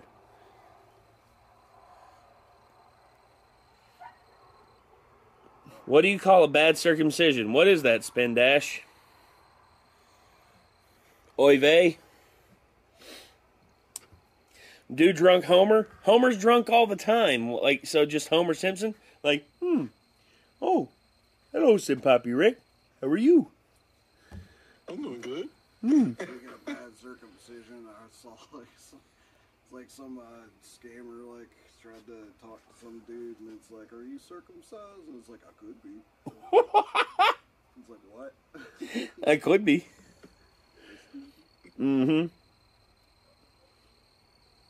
Do Vince McMahon going to hell? Okay. It's like, oh shit! I don't see a light. All I see is a dark pit. I really hope someone will shit on my chest down there. I don't care. I don't care. I'll show my ass to him right now. It's past midnight. We're gonna get us cops calling. I'll show my ass to him right now. I don't give a fuck. Hold on, I'm pulling my pants down right now. I mean, that's decent exposure for me. There we go. Ah. I pulled my pants down, but my shirt's long enough to cover my ass, so... Technically, I mooned him without mooning him. That was a new moon. that is a new moon. That's what we could call that. Mooning your neighbor with your shirt, with the back of your shirt down. It's called a new moon. All right, Goobers, I think you've had enough grace. I know it's 420, but that's a lot of grace. Dude, Sting always comes from behind. See y'all later. Bye, Nick. See you, boys. Bro, Asher, y'all have a good night. Try not to make Nick's life too much of a living hell. And the only other game I ever tried to collect as much was Resident Evil. Other than Metal Gear, I think I have 0 through 8. Okay, Nick the Wicker Beast, they asked me to do Vince McMahon going to hell. And that's Vince McMahon's thing, apparently. It's like, I really hope someone down there will shit on my chest. It seems like the opposite of his theme song came to fruition. No chance in hell. Yep. Nick looks like Jack Black, except if Jack Black was actually a good metal singer. Oops, did I just say that out loud? Jack Black is kind of overrated. Jack Black is overused. That's the problem. It's like, oh, he was Claptrap in Borderlands. Oh, he was Steve in Minecraft. It's like, dude, Jack Black is not the only celebrity who is relatable in video game related movies. Cast someone else, for God's sakes. Like, just do a good job. That's all I ask. Do a good job making video game movies. It's not that hard. Yeah. It's like, I felt like Uncharted could have been better. Could have, yes. Well, for them portraying a young Nathan Drake and getting Tom Holland, I think in terms of casting, that's pretty good casting. Yeah. But here's the big thing. In terms of the personality, he was more of like Peter Parker instead of Nathan Drake. Yep. Just how I felt about it. And don't get me wrong, I like Peter Parker, but Peter Parker is Peter Parker. Nathan Drake is Nathan Drake. There was a perfect casting like 10 years ago with Nathan Fillion, but yet they're not going to use him because it's like, oh, he's too old. He won't be able to portray Nathan Drake for it. It's like all you need him for is like 6 years and 3 films, and he's still killing it in The Rookie. He's still doing great work. Yes. Jesus Yeah, Christ, it's not that hard. That's my favorite show at the moment. Me and my wife cannot wait till like new episodes. So the moment it's like Wednesday, we turn on fucking Hulu and immediately watch it. Nathan Fillion he's phenomenal. Like, He's great. I'm a big fan of him. He's great. I'm a big fan of him. Dude, I've been a fan of him ever since I saw him in Firefly. He was great in Firefly. He was great. He's been great in everything he's been in. They actually did a fan film of him as Nathan Drake with Stephen Lang as Sully. And I'm like, you couldn't get better casting. Bro. You could not do better casting. Why would you not run with this? Oh my God. With the budget that movie had, I mean, look what they did with fucking Samuel Jackson with, Captain Marvel. Yeah. A little bit of a de-aging. Now with AI and filters, you could put a little filter to get rid of some of his, wrinkles or even makeup. Well, a little bit of prosthetics. You don't even really got to get rid of his wrinkles because he still looks great. Just let him be himself. Let him be Nathan Fillion, because a lot of the mannerisms that they based Nathan Drake on was from Nathan Fillion. Yep. That's all you need. You don't have to try that hard. I know you're trying to build a new franchise with Tom Holland, your golden boy, Sony. I get it, but at the same time, it's like, bro, you don't have to try that hard. You don't have to reinvent the wheel. It's already there for you to take. Just take it and just and run with it. Yeah, it's like unpopular opinion. I feel like Zendaya was misused in the Spider-Man series. Like, her real life is literally Mary Jane. She's a model. She does music. She does acting. That's fucking Mary Jane. That's what's literally to a T. The original, the original. What's the director for Tobey Maguire? Oh, Sam Raimi. Sam Raimi, and the Sam Raimi fucking in the Spider-Verse, Mary Jane was, she did the acting for the musical stuff or whatever, the Broadway plays. She was a model for billboards and then, music and whatever. That's Zendaya now. That's her real fucking life. So it's like, bro, just cast Zendaya as Zendaya and she would have been a perfect Mary Jane. Perfect. Why gotta make her like this weird, awkward teen girl that's just like weird? Well, because they have to appeal to modern audiences. They have to appeal to modern audiences, or at least what the studio heads think modern audiences is like. But instead, it's just like, you got the chemistry between Zendaya and Tom Holland that is already great. It's so great they became a real-life couple. They're getting married. You don't have to do anything else. Just do what needs to be done. Also, Scotty, you're wondering who he plays in The Rookie? He plays the lead. He plays the lead in The Rookie. Also, Sam Lloyd, you wanted me to do Vince McMahon trying to escape from hell? It's like, oh God, I was wrong. There's no one trying to shit on your chest down here. It's just a bunch of devils poking you in the ass, which I'm kind of into, but I really want someone to shit on my chest.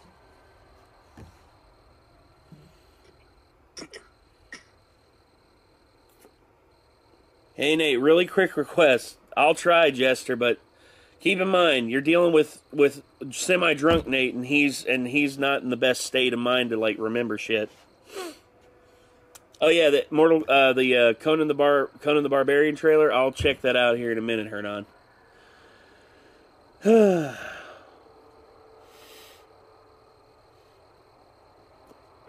I guess she's Michelle Jones, but it's like, it's...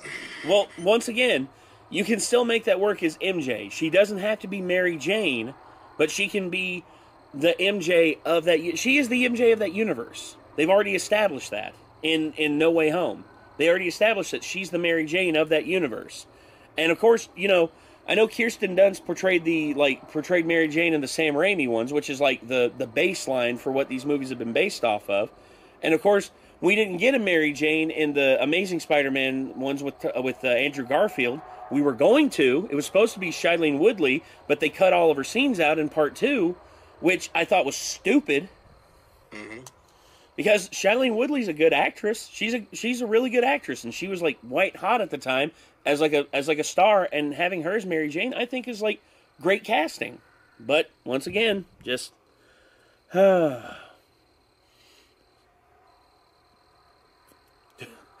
drunk Mr. Krabs. SpongeBob, me boy, I've had too much of the rum tonight. Also, can you take Pearl home? I trust you more than I trust myself right now, Boy Bob. Oh, gosh. I'm slobbering all over myself, trying to, like, slur my words. Her portrayal of Mary Jane Watson is one-dimensional. That's the only problem that I have with Kirsten Dunst's portrayal as Mary Jane Watson. It's very one-dimensional. Yeah. She's very much the objects that's there to be saved. And while they do flesh her out a little bit in the second one, they don't really add to her character. They just make her unlikable. And then the third film, same thing. It's like, oh, she's in love with Peter. But wait, oh, she has this quote-unquote love triangle with Harry? What? No! That's stupid. That's stupid. Instead, have her, like, have her struggles on Broadway and everything, and she has to, like, resort to, like, working at this blues bar, or at this jazz bar and everything. But at the end of the day, it's just, like, it's just her own struggles. You don't have to add in the love triangle with Harry, because Harry's already trying to kill Peter. That's, like, you don't need any more than that. Once again, the third Spider-Man movie, they fucked up so bad by trying to do too many villains at once. If it would have just been Harry and Sandman instead of Venom, instead tease Venom and have him in the fourth film, which is what they wanted to do, but Sony was just like, no, you got to put Venom in this film. You got to have him in this film. It's like, why? Why? Sandman's already a great villain, and Thomas Hayden Church killed it. He was one of the best parts of Spider-Man 3. And then, of course, James Franco. I know there's a lot of people that don't like James Franco right now, and I understand why. But him at the time, he did good as Harry.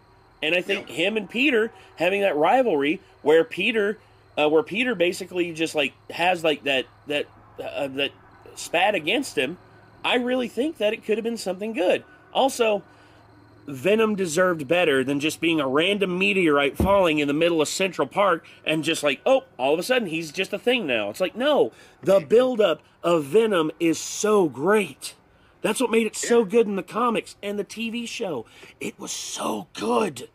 And you ruined it. You ruined it by just doing like a baseline introduction and just like, oh, he's a thing now. And it's just a random meteorite falling in the middle of Central Park when MJ and Peter are out on a date. It's like, no! The Mars scene where he's on Mars and you see the symbiote like come to life and actually take over Jameson's son. And then not only that, but just seeing like the symbiote be studied by Kirk Connors and him just state the danger of this symbiote if it gets loose and gets attached to a host that is capable of tremendous things, which Spider-Man is. And you could have built that up for the fourth movie and it could have been great. Spider-Man fighting his darker side and focusing on solely that throughout the film. And not only that, with the whole build-up, with even the game series they had, like Spider-Man 2, that was a phenomenal fucking game. And the fact that, Bruce Campbell was in the first movie, the second movie, and he was already projected to be Mysterio. Yes. They were setting him up to become Mysterio. And that would have been tremendous. He would have killed it as Mysterio because he's that guy. He's the B-movie actor that never got to quite be an A-lister, but he doesn't care. Like, that's the thing. Bruce Campbell doesn't care. He got to make his impact as Bruce Campbell. People know him as Bruce Campbell for being Bruce Campbell, And with him portraying like Mysterio, like that could have been so good, and we never got that. We missed out on Bruce Campbell as Mysterio. We missed out on full-fledged Venom, like a full-fledged Venom, like. And say what you will about Topher Grace, I think Topher Grace is a pretty good actor, but where they rushed his performance and rushed his character development in the third film, it made no impact. It made very little impact compared to what it could have in the fourth film.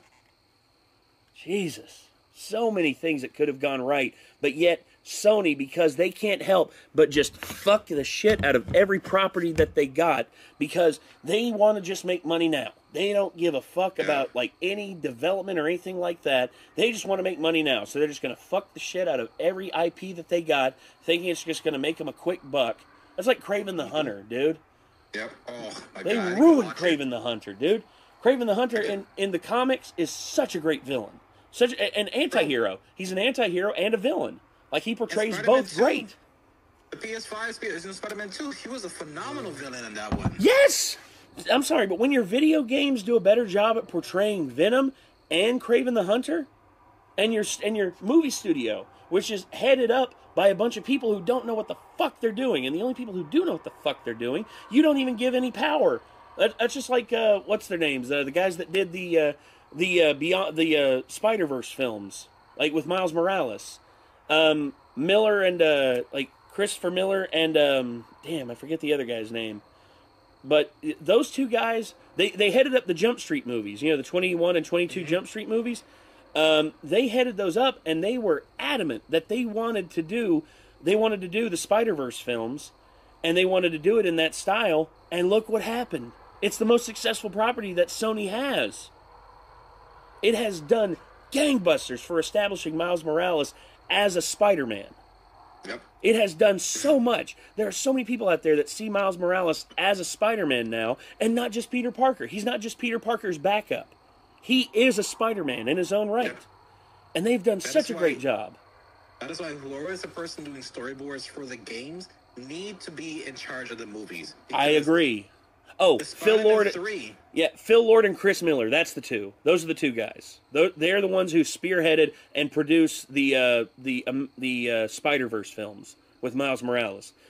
Those guys, put them in charge of the Spider-Verse. Put them in charge of everything Spider-Man related, because those two know what the fuck is up. Yep. And as me being Puerto Rican, like the little hints of things they put into the Spider-Verse, was just chef kiss. Like with the mother yelling at Rio Morales. Yeah, Rio Morales is a great character.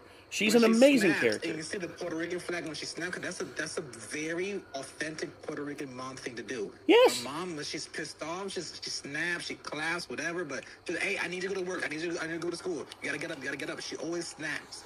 So when seeing, the mom snaps and you see the little Puerto Rican flag, like they put so much details into small, intricate things that you would never notice. So it's like, bro, it is fucking amazing how they do the animated stuff and how they do the video game.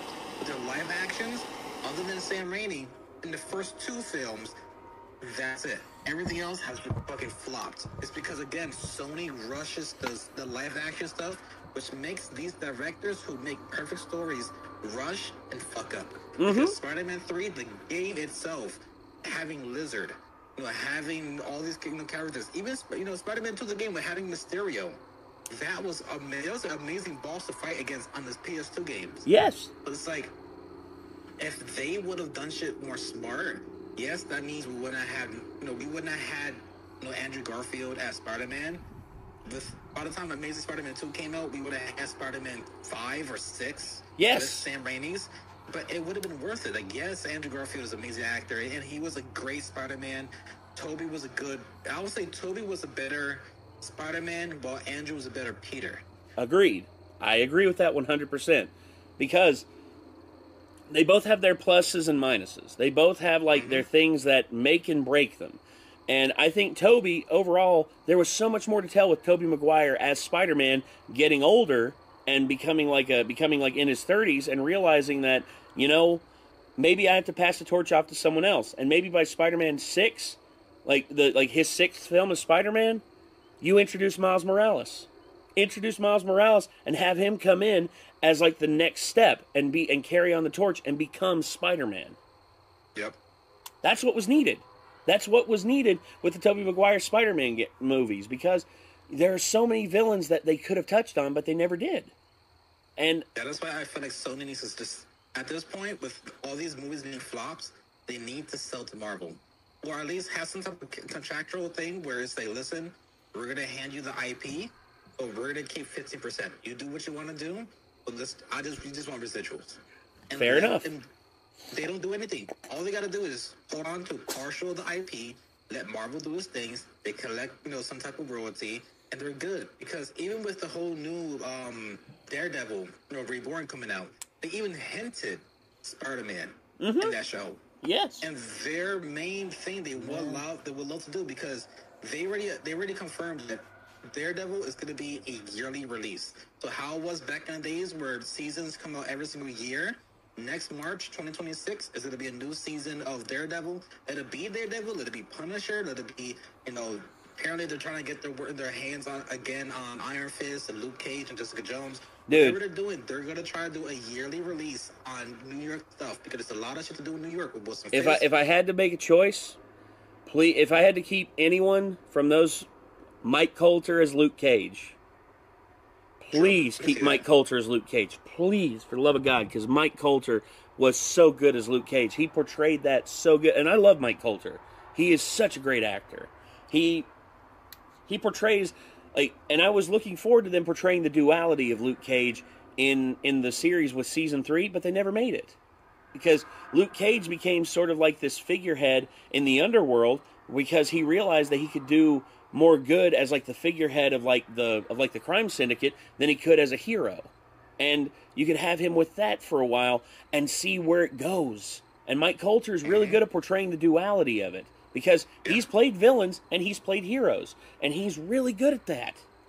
And I really wish they could have given Mike Coulter more of free reign to do that, but because Netflix just had to fuck it up somehow.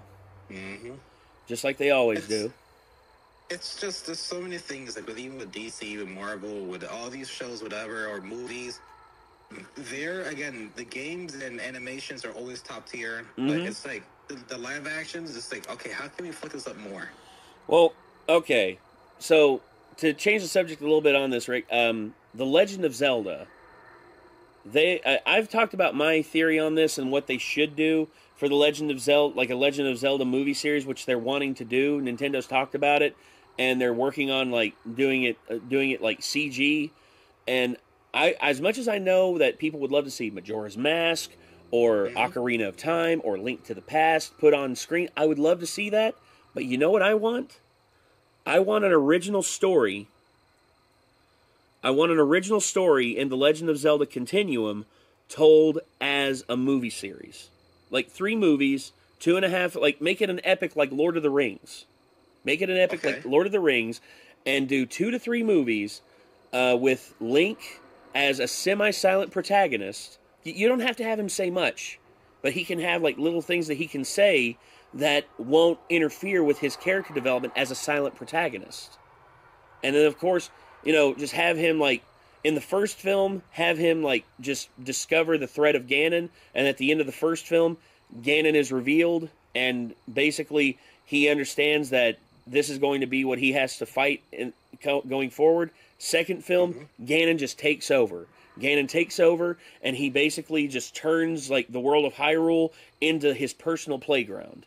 And you can have like Zelda be, you can have Zelda come back as Sheik, or Zelda be herself still, which I like the portrayal that they've done in Tears of the Kingdom and in Breath of the Wild, where she is her own character. She's her own character and has her own wants and desires and all that, and she doesn't have to become Sheik in order to be like a badass character. And I really would like for them to have her and Link basically come together in the second film and realize that they have to work together in order to beat Ganon. And then in the third film, you have the epic build-up to the final battle with Ganon, and Link and Zelda come together, face Ganon, and beat him. That's what I think they should do. It should be like its own original continuum in the in like the universe of Legend of Zelda, but it shouldn't be like tied to any of the other games. Take inspiration, of course. Like take things like the Ocarina, but don't make it the pivotal plot point like it is in Ocarina of Time. You can do like you can hint at the masks like they have in Majora's Mask, and maybe he uses that for a part in like the movies throughout, but have its own continuum and have its own story, because you're never going to do justice to the games that have already come out because they're too big, too vast, and too broad. But if you focus on an original story and you just tell it like that, and you pay homage to the ones that have come before without disrespecting them or making them feel like that they don't matter, I think that could work so well. And I would love to see that portrayed on film. I mean, video game movies lately have been all hits. Like obviously the Mario, the Sonic. You know, I mean, you know, you can do your give or takes with Uncharted, but a lot of video game movies have been actually pretty decent. Oh yeah. So, I could see them doing something really well with video game movies, or like with Zelda, or with Zelda, Link, all that kind of stuff. I'd love to see a Metroid one with Metroid would be nice with a good portrayal of Samus Aran. Dude, that'd be epic. Like get someone like Charlize Theron to portray like an aged Samus that's going out on a mission to like investigate potential revival of the Metroids. Like that would be interesting. That'd be interesting in its own right. But also, Hamza, I saw your comment. My dad is doing a lot better. They have his condition stable right now, but they're waiting to do triple bypass surgery on him to correct like his heart issues. So whenever that happens, I'll probably like let you all know like how it all went. But we'll see. Like I'm hoping and praying for the best. We'll see what happens. But yeah, that's to answer your questions for anyone new coming into chat right now who wants to know about the condition of my dad. There you go. So, like I know with Metal Gear, they were thinking about getting Oscar Isaac to play Snake, which I'm not against. No, I'm not either, because Oscar Isaac's a great actor, and he could do justice to Solid Snake if it's written the right way. Yes. And you know what I would do as well? Have a cameo from David Hayter as a character in the movie. You want to pay tribute to the past? Have David Hayter in there in some regard as a character, as a pivotal character in the movie that does like a mission drop for Snake or an update for Snake on something. It's like in Metal Gear Solid 2. When you first see him as Raiden, he's like, "Who are you?" Iroquois Pliskin. So it's like, it could be something like that. Like you don't have to do the whole entire saga of 1, 2, 3, 4, 5, whatever. Yeah. You can do like your own rendition of Shadow Moses or whatever, and you could hold up a soldier, like Isaac, aim a gun and say freeze. Oh, Nerd Rage has a good point here. Nerd Rage has a good point. David Hayter could be Big Boss. That could be interesting. I like that idea. Or like I said, that little cameo where again he'll be masked, so you don't have to see him, but you can reuse him in, as Big Boss, whatever. But as a genome soldier, he said, "Who are you?" Iroquois. Yeah. That's a little homage to the game, and then just keep it moving. Shadow, you have a good night, dude. Take care. Good night, Shadow. What side are you on, Omni-Man or Homelander? Rick, which side are you on? I have not watched Invincibles yet. Oh, dude, it's great. I watched The Boys. I'll say this, Rick. Invincible is highly underrated. It is. I've seen clips. Fucking hell. It looks amazing. Me and Nick are at near the end of the second season, and we can't wait to get into season 3. We are so excited to get there. But so far, season 2 has been better than season 1, and season 1 was great. Me and Nick loved that season, but season 2 has just gone above and beyond. And I can only imagine how good because everyone says season 3 is a plateau for how good that show is. And you want to know the crazy thing about that show, Rick? You know what their budget is? Their seasonal budget is? What? Around $55 million. That's it. Rings of Power has an average budget per season of $400 million. Jesus. I know. Rings of Power is dog shit. Give like a half of, like, dude, a fourth of that budget to the people who make Invincible. Make it even better, because that's what's a needle mover on Amazon. Like It and The Boys, dude, those are the two biggest shows that Amazon has, but yet they're dumping so much money into Rings of Power thinking, oh, this is going to be great eventually whenever people tune into it. No one's tuning into it. I checked out after like episode 2. I was like, nah, I'm not about this. I feel like a lot of executives are so like out of touch with their fan base. It's like with the whole like just Sony itself. Sometimes they hit the nail right on the top of the coffin. Like sometimes, but then they're just like, you know what? How can you fuck this up? We were on a roll of being amazing. Let's just fuck it up. How can you fuck it up more? All right, let's go drop. Like you have no idea how pissed off I was when I heard that they canceled a infamous and prototype collaboration game for Concord. Oh my god. Oh my god. They had Infamous and Prototype to be a game where they meet together. Mm-hmm. And there's going to be a whole game, and I think PS3 or PS4, or they're going to launch it with the PS4. Prototype with fucking Infamous, bringing back Cole. Mm-hmm. But they abandoned it for Concord. Because Sony wanted to focus on live service, because they saw the money that Fortnite was making, and they were like, we want that. And look what they got. $400 million down the drain. Nobody played it. Yep. Nobody played it. When you have something that works, you don't just throw it away. You don't just throw it away for greater prospects of an untested IP that you've never had before. Yep. Sam Lloyd, I am almost done with my stogie. I have about another, I'd say 5 minutes on this, so we'll see what happens. But my deal is, I look at these games and I look at all these things that have happened in like the video gaming sphere over the last 10 years, and just like the focus on, like the hyper focus on live service games, where all these companies want to focus on making like, for instance, if they really wanted Concord to be successful, they should have released it for free and then do the microtransaction thing, much like how Fortnite did it. That's the only way it would have ever had any chance of succeeding. But because of that $40 price tag, and they wouldn't let it go, it's like, dude, after the first week and I saw the numbers at that level, I'd be like, fuck it, let's make the game free. You would immediately have so many people tuning in to play that game because of the fact that it's free. And that could have been their tent pole. That could have been their tent pole, and they would have probably made their money back. But no, Sony just didn't understand that. And Sony, once again, Sony is right now they're the masters of shooting themselves in the foot when they have something good going on. And they've been on a purge here recently, getting rid of like trimming the fat on bullshit that in all honesty has no effect on them. For instance, they actually got rid of their working contract that they had with Sweet Baby Inc. They got rid of their contract, and now they're moving forward. And I hope that, there's actually hints that we're actually going to get another prototype game. There's hints of it. And I'm very excited if that's going to actually be a thing. And at that point, I'm just like, okay, I know that Insomniac's busy with the Spider-Man and Wolverine and Venom games, but why not give control of the Infamous series to one of their in-house developers like Bluepoint? Like, Bluepoint killed it with the Shadow of Colossus remake. You've seen what, and the Demon Souls remake. You've seen what they're capable of when you just let them go and just let them do their thing.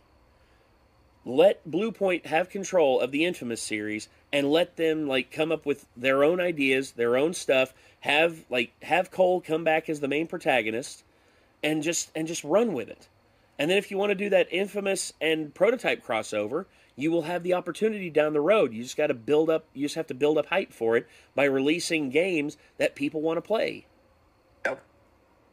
There's been so many things that I've seen teased then canceled, and it hurts my heart seeing some of these series that have potential, like Jack and Daxter being remastered and actually have a continuation. I've seen things like what was it? It's just like they have all these avenues to do something great. The Last of Us, Sucker 3. Punch. I'm sorry. Yeah, Infamous was with Sucker Punch, not Insomniac. Yeah, Sucker Punch. Yeah, it was a Sucker Punch. But here's the thing: Sucker Punch is busy developing the Ghost of Tsushima and Ghost of Yotei games, and I'm not going to take them away from that.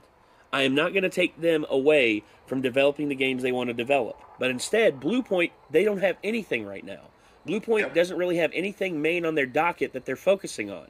So let them build up an Infamous game. Hell, let them do a full rebuild of the first 2 Infamous games and then release Infamous 3. Now, I know they did some good stuff with Second Son, and you can tie that in like a continuation of the series, but have Cole, like, release Infamous 3 and have the Second Son like stuff like tied into it as well, and you could do great with it. And Blue Point is talented enough where they could pull that off. Yep. But we'll see. Sony hasn't really.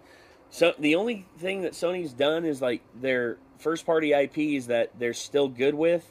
You know, the Spider-Man games, God of War, and all that. But everything else they fucked up on. Yeah, like The Last of Us 3 has been confirmed to. The Last of Us 3 has been confirmed canceled. Because I don't believe it. Well, because Neil Druckmann wanted to move on to something else, in which I get it, but Neil Druckmann, once again, I hate to say it, but this new project that he's working on, I really don't think it's going to be as successful as he wants it to be. And he's going to fall out of favor in Naughty Dog, and he's going to be outed from Naughty Dog. Because it's the same thing that happened with Amy Hennig. Amy Hennig, after she did the Uncharted games, like she did Uncharted 1, 2, and 3, and then she wanted to develop something else, but Sony didn't want to let her, so she left. And then, of course, you had Neil Druckmann and Bruce. You had Bruce Straley and Neil Druckmann work on the Uncharted 4, and you had them work on the first Last of Us game, and those are 2 of the best games that Sony's ever produced. And then you had Last of Us 2, which is divisive, but I will say this: the gameplay of it still pretty solid.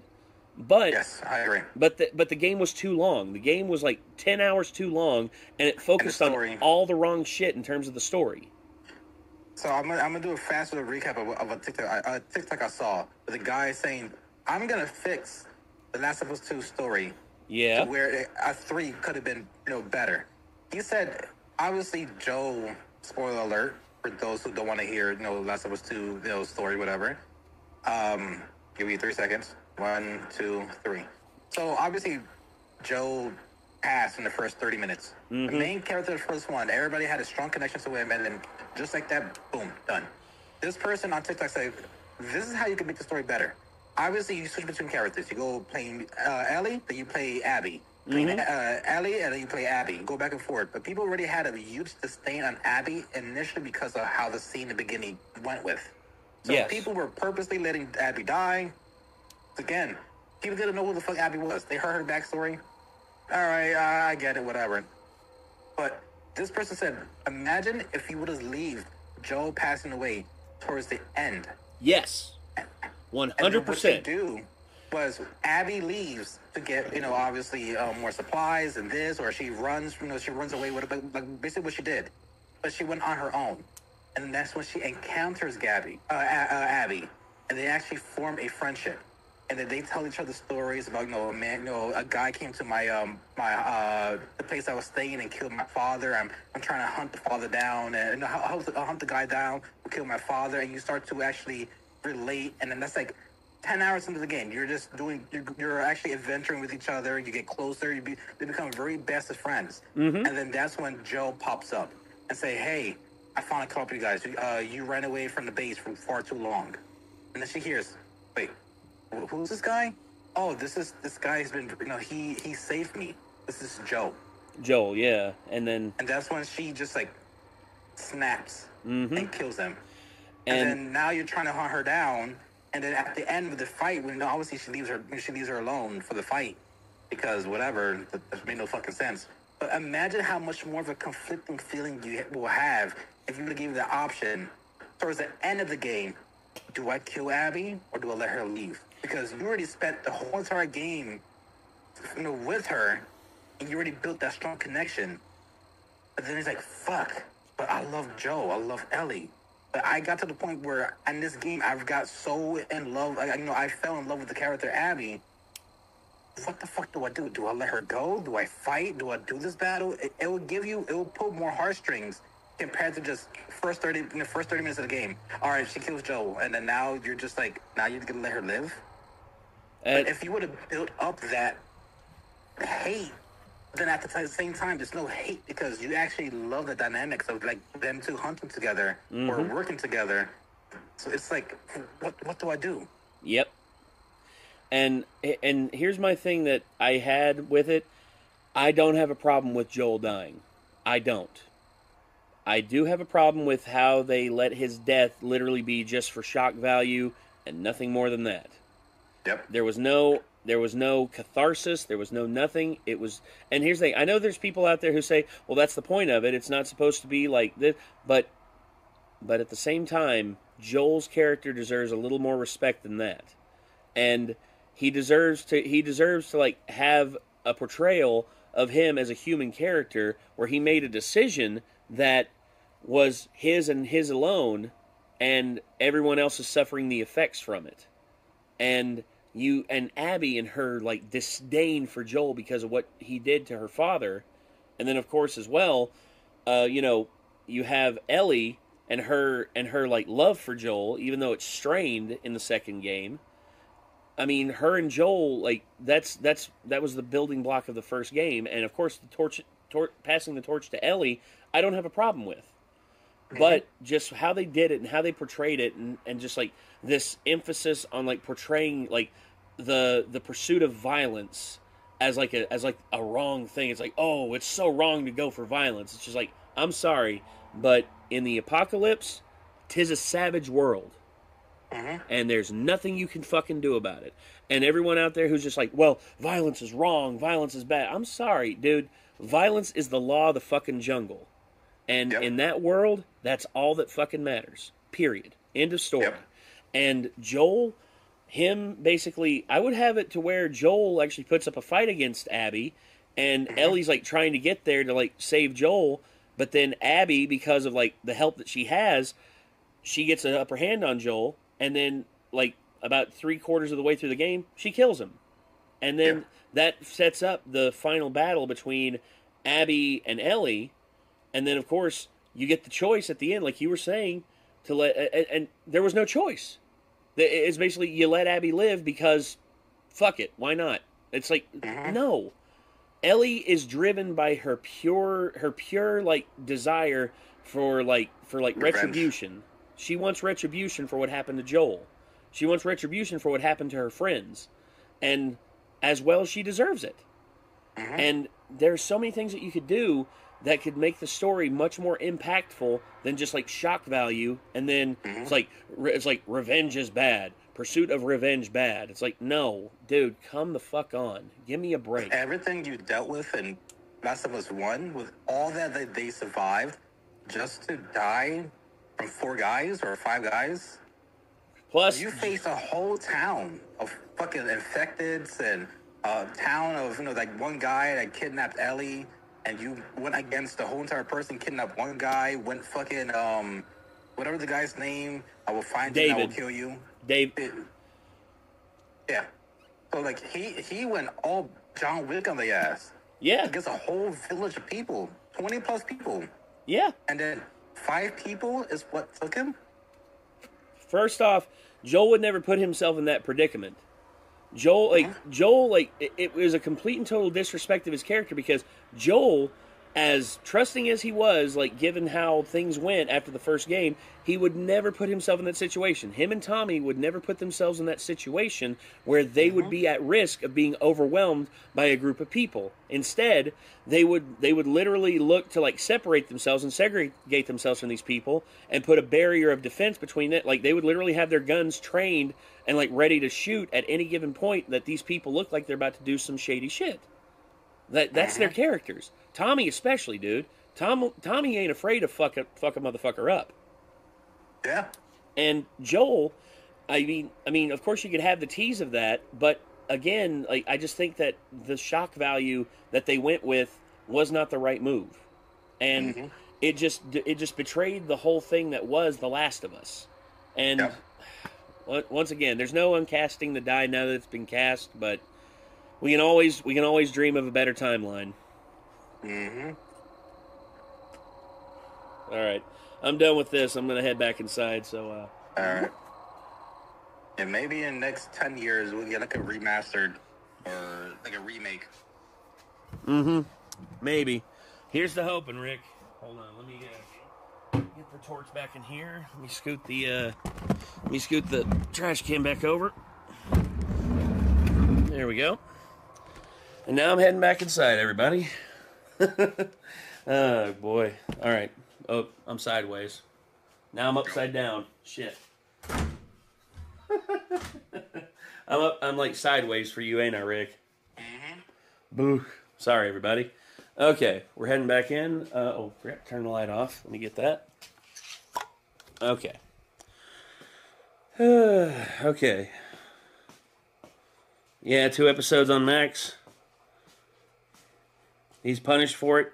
Ellie does horrendous things out of grief, and she gets a happy ending. Doesn't seem fair. Well, that's the thing. Life's not fair. That's the one thing I've learned. Life is never fair, but how I would have told the story of, like, Ellie and Joel, would have, like, Joel's passing and everything would have been much different. But, again, there's no uncasting, like, what's been done. Sad to say. Maybe one day. We'll see. But, anyway... Let me get this set down here, Rick. Let me get the camera moved over. All right. So, let me get my headphones back on. There they are. And, let me get everything set back up over here on the main rig. Let me get you back on Discord over here. Reconnect. Can you hear me? Yep. Yes, I can. Okay. Let me make sure we're good here and share my screen. There it is. And then, boom, full screen. Oh, Rick. There you are. Okay. Mm-hmm. Let me get the OBS back up. Okay. So we're good to go. Let me close the stream on my phone. Okay. So, let me get the keyboard and everything. Let me sit back down. Okay. 2 Metal Gear videos. I saw that, Ahmed. I'll see what I can do about getting yours put in here. Let me let's see. Okay, so oh boy. Oh, Nick the Wicker Beast. I see your dono there. Let me. Oh boy. Oh. Sack of Knowledge rated us earlier. Sorry about that. Sorry I missed that. Let me add up everything, see where we're at. Because Psychoid was asking earlier how close are we to the next goal. So let me... That plus... let's see. Plus...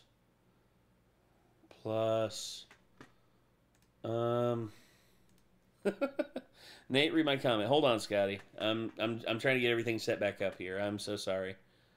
See, Scotty. Nate, Rick, I'll still be in the chat. Gonna start jambalaya for lunch tomorrow. All right, dude. Hell yeah. To Corinne, let's see. Corinne, I see you there. Let me, hold on. How close are we? We are 12 away from the next, oh wait. We are 11 away from the next shot. So, oh boy. So, yeah. Nate Dunogla morphing into Bill Cosby. Hold on. I was like, all right, so everybody, I've had a really weird feeling. I've been looking at my hands, and my hands have been turning really black here recently. Good evening, ladies and gentlemen, and welcome to the Renegade Show. I'm going to introduce y'all. This is the Quaalude flavored water that I've been selling on my website, and if you want to have a drink, then go for it. Did have a dono of it a while ago. I saw that, Furno. I think I still got it in the queue. Let me... Oh, yeah, there it is. Memes as... yeah. Yeah, I got it there. I got it in the queue. I just want to make sure that I had it. Sorry about that. And then Kamen Rider finishers. Oh boy. Oh boy. We still got so many to go through. Let's see. AJR. Okay, Brandon Chapman. I see you there. My dad. Funny you said 11 to the next drink. Why is that? Why is that, Fire Tower V? Uh-oh. I got a bad feeling about that. Oh, dude. Dude. Bobo wait. Bobo hijinks. Okay, Bobo. Okay, so this song, me and my dad, once again, that's another like song me and my dad have just, oh God. I got an announcement to make. Oh God. All right. I see there. The following program is classified M. It is recommended for viewers. Okay. Got it there. And then, let's see. Oh, Fire Tower V. Damn it. You said, okay, oh, gosh. Well, that's $11. Let's do another shot. Is my daily show in the video in the queue? I think so, Sam Lloyd. I looked at it earlier. I saw your request in the Renegade request channel. So I'm gonna do half hypnotic and I'm gonna do half rum for my next shot. So oh God, yeah. So that's from here. Where's that? There's the rum. I'll sip the last of this. Okay. And then I could probably watch like a couple more than in my head. I got you, dude. I don't know where I started getting a little bit of a headache. I hear you, dude. Well, you've tolerated us for this long, Rick, and I appreciate you for that. All right. Here we go. All right. So, salud. Salud. Ching. Ooh. Ooh. Ah. Oh, God. Oh, there was a message before with Percy. Hi, Rick. Hi, Nate. I wanted to sign in, and I hope you guys are doing good or okay. That Team Renegade chat is bringing in good memes and dark cringe that we love. Oh, yeah. Absolutely. And we also want to update on your dad, too. Oh. Well, I talked about it earlier, but I'll just give you the rundown. My dad is in stable condition now. He had a medical assisted device to help regulate his heart, but he had it removed because his heart condition improved, his blood pressure improved, and right now he's just waiting for his blood platelet levels to get up to where he can have the triple bypass surgery, and it'll either be tomorrow or it'll be on Tuesday. It just depends on how quickly his levels can get up to like a sustainable level. Oh gosh. First viewing of Kraven the Hunter. Oh, God. Oh, God. That's terrible. That is terrible. Will Ferrell outtakes Eastbound and Down. Might need copyright protection for this? Yes, I will. I will need copyright protection for this. Because Eastbound and Down, I love the series, but anything with Danny McBride in it, he's going to be pretty stringent on that. Okay, so Carolina Crown Horn Line drops the hammer in Houston. Okay, let's see what we got here. You ready, Rick? Mm-hmm. Ready. Can you see the screen and everything? Okay. Yes, I can. Cool.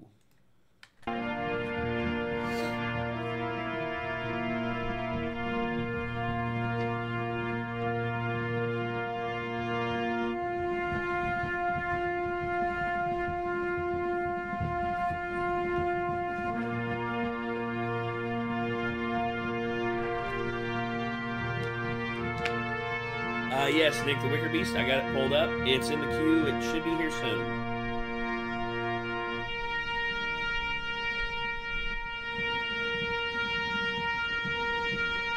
And once again, Percy, thank you. Once again, thank everybody for sending prayers and everything my way. SJ Ranks, yes, I do believe I put it in the queue.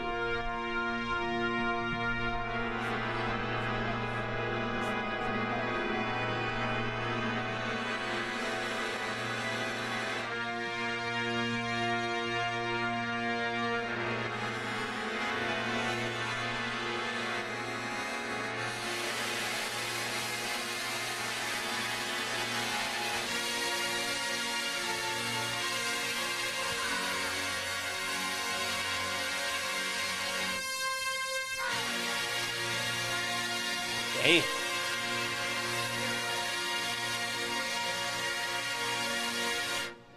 Low. Wow. Pretty impressive. How close are you to mine? Wow. I have subbed for freshman English tomorrow. Sam Lloyd, I think it's here soon. Let me double check real quick before I hold on. Let's see. For a minute there, it kind of reminded me of THX. Oh yeah. He went fucking ham. Mm-hmm. Absolutely, he killed that. Oh, Sam, I don't know. Hold on, let's see. I thought I had that pulled up. Let me pull it up again. And if I run into it twice, then I guess I run into it twice. Let's see. Requests. There it is. Mainstream requests.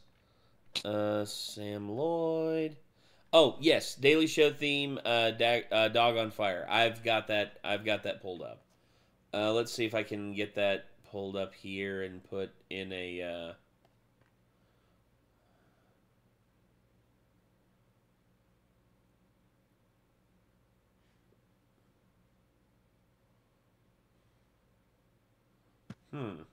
Thought I had it here. Where are you? Where are you? I know you're here. I have not, Scotty.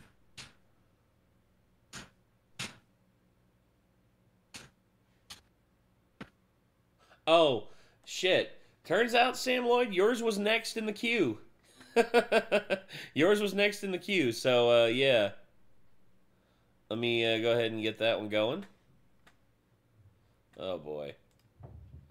And there it is. OBS and display up. Here we go. Ready? Let's go. Howdy.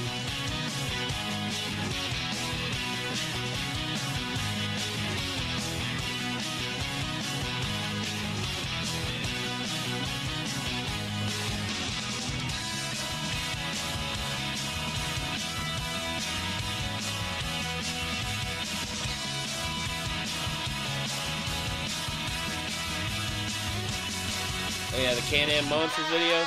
I'll get it pulled up. I think I'll get that pulled up here in just a second.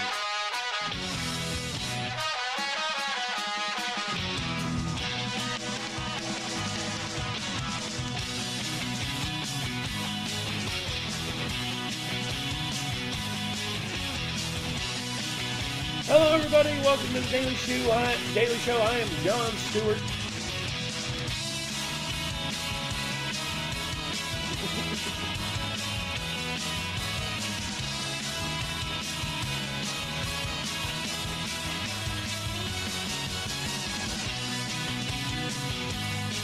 Rebel Taxi? I don't think so, After Dinner Creation. I don't think I've seen that. New server blight. Funny enough, Nick the Wicker Beast, I saw that come up on my recommended, and I knew you would be recommending that to me, so I haven't watched it yet. Oh, here's yours, Nick the Wicker Beast. Math. You want a math chart rating on that? Okay. I will give that pretty metal. I'll give that a pretty metal. There you go, Sam Lloyd. Oh, shit. Alright. Hello, just finished the movie. Hey, awesome, Logan.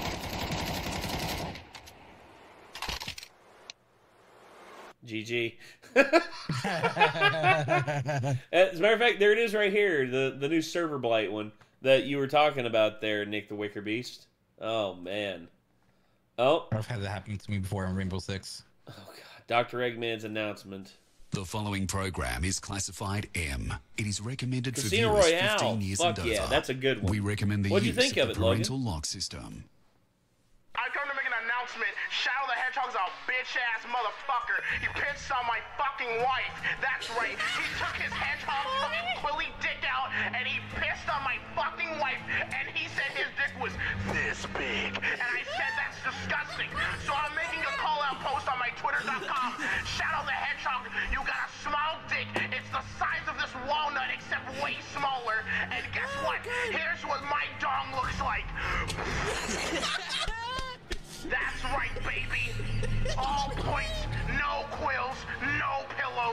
look at that. It looks like 2 balls in a bong. Good night, Nate. Thank you again, Sam Lloyd. You take care. That's right, this is what you get. My super laser piss. Except I'm not gonna piss on the earth. I'm gonna go higher. I'm pissing on the moon. How do you like that, Obama? I pissed on the moon, you idiot. Damn. You have 23 hours before the piss droplets hit the fucking earth. Now get out of my fucking sight before I piss on you too. That is such an old meme. I come to make an announcement. Shadow the Hedgehog is a bitch-ass motherfucker. Oh, God. Oh no. This again. Here we go again. Q lost, so today we are at the Prudential Center for the Seton Hall Pirates basketball game. Guys, for your punishment, you've got to join the Marching Cobras of New York for their halftime show. We have to perform? How many people are here? Like 30? Oh, yeah, 7,000? 7,000. Well, that's not making me feel any better now. And this is in my backyard. We're moments away. You guys ready? 3, 2, 1, halftime. Here we go. Oh, they're already nervous. Ladies and gentlemen, please welcome onto the floor the Marching Cobra drumline. Now, the Marching Cobras of New York, they are the real deal. Polished, professional. And then there's these two. No. And here comes these 2 snow bunnies running in. It's important to note that only the band leader knows that Joe and Q are infiltrating the band. Also, we threw hats on them. You look ridiculous. Oh, thanks, Sam.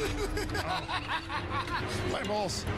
My balls. Cooking a stainless steel cookie ground full of jambalaya for my birthday tomorrow. For birthday lunch tomorrow. Ooh, Scotty, you cooking up that spicy jumbo. Either way, the Craig films have now begun. Casino Royale is probably my favorite, followed by Skyfall. Get in between them. This is so embarrassing. I gotta give credit to the marching bands. They're staying the course. They're not even like. No, they're in it. Get into it. I can't hear you, Joe. Oh, God. Better drumming than Lars Ulrich. I like how they just like. Nerd Rage, yes, it is in the queue. The Rottweiler one.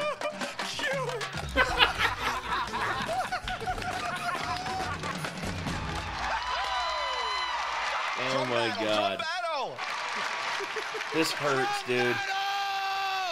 Hope you all enjoy, Nate. Corinne, yes, I enjoy.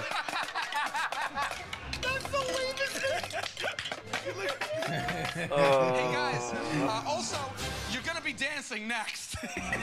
What? What? I got nothing left. Yeah, get that off. Get the drums off us. Oh my gosh. The sequence vests. Come on, guys, get into position. I still got drumsticks. Let's see you keep up with the dancers. Do exactly what they do. What? Okay, do it. Oh my God. No. I can't watch this again. He's doing the chicken dance. So enjoy the chicken dance. You guys, copy everything they're doing. Oh, this hurts. Joe, Jesus Christ. Joe trying to break it down, but next to like these pro dancers, he ain't doing shit. Oh, this hurts to watch. Right now, back on drums. God dang it, Q. Oh no.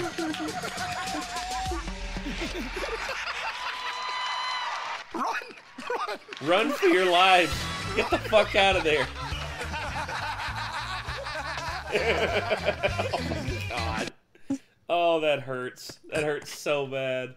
Bro, and the thing is, with I know Prudential Center, and it's like it's a bitch to find parking. So to pay money to go to Prudential and just to see that shit, you know, I can understand some why people were like frustrated Because man, I've been to Prudential so many times. That's literally it's my backyard. Yeah. Prudential's like 20 minutes from me. It was like, oh my god, man. I love the fucking Practical Jokers, man. I do too. But that right there, I'd die from I would literally die from embarrassment just like in front of everybody. I couldn't do that. Oh god. I can't. I don't know. I can't. Me neither, dude. Oh, okay. Oh yeah, Hernan wanted me to show you this. Hold on real quick. Let me get this off here. Okay, hold on. Let's see. Oh my god.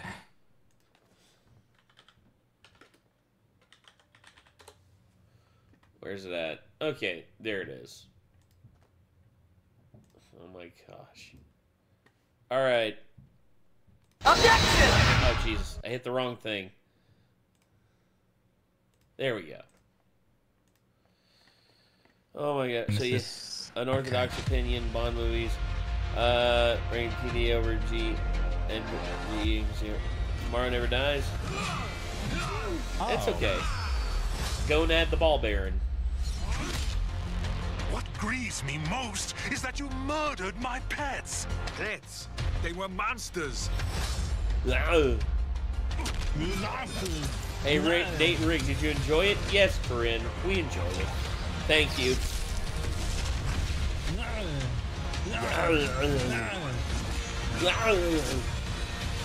I will slash you with my sword. Fight. Look how greasy my fucking body is. I look like I've been greased up like I'm going to pose for Mr. Olympia. I'm greased up for the housekeeper.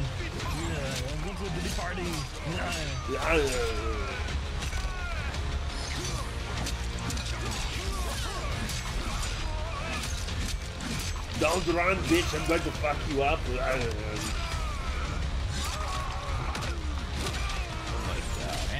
Finally, another swordsman.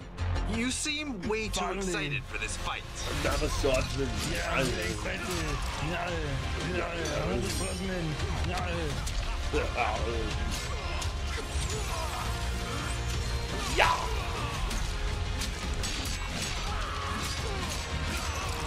Jesus Christ, dude. That combo. Yeah. He just throws a I was gonna say, when you throw a motherfucker at another motherfucker.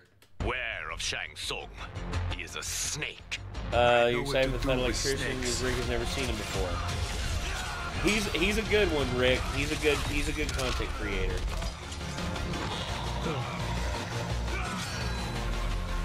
Yeah. He can resurrect himself. That's just broken. That is broken. Not broken. You'll be back to you.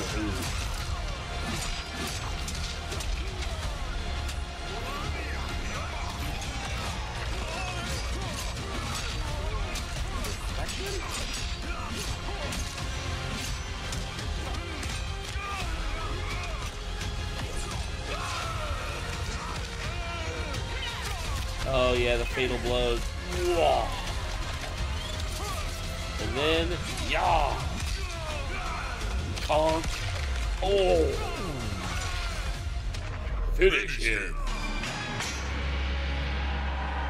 Alright, who wants some soup? I'm cooking up some soup here.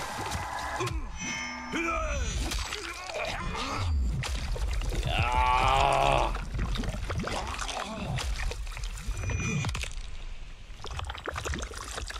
Fatality. Damn. Conan wins. Flawless victory. Wow, that was amazing. I'm a bull. You know what happens if you mess with the bull? You get the horns. I wanted to spare you from that. Why? Why, Anarchy? Why? Why?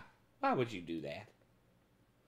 Oh God, the Roddy. That was amazing. I gotta get back into Mortal Kombat, man. I used to fucking love it. Oh, dude, me too. Back in the day, that was the shit.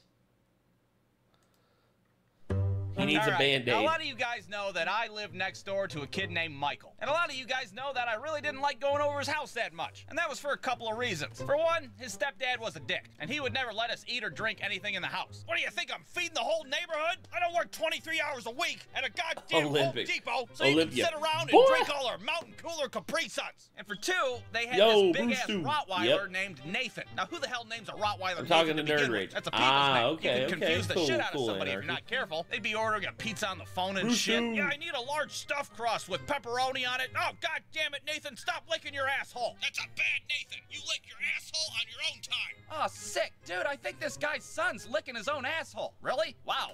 You know what the shitty thing is? The dog's name is Nathan. My name is Nathan. So it's just like...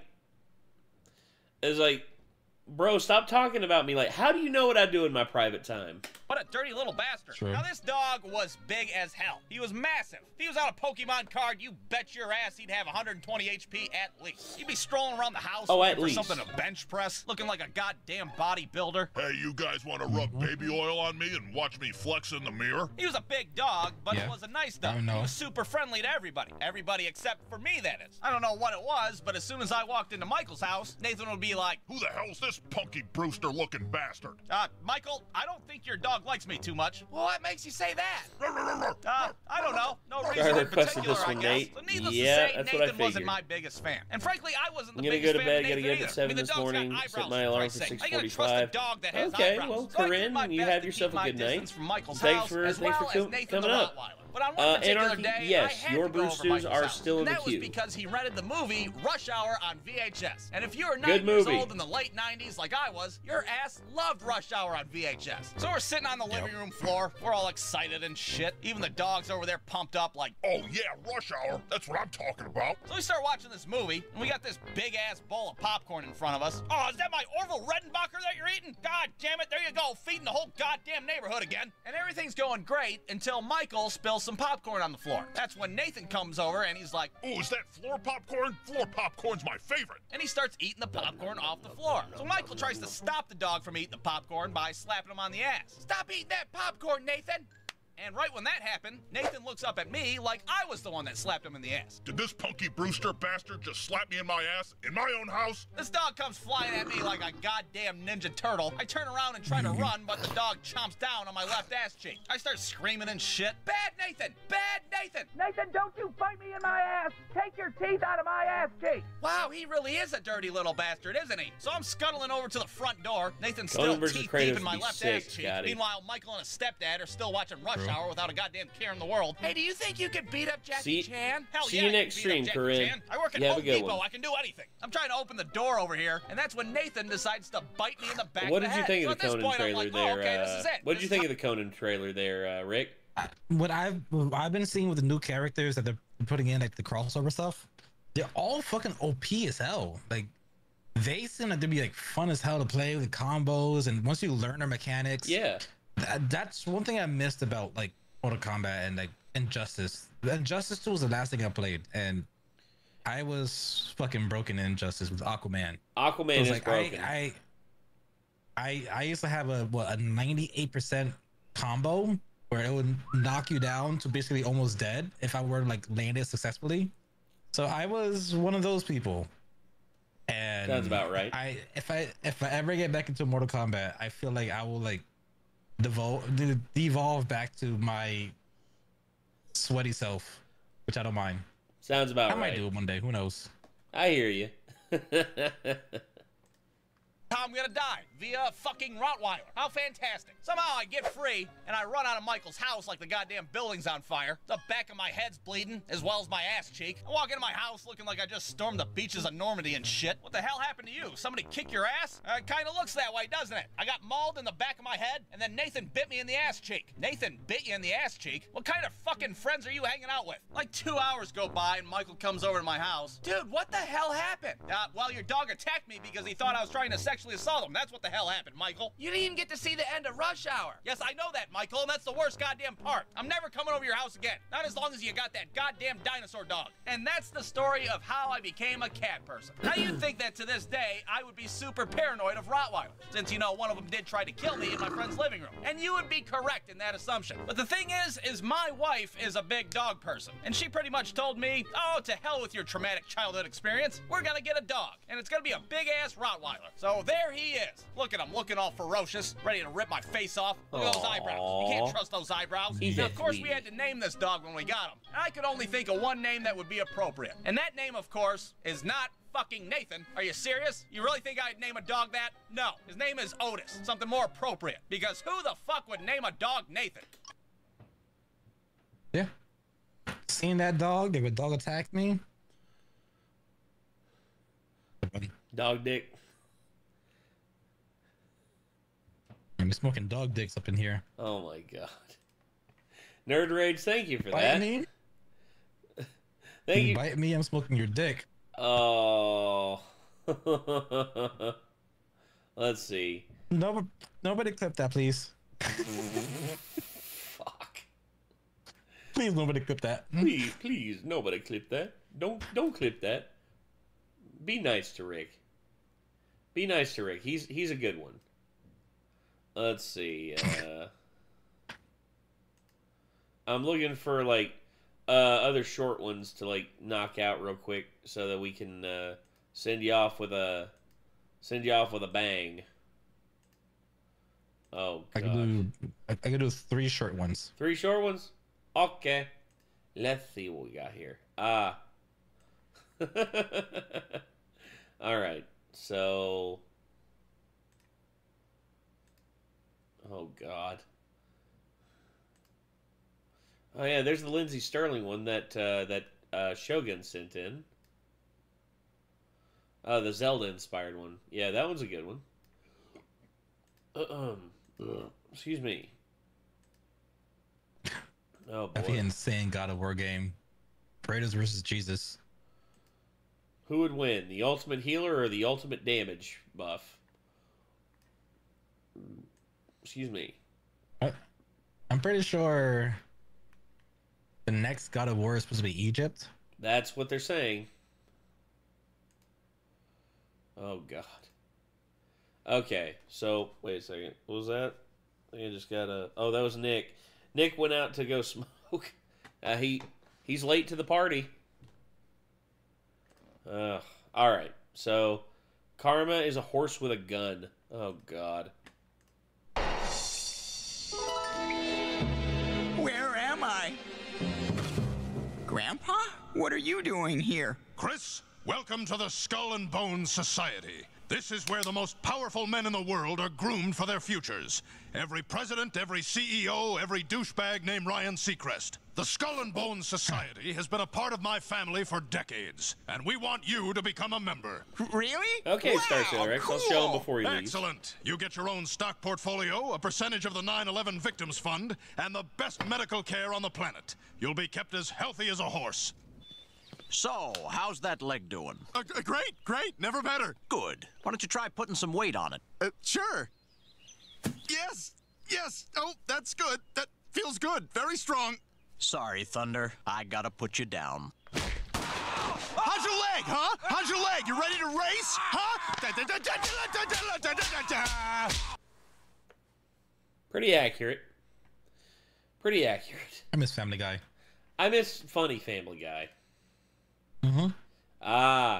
Furno, here's yours.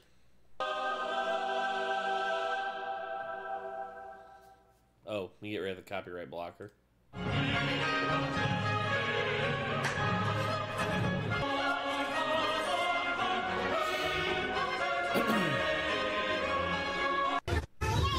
That's how I can imagine you would be if you were a priest, Rick. Oh, Lemon Stage. Hello. Hello, Lemon Stage. Can I ask you a question? Sure thing.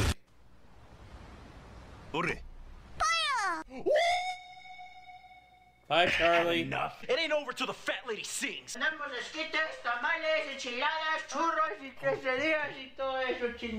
What happens when a Mexican vendor rides a bike? I don't know. We kiss? I'm down. Okay. Yeah. I'm down for that. Martha, I'm coming home, sweetie. I'm back in the fucking building again. Oh my. Yeah, Baldur's Gate be like that, man. Baldur's Gate is like... Never played it. Oh, dude. It is... I heard it's good. It is tremendous. It is so good. But I heard it's long, so that's like I haven't committed to it. Well, here's the beautiful thing about it, Rick. It's multiplayer. So, we can actually play through it together. Rick, can you ask Nate to read my previous... Jesus Christ. If I go up and I see another one that just says, Nate, read my... Okay. Super Guy 25. I don't know what to say to you at this point. Okay, there it is. Nate, what did you think of John Cena winning at WrestleMania? I really, really, really wish Cody would have won the match. I mean, John Cena is having his final run as champion. Can't be against that. I mean, hell, he's done enough in WWE to deserve it. Don't think I'll ever play Baldur's Gate 3.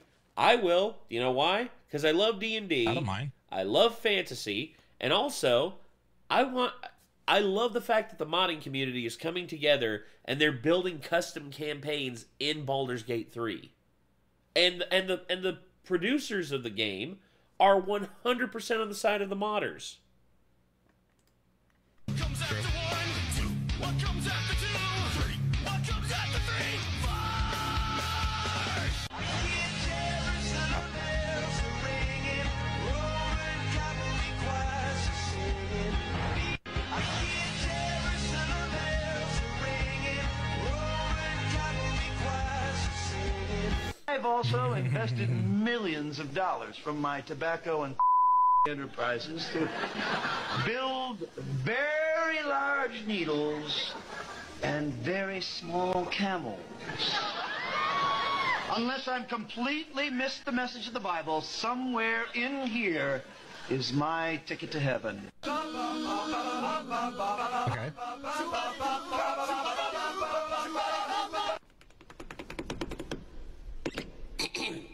The story you are about to see has been told before.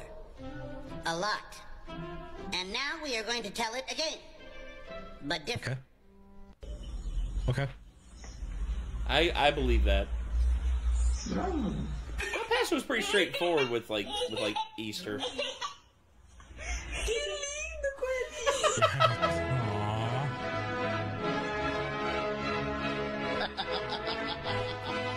Yep.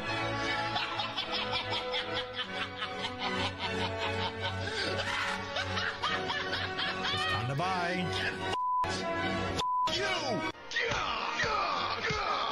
Time to buy. Oh my butthole.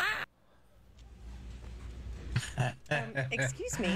Yes? I couldn't help but noticing you're reading about a demon. Can I actually tell you about our Lord and Savior, Jesus Christ?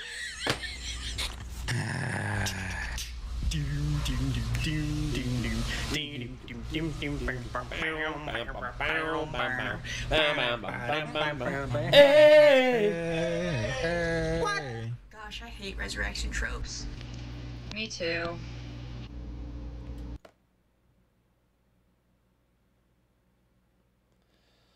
In nomine Padre et Filii Spiritus Sancti, please save this stupid bitch.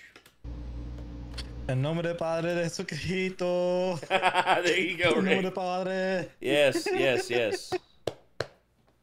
How are you doing? Also, liver check. Oh, I'll do a liver check after Rick heads out because I want to get through as many memes as we can with him before he has to head out. That's my Jesus. Jesus at the Catholic Church shows up like, who wants to fucking party, boys and girls? Turning water into beer? Hell yeah, brother. No. That's Turning water into tequila. Oh no, turning water into Dunku. Even better. Ya tú sabes. Puñeta. John! The Baptist? What is the meaning of this? They were both running, but the other disciple outran Peter and reached the tomb first. You made a diss in your gospel towards me? What's the matter, Peter? You gonna deny that too? Hey,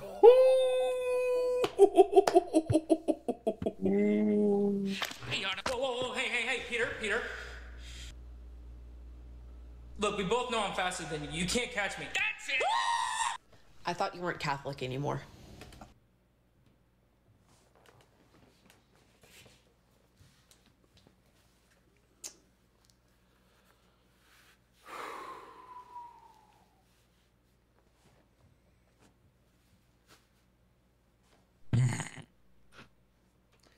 What else is there to say? Santa Mandagione. Baby, that is the patron saint of healthcare. Oh, God. Hey, Jesus said he gonna come beat your ass. Okay, that meme deserves a... That meme's metal as fuck. Jesus Christ. Hey, man, let's eat.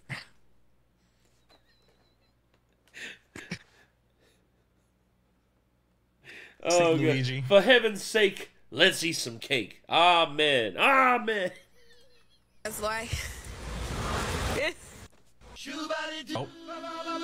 Oh, Deep Rock oh, dude, you're going to be playing Deep Rock Galactic? Hell yeah, dude. Dude. Furno, that's awesome. I love Deep Rock Galactic. You want to talk about someone who loves Deep Rock Galactic? Nick loves Deep Rock Galactic. Jesus. That man can't stop playing that damn game.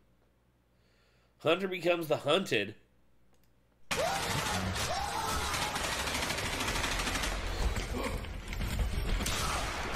Damn.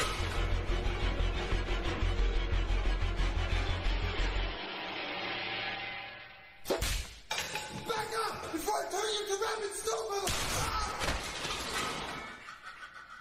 Yeah. Ooh. You're next. There's a box of tricks in the pantry. Thanks. And now he leaves. Oh. Fair. That's very fair. That is more than fair. Oh my God. Oh.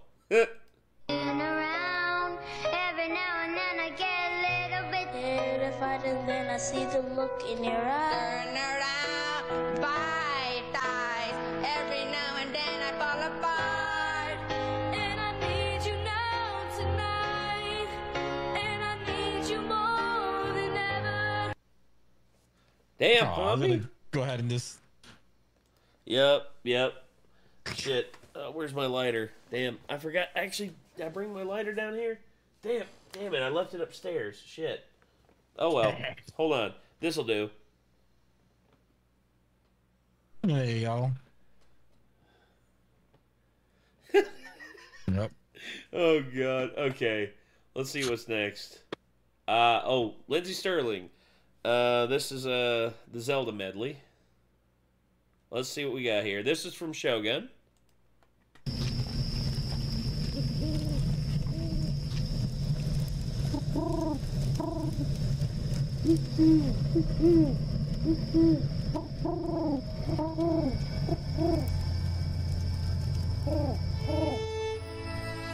Like, I thought they were pigeons, not. I thought they were owls, not pigeons.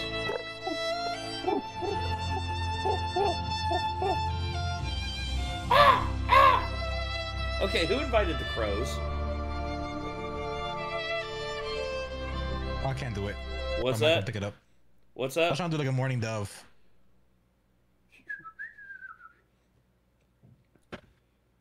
Yeah, it doesn't pick up. Oh yeah. Lindsey Sterling, aka the lady that Shogun simps more for than anybody.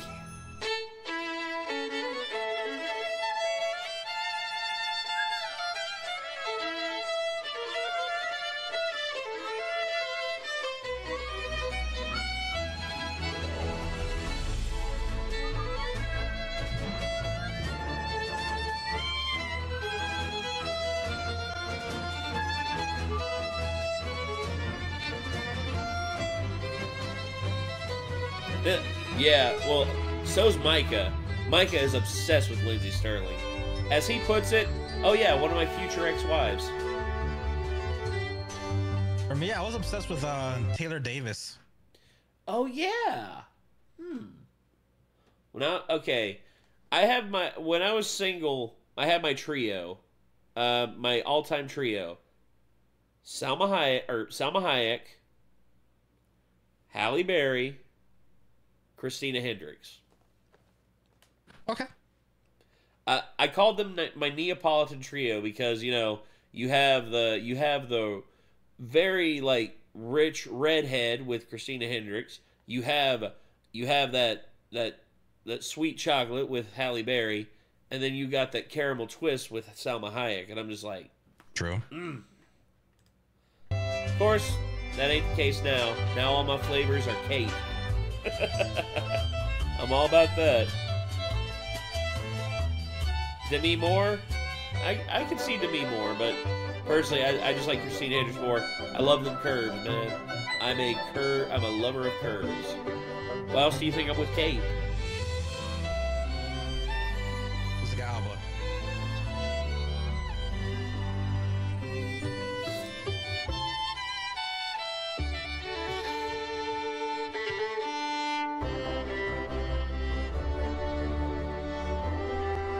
Jesus, that freaking arch, dude. Look at that. Full arch with the, like... Jesus. That's... Violin. Yeah.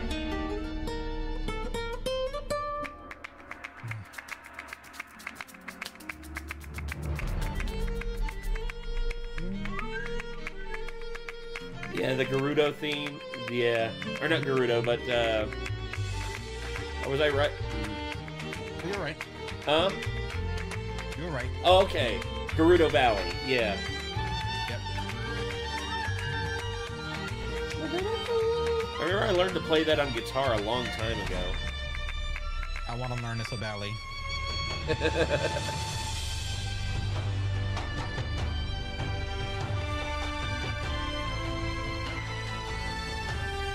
Okay, guys, I'm gonna drop out. See you in the stream. Bye. Okay. Bye, Hernan. You have a good night. Take care. Gerudo Valley. Yes. Good night.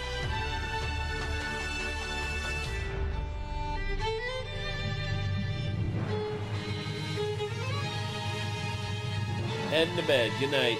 Good night, Nick the Wicker Beast. You take care, all right?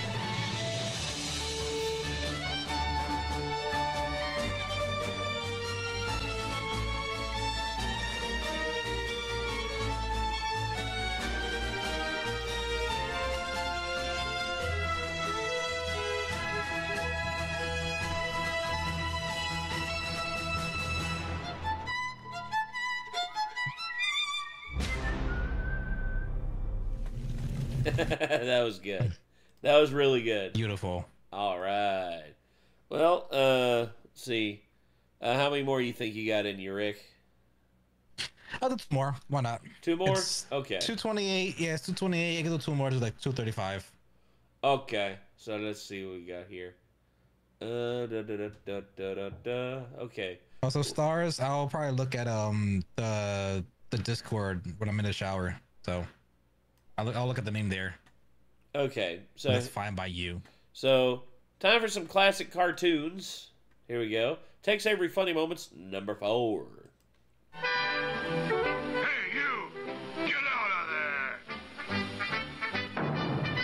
there! Yeah.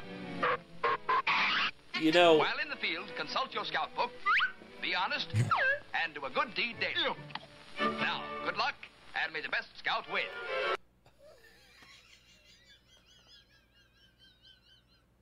That face. Okay. Also, this right here is a real thing. This dude up here, like kicking this motherfucker off the rail yard. They're called rail yard bulls. They're basically like the bodyguards and like the people that keep like vagrants and homeless people like from riding on the trains for free. And I met some of them. My dad works for the railroad. I met some of them. These are big, like, former military dudes that walk around with axe handles ready to fuck somebody up. And I asked him like, how many like homeless people you found on one train at a time? He's like, one guy was like, well, I found 20 on one car at one time, and I was just like, it's just me out here, and these dudes are gonna kill me and bury me out here, so I'm just gonna wait till we're at the next stop, and I'm gonna like get about 10 other dudes out here, and we're gonna get them off. And I was like, damn, like these dudes mean business, and here's the thing, when you're out in the when you're out like in the like wilds, and there's no one around, they ain't afraid to kill you and bury you. They ain't afraid of that shit. They live for that. Now, good luck, and may the best scout win. Me.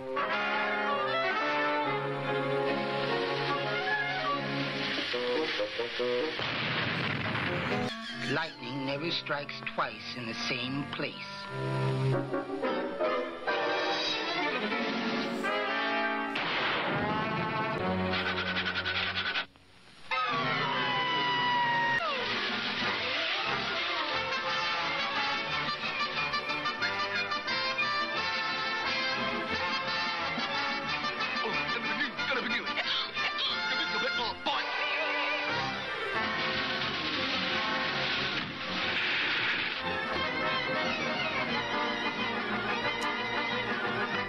Hey, Blackie.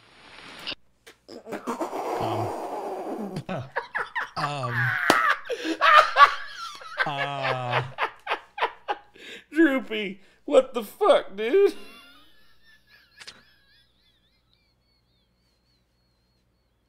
Oh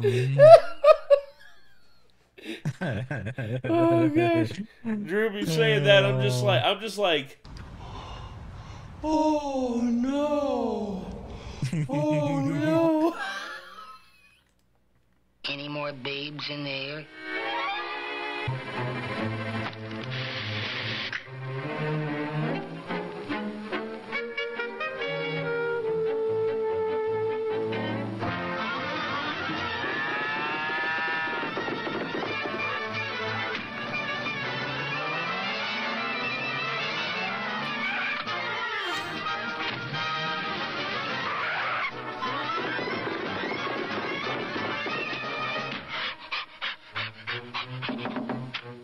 Dropped your wallet, sir.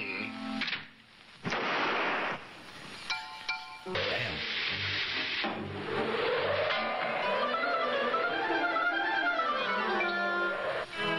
Oh, thank you for your kind deed, lad. This calls for a bit of reward, you know. Is that Jake? Let's see. Go. 5, 10, 15, 20, 25, 30, 35, 40, 45, 50.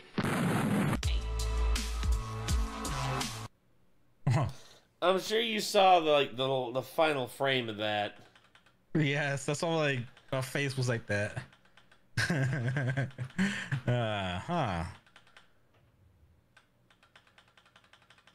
Let's see. Just so y'all can see.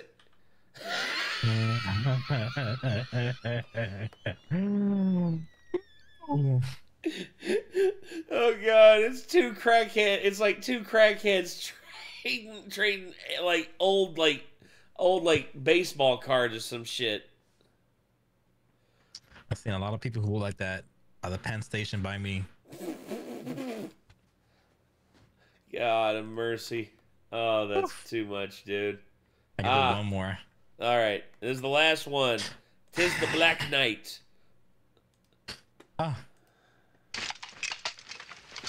You fight with the strength of many men, Sir Knight. What's Swagger doing Arthur, here? King of the Britons. Oh, Jake. I seek the finest and the bravest knights in the land to join me in my court at Camelot.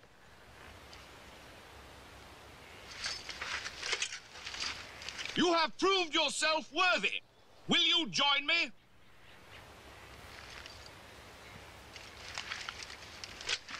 You make me sad. So be it. Come, Patsy. None shall pass. What? None shall pass. I have no quarrel with you, good Sir Knight, but I must cross this bridge. Then you shall die. I command you, as King of the Britons, to stand aside. I move for no man. So be it. Oh.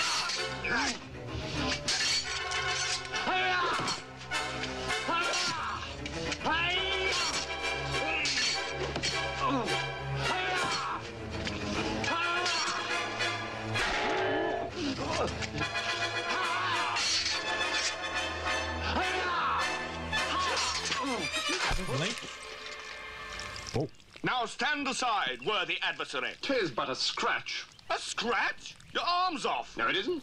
Well, what's that then? I've heard worse. You liar! Come on, you pansy.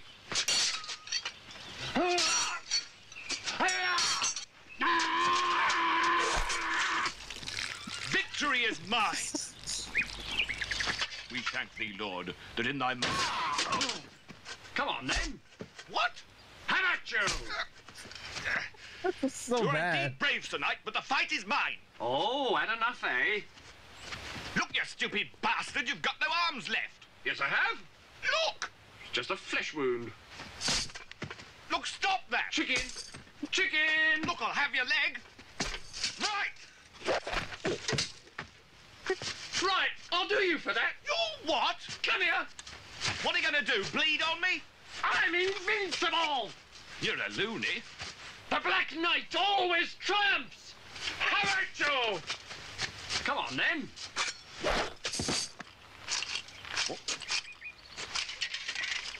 All right, we'll call it a draw. Come, Patsy. Oh, I see. Running away, eh? You yellow bastard! Come back here and take what's coming to you! I'll bite your legs off! Oh God. Well then, I mean, I have a loony in here somewhere. Is this a loony? Yeah, I have a loony right here. Oh yeah, you're a loony. $1 in Canadian. Oh, okay. Is that what they call? Is that what they call $1 in the in good old Canada?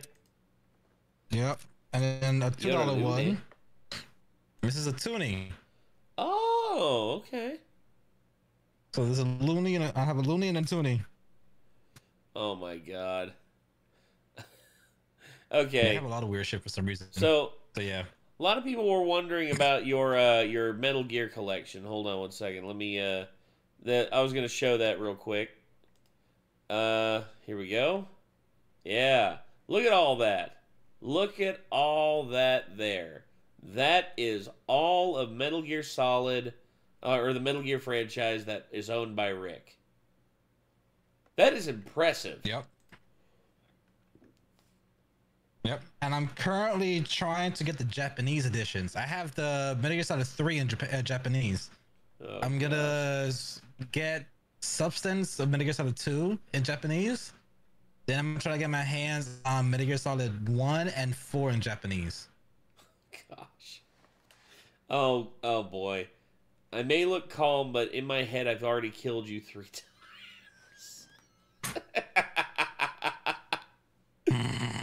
That's pretty good. Oh, and here you go, Rick. Here's my yell. Get your finger out of my ass! Get your finger out of my ass! All right, kids, shut up and listen. I'm your substitute teacher, and you will do as I say. Your homework is watching Renegades React. I would not subject that on your on like the children you're going to be looking after. Oh my gosh. Yeah, here's all the face. Oh yeah. There's you holding up the cross. Goodbye to the people who hated on me. Nick, I told you, stop simping. He never will. He never will. Oh God, what the no. What the fuck? Why would you do that? It's fucked up. Come on, dog. Oh, Azur, what'd you say, Azur? Nate, I think you and the Tourette's guy are related. Holy shit! Holy shit! Yes, we are. How'd you put that together? What are you gonna do? What are you gonna do? Oh God. 3 stages of curiosity. Yep. That's literally it. It's like, hey, that's pretty cool. My head's stuck. Okay. All right, everybody. I think that's enough chicanery for tonight. Let me get Rick up here on the screen one more time so that we can say our farewells before he has to peace out for the night. So, yeah. Rick, again, thank you for tolerating my my bullshittery tonight. And anytime. And hopefully we haven't like brain rotted you so much that you can't continue being a editor for the Goons anymore.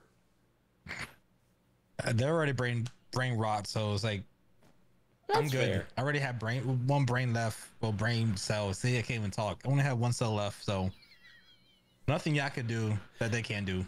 I get you. Worse. Well, everyone, wanna thank all y'all very much. Oh no, I'm not done, Petrolhead. Rick's heading out.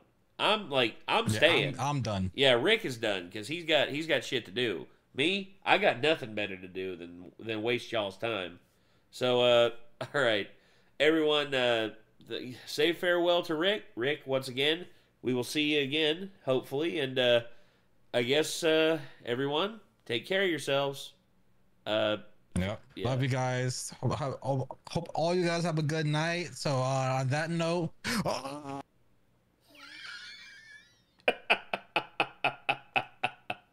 Well, there you go.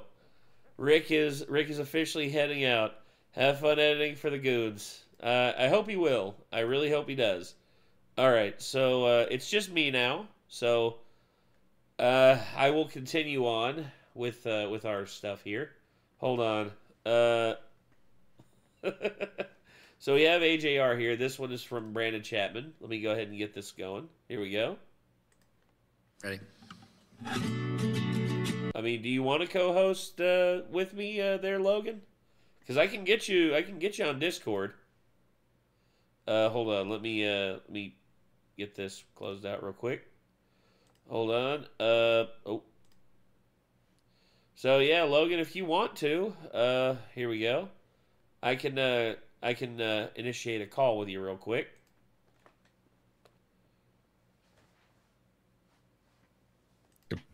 Hey, there he is. Hello. Yes, I mean, I might as well do something before the melatonin kicks in, and I don't have a webcam on the new computer yet. It's okay. It's okay. I'm sharing my screen with you, so you can at least see in real time what I'm looking at. That way, you're not on a delay or anything like that. Yeah. Why did you just get? Here the goes Cheech and the music. Oh, that one was yours, Nerd? I didn't know that one was the one you wanted him to see, Nerd Rage. I'm sorry. Once again, I'm still a bit hazy. Keep in mind, I'm 14 shots deep. So I'm so sorry. Enjoy the next. I can keep track of the chat if you need. Okay, all right.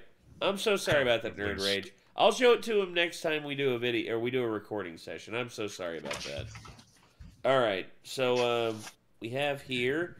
Next up is AJR, Inertia Acoustic. So I'm gonna put up the copyright filter for this one, and here we. Oh, he saw it, Nerd Rage. Okay, yeah, Rick commenting, letting you know that he saw it. Sorry about that, dude.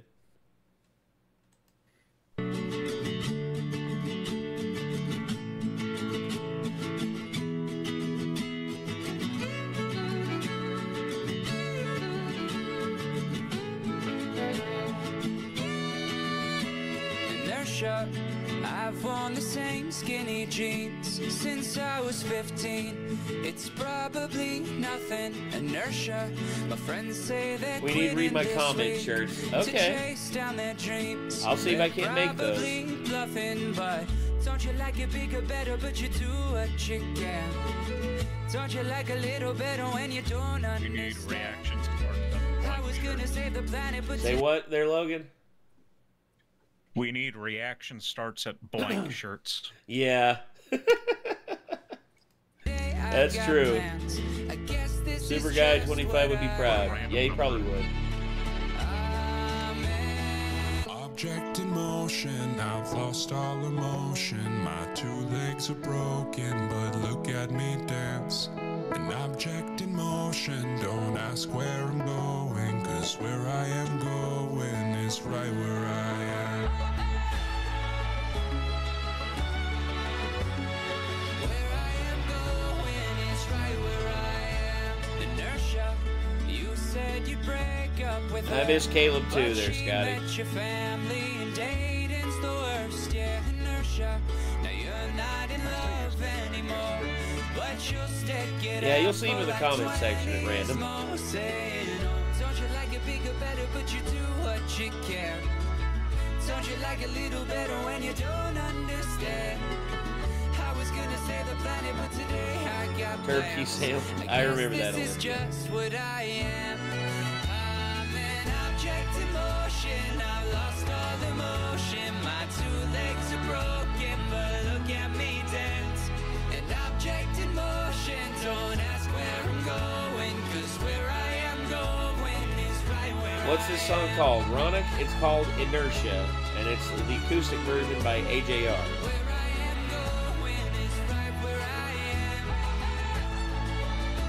I saw them, Star Sailor X.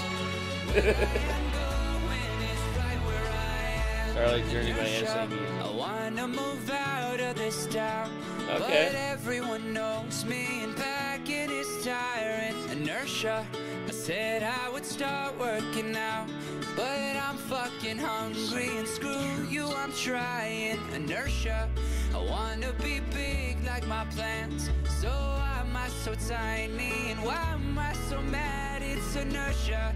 Guess this is just what I am. I'm stuck in this life and I'm stuck in these pants.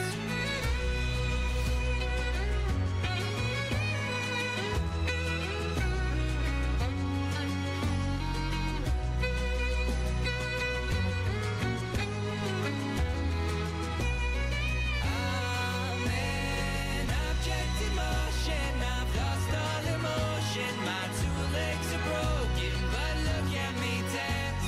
An object in motion. Don't ask. Oh, I didn't see that, Star Sailor X. I'll look at that. I'll take a look at that here in a little bit.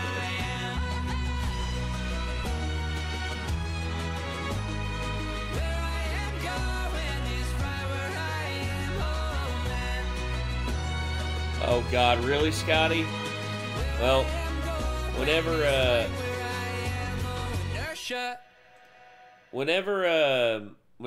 either JT or Drew is able to come up again, I will definitely do another. I'll definitely do another chat chat music.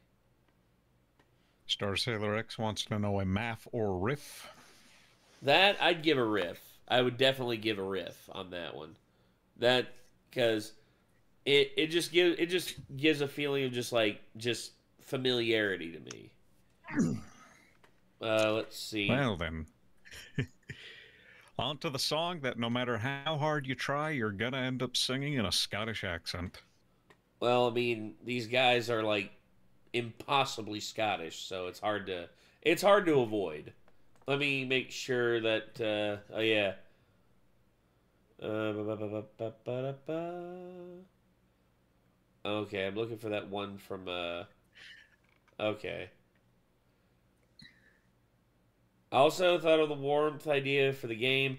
I had the game idea from yesterday and was watching a vid of Fear of the Cold. I thought of a theme where the journey counts. Ah, okay. I hear that. I hear that, Star Sailor X. That's cool. That's like again, like I like your concept. That's actually a really good concept that you came up with. Oh yeah, and possibly Scott. Like, all right, lads. Also, so we're go ahead, Logan. I was gonna say, no matter what, they also did one of the songs in Shrek, the first Shrek, the "I'm on my way" or whatever it was called. Yeah. Because of their accents, I always just hear them say, "I'm on my wee." I'm on my wee. So it's just, I imagine a kid just woke up, peed the bed, going, "I'm on my wee. I'm on my wee." Immature. Oh, but I of can't course, help but yeah. think Oh, Scotty, absolutely. Well, that was smart. Yeah, for Kate, having one of her just be like doing like a face like this, like, yeah, that was smart. I'm an Eagle shirts. Oh God, I think Rerez would come after us over that. Just a image of Nick's head on the body of an eagle. I am an eagle. I could see that.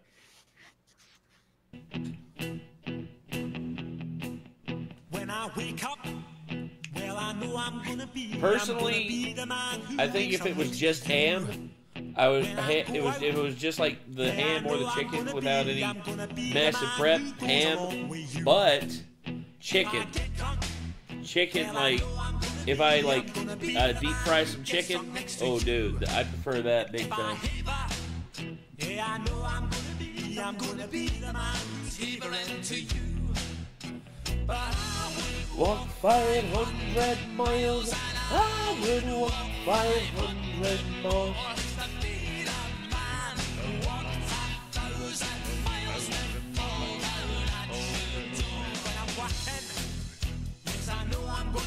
I'm gonna be the man who's working hard for you. And the money I would do it louder. for the work I do, I'll pass almost I get you, Logan. to you. When I come home, I know I'm gonna be the man who comes back home to you. And if I broke, well, I know I'm gonna be Oh God. the man who's going over you. But I would walk 500 miles and I would walk 500 more just to be a man who walks 1,000 miles to fall down at your door.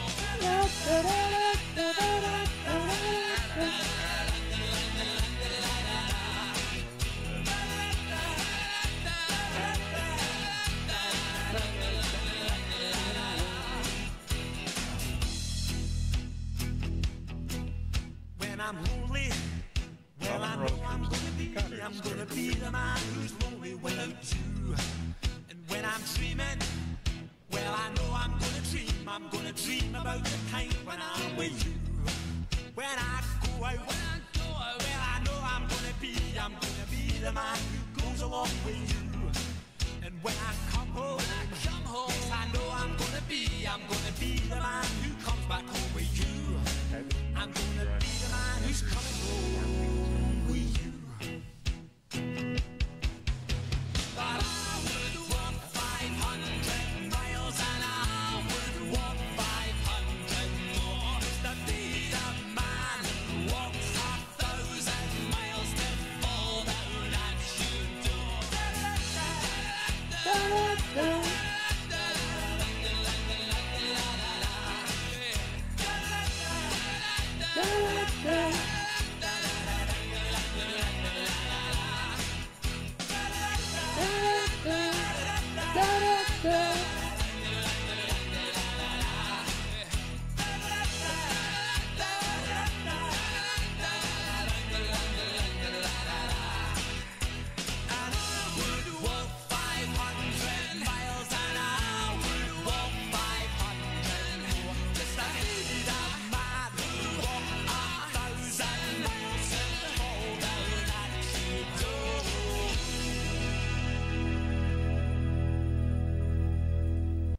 All right. Let's see. A classic. Ah, yes. Basically, And as Tetrapixel said, a very common road trip song. very much so. I agree with that.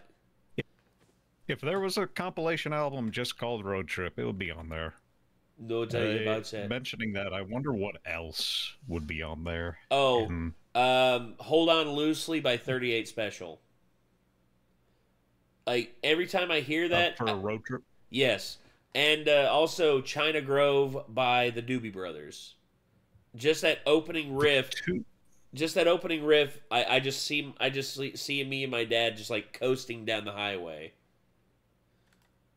The two songs that I think of for a road trip or just travel, probably because I watched it just yesterday with my niece and nephews, I watched Moving Right Along from the Muppet movie. Oh. I mean, the Muppet movie is a road trip movie, so... Yes.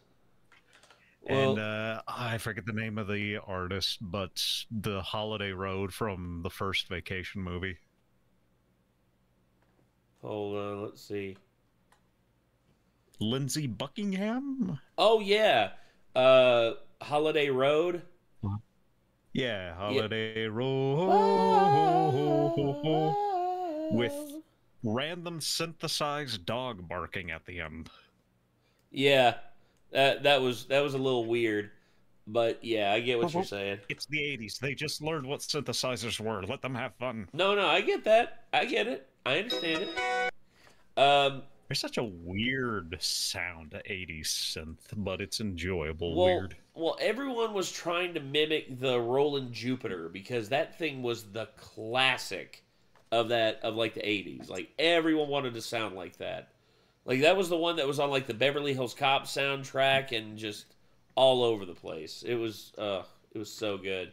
But here's the two that I'm talking about, so hold on loosely. Nerd Raid wants to know about Hotel California and Little Things She Does for a road trip album. Hotel California, to a certain extent, yes. But what was the other one?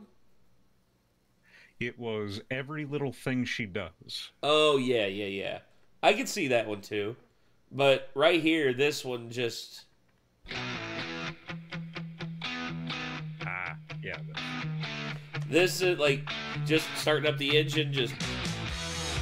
Alright, putting it in drive and just pulling out of, like, the gas station and just, like... You see it all around you. Good loving gone bad. And usually it's too late when you realize what you had. Oh, you're not on streaming. I know. Well, it's just the music video. It's just like the thing, but there's no like music video for it. Just hold on loosely, but don't let it go. If you push too tightly, you're gonna lose control. Yeah, there's that one, and then just this opening riff by the Doobie Brothers. Just holy hell.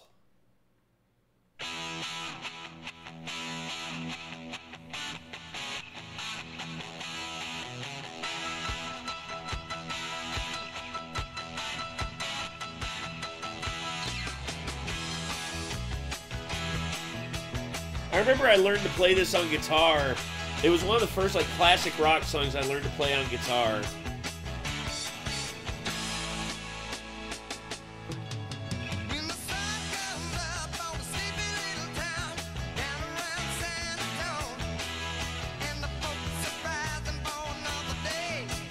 Round about their home, people all the town sing, and the town where they came. We're talking about the child growth. Whoa, child growth. Yeah, just in all caps says Nate. Wait. Oh God. And Star Sailor X says maybe Ventura Highway by America. Oh yeah. America's got some good tracks. America's got some good road trip tracks. I could definitely hear that. Jester70 says it's the music video of Starlight Journey, not the instrumental version. Oh, okay. So the music video, okay. Okay, I got it. Never mind. Sorry about that. So let me just move that down the queue a little bit. This one as well. All right, here we go. Oh, my God. Oh, this one. Okay. I can't tell you this song, how much it means to me, given everything that's going on. My dad had the Van Halen 5150 album, and this song was his favorite song off that album. And everyone talks about, like, Dreams, or, what was the other one that was really big off that album? Like, there were several songs off that album, but this song, my dad said, like, is probably one of his favorite Van Halen songs. And, my dad, of course, loves, like, original Van Halen with David Lee Roth, but this is his favorite album by like them when they had Sammy Hagar as their lead singer. Yeah. Anyway, so I got to put the copyright protector up because this is a live video, and it's probably going to get claimed. So I got the 5150 album. My dad does too. My dad still has his original one, dude. I still just amazed that he still has all those classic albums.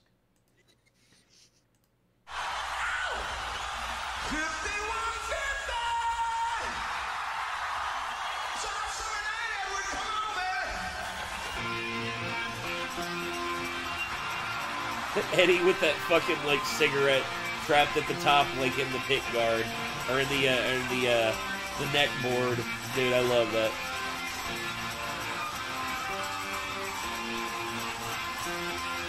Hey, I'm a Sammy Hagar fan.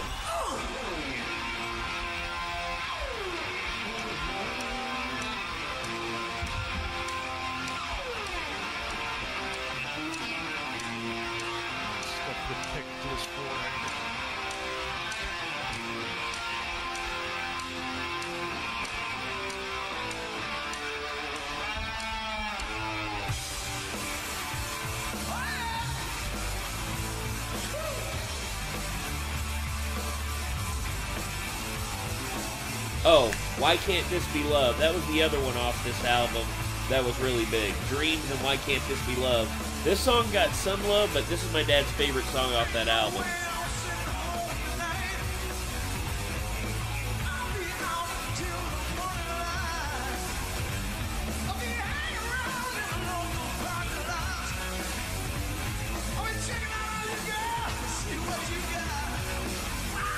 Oh, dude, Tina Turner, Nutbush City Limits, Proud Mary. I mean, dude, a whole, like, cavalcade of Tina Turner can be road trip songs.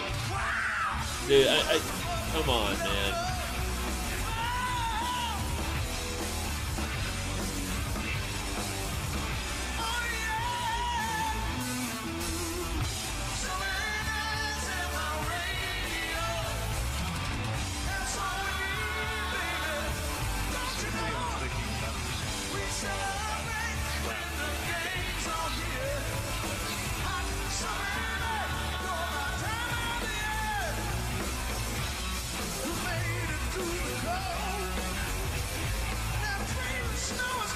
Godzilla, we'll see if we can't get to your request here in a little bit.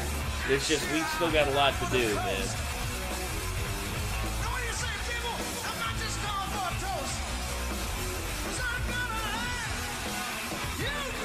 Oh yeah, Michael Anthony, great bassist and a great backing vocalist for this group.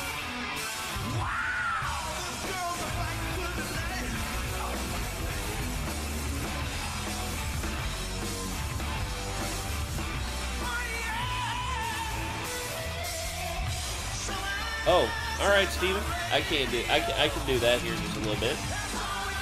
Thanks for sending that one in, Steven. Appreciate that.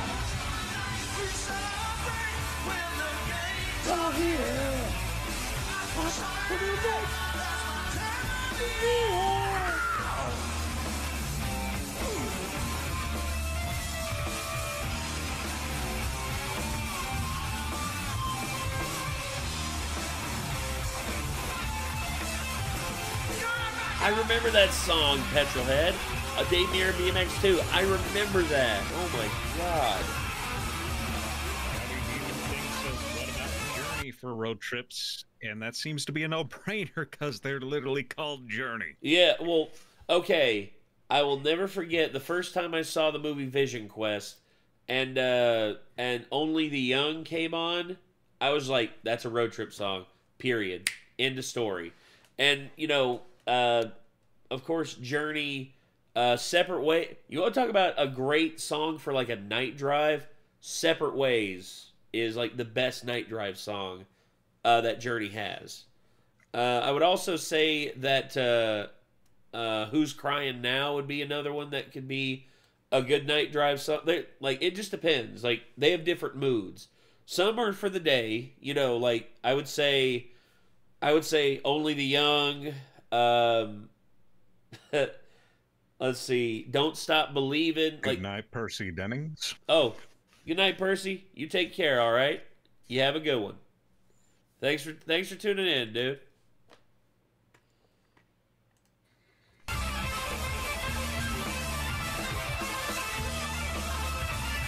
Jesus. Eddie. I'm still pissed that he's gone, dude.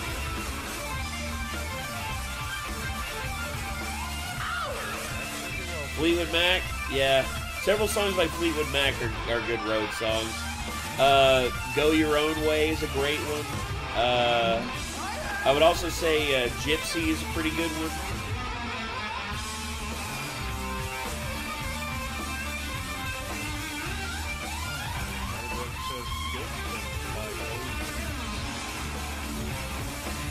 Separate Ways, well, of course not the music video. I hate to say it, but as good as Separate Ways is as a song, the music video is god fucking awful. Jesus, such a bad music video. Tom Petty, I mean, American Girl, friggin', damn, brain, you're there. Oh yeah, oh god. But, like, Scotty, okay, Scotty, right there, you're just evoking Top Gear. Because Jessica is, like, the Allman Brother. I mean, Dickie Betts, again, a great, like, road trip song guy. Like, again, Jessica, Ramblin' Man, Whippin' Post, so many great tracks. Like Midnight Rider, oh my god. So many great tracks by the Allman Brothers are great road trip songs. I think too literally. Wait, I think actual travel. Say what, Logan? What? You were saying? I'm thinking too literally with the road trip song. I'm thinking, what's a song about actual travel and sightseeing? Oh, Born to Run, another great one, Scotty. Oh yeah, Free Fallin', Learning to Fly, Into the Great Wide Open. Oh, Mary Jane, Last Dance for Mary Jane, dude. Like Tom Petty, like again, that was one of my mom's favorite groups. Tom Petty and the Heartbreakers, man. Oh, Passenger by Iggy Pop. I would still say Lust for Life by Iggy Pop is also, that's a great running song, just simply because of Train Spotting. Because at the opener, where Ren and Spud are running from those dudes because they stole the books. Oh, Highway Star by Deep Purple. Deep Purple's got great ones too, man. The Highway Star is probably their best one. Kickstart by Heart by Motley Crue. Yeah, obviously. There are so many great road trip songs.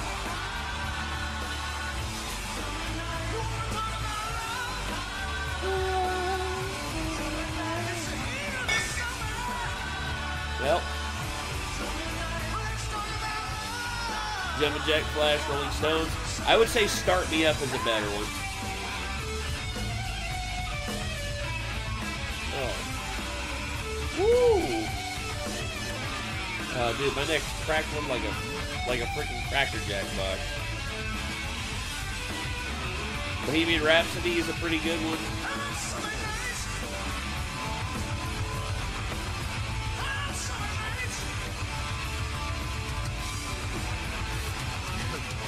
Roxette, Joyride. I would also say The Look by Roxette, dude. Roxette, like The Look, just that opening riff. That yeah, just. How the hell did I not think about this? Highway to Hell, again, literal travel. That's a good one. I would also say Rock and Roll Damnation by AC/DC. Criminally underrated track by AC/DC. And the only other thing I could think of is, again, with my brain thinking literally country roads, but only if you're driving through Virginia. Yeah, or West Virginia, yeah, which, I mean, oh, hey, Batlord, welcome to the stream. Formerly Virginia. Well, yeah, I've listened to that song plenty of times on the back roads.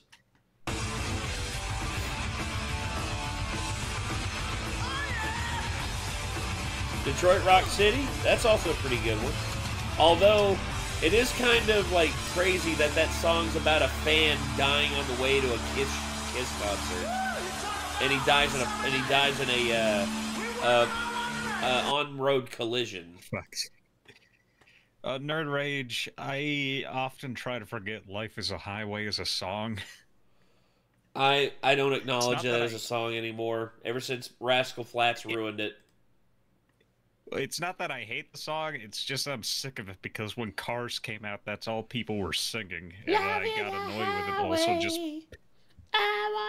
because I didn't like country. Sheesh. If you mean the original Life is a Highway, you get a pass. But if it's the Rascal Flatts version, get the fuck out. I hate that version. Oh, God. I can't watch the whole thing of this. It's 12 minutes long. But I'll pull yours up after this one, Steven. Aren't we done with these yet? No. Doug, is it you? It's been so long. We got Madam Web here ready to watch this. Oh, God. So he just got LASIK, so he's still got to wear those for a little bit. That's why I look like the lamest character out of the Matrix. Well, and I like that because Neo Math won for our Van anime, Halen, so with dude, you would that's be all. bored. I That like that song's gonna anyway, get a double we're for doing me something because we haven't done in a simply while. because of first the viewing. It's actually a like, first viewing. the memories of it. We have not seen this movie. Big shocker. Neither of us were exactly. I don't think anybody did. I don't think so either. Damn, Rob. Now, though, apparently it's number 3 on Netflix. I just read that this morning. Well, so I'm hoping because it was such a... Oh, yeah? With Casino Royale being Columbia. That's true. Yeah, that's owned by Sony. Yeah. It's very... I have not seen Madam Web... Oh no, they're doing Craven. My mistake. Yeah. I thought they were talking about Madam Web. Don't watch either of these, dude. They're god awful. Oh, London Calling. Go ahead.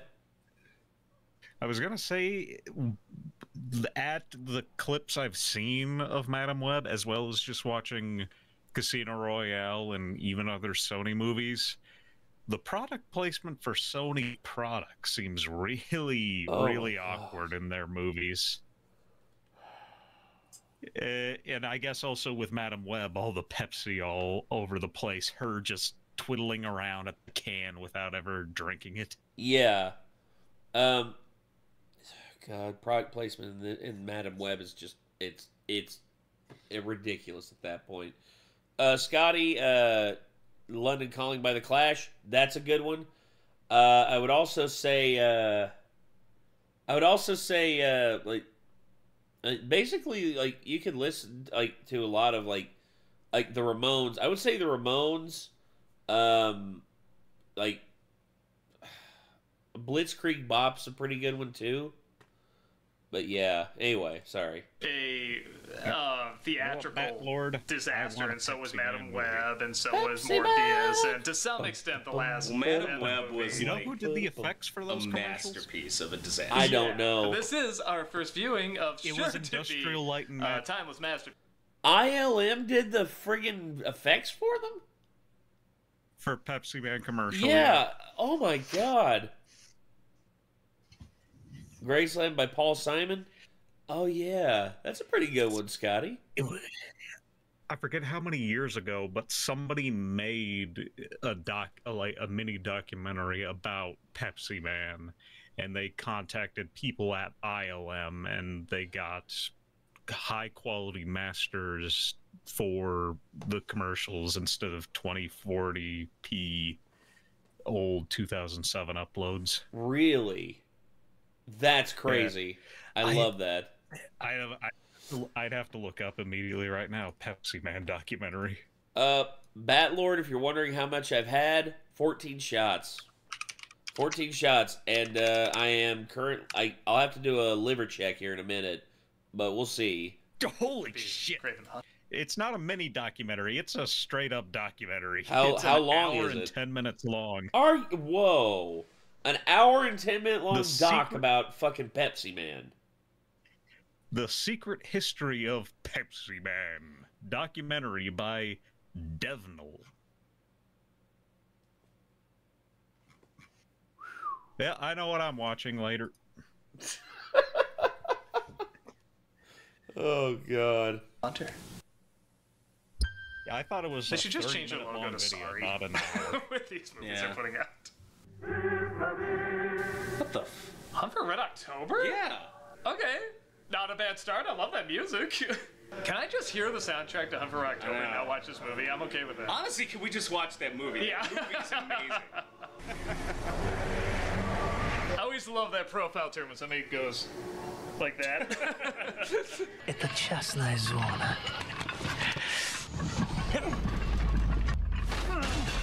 All right, maybe some of them are going home. Wait a minute! Wait, did we miss? That was a snowstorm? What? Oh, what a day! What a snowy day! Oh, now we're in Happy Feet. What is this? Okay, there was just a plane there? What? Editor, scene's missing. He could just smell the plane. He just knew there's a plane in there. I swear to God, okay. Just from this here, He could just smell this the turnaround, plane. He just knew it's there's just a like, plane in there. all right, time to show off my abs for this glory shot, and then now that I've done this, all right, now I can go eat the buffet. All right, back to the Jesus God, Just holding in his breath to suck in the gut. yeah, he's just like. Not only that, but he's probably miserable and he's dehydrated as fuck just so that it can show off the tone of his abs. Yeah. And he's miserable Yeah, as fuck. 'cause- And I guarantee you, after that take was done, he'd be like, somebody get me a fucking water right now. Give me a fucking water. Oh, God. Oh, boy. Copyright protection. Go ahead. Said that's what you gotta do to be able to look nice. Not necessarily. There's some people that are just freaks. Jester. That's like Hugh Jackman. Hugh Jackman's just a freak, dude. At 50, he can look like that. He said he drank nothing but coffee or something. Yeah, but that was for like the scene where he wanted to look his biggest and like most cut. Whereas regularly for when he was just like in like really good shape, he basically was just able to just do his thing and just be like eat a fairly normal diet. But yeah, I don't know. I'm not a buffman. I can't really say what. I can't either. I've got the bulk, but I just don't have the like the tone of these dudes. I used to fight. I have a black belt in Taekwondo, but I'm so many years out of practice, and even then, I was not exactly peak physical condition. Henry, yeah, and the cigar made it worse for him. Yeah, he actually got a headache because he's never smoked a cigar before. Which, damn, Henry.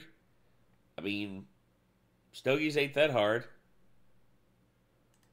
So you double retired? Really?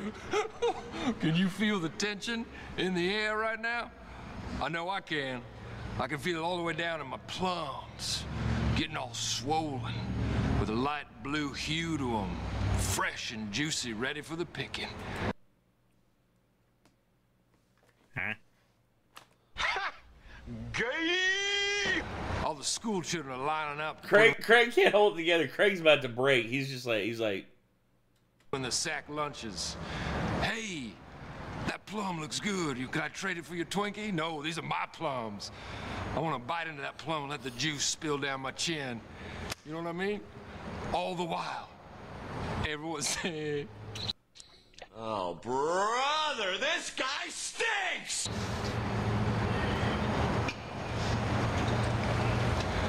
I want the juice to spill down. Yeah. Okay. Just one of those.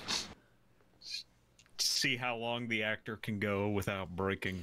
This is literally they do that in a lot of things. Yeah, they're just rolling at this point, and they're just improvising. They're just improvising for takes to see if like there's anything that can come up organically that'll be funnier than what was actually in the script. They do this with like comedic actors who have like really good improv. Will Ferrell's really good at it, Craig's really good at it, and Danny's pretty good at it. But yeah. The one I remember was in Parks and Recreation where Patton Oswalt showed up in an episode and the whole blooper is just him saying, now that Disney owns Star Wars, they can combine and have Darth Vader meet the Marvel Universe. And he just went on and on about how the movies they should make are just everything combines. I could see that. Oh, God. For me... Because something about a filibuster. For me, my favorite blooper from Parks and Rec is just like, everybody loves a comeback story. You know, the Mighty Ducks, this and that. It's like, Kim Kardashian? Oh, well, In the video, she gets cum on her back, I think. Aubrey Plazas proceeds to slap him. Yep. Reaper, my dad is doing better. He is stable right now, but they are going to have to do surgery either tomorrow or Tuesday to, like, give him a triple bypass. So, basically the reason I'm here is because my dad told me that he didn't want to be the reason why I would be held up from, like, doing normal stuff in my regular video. Chris Pratt. Go ahead. Go ahead, Logan. Chris Pratt just seems to be not a comedian, but a casually funny guy, based on a lot of the bloopers from Parks and Rec. That's what everyone says. It's just like the one that he actually came up with an improv that the writers got mad at him over because it was so good. He was just he's like Leslie, I've done a Google search here, and it says that you may be suffering from internet connectivity issues. For a second, I thought you were going to mention the fact that he actually got naked to surprise Amy Poehler in that one scene. Yeah, which he actually got in a lot of trouble for, and it could have been a lawsuit if Yeah, he said on an interview, I got a note from the executives at CBS that said, whatever you do, don't do this again, and don't tell anybody about this ever again. I have it framed on my wall. Fire Tower V, I'll pull the Craven video up again, and I'll watch more of it. It's just Jesus. We still got so damn many to go through. I'm sorry, dude. And I'm still waiting for the melatonin to kick in. Do what? And I'm still waiting for the melatonin to kick in. If I recall correctly, my plums, beautiful bluish hue, the sun just dancing right off of them, just nice. Getting ready to take them to market.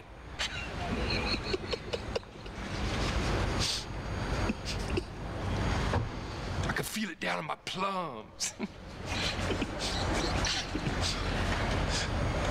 I can feel it down in my plums. They're getting a nice bluish hue. Getting ready to take them to the farmer's market. A special 2 plums for 1. God dang it, Will. I can feel it down in my plums. I can feel the tension in the air. Yeah. Voice crack. Yeah, feel the tension in the air. Have you ever heard Michael Jackson voice crack? Yes.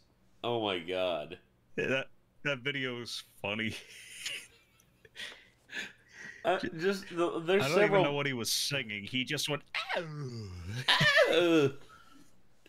For me, I always look at those Van Oz voice cracks, especially the ones that Wildcat has. He's just yeah, you just tell them a price that's too high, and they're like, no, that's too much. That's how you negotiate. That's how you negotiate. There was one where he was just like, yeah, you just go to the opposite side of the map on the Origins. Louis started laughing, and then Tyler's like, Louis, fucking kill yourself. God. I think the only one that comes to mind is him saying negotiate. Negotiate? I guess. There was there was Scotty saying he's a fuck boy, but he went, fuck boy. Yeah, it's like, I'm just kidding, you're a fuck boy. Fuck boy. Then of course there was the ones that Evan has had. He's just like he's like, the scroll wheel. The scroll wheel. Oh god. Okay. And I told my wife Beverly when I was on top of her. What? Don't, motherfucker, don't laugh. Motherfucker, don't laugh. When I was on top of her, making intense, painful love. Consider it done, okay? And listen to me. I'm gonna be real honest with you right now. This moment came to me in a dream about a month ago. I was making love. My wife Donna, on top of her, thrusting away. A sultry, hot evening. All the windows closed. The heat turned up to about 82, so it gets sweaty and hot. My hips thrusting down on Donna. Her trying to get away, because she does not like it. When I hear a sound, I rap at the door. My young son Gabriel walks in. My wife says, "No, Gabriel, leave." I say, "No, let the boy watch." Ugh. They had a process that. Let the boy watch. He needs to learn the way I learned from my father. The way he learned from his father. You would have advertisements, and it would be like a big deal. Si, claro. Do we have a deal? Do we have a deal? No. Is it going to be a deal? Is there a deal? I don't know. Is there? Is the deal done? The deal could be done. Is it done? Show your cards. Okay. Show your cards. Flip them. I'm all in. Flip them. All in. Flip them. Flip your cards. Okay. Full house. Oh, 2 aces and 2 2s. That's a deal. It's a deal. That means it's a deal. We're both winners tonight. Just smile at each other, and then don't move your mouths. Each say it's a deal, and when I say after I say 3, 1, 2, 3. It's a deal. 1, 2, 3. It's a deal. Okay. Yeah, right here.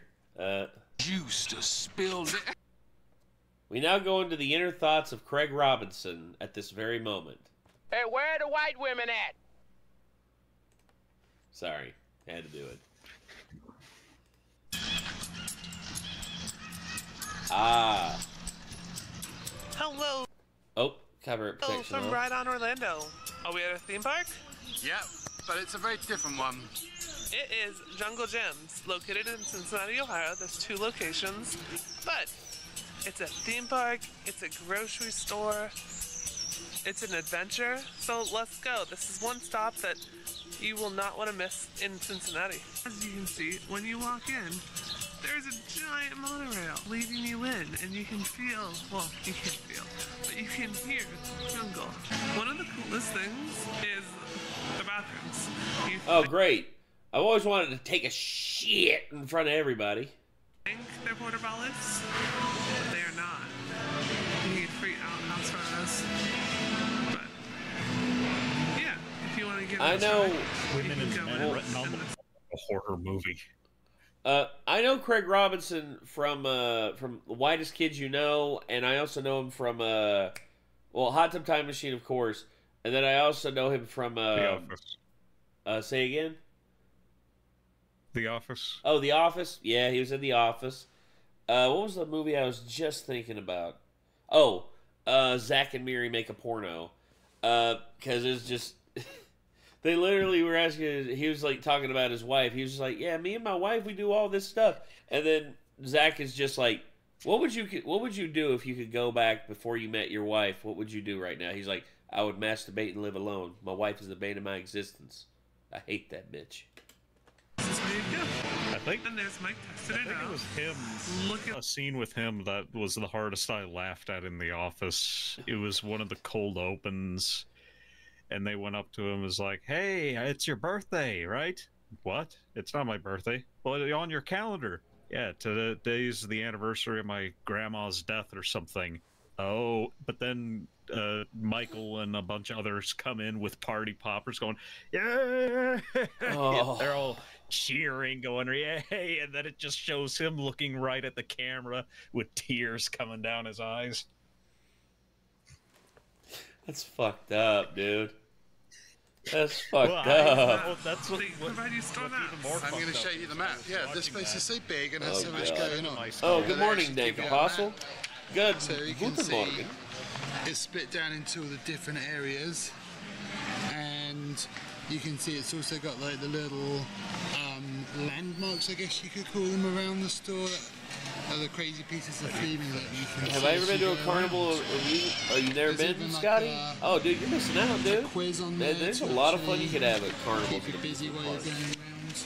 So maybe we'll fill Hell, that in. man, you probably like hell. Do you want to know like one of the best experiences I ever had at a amusement park?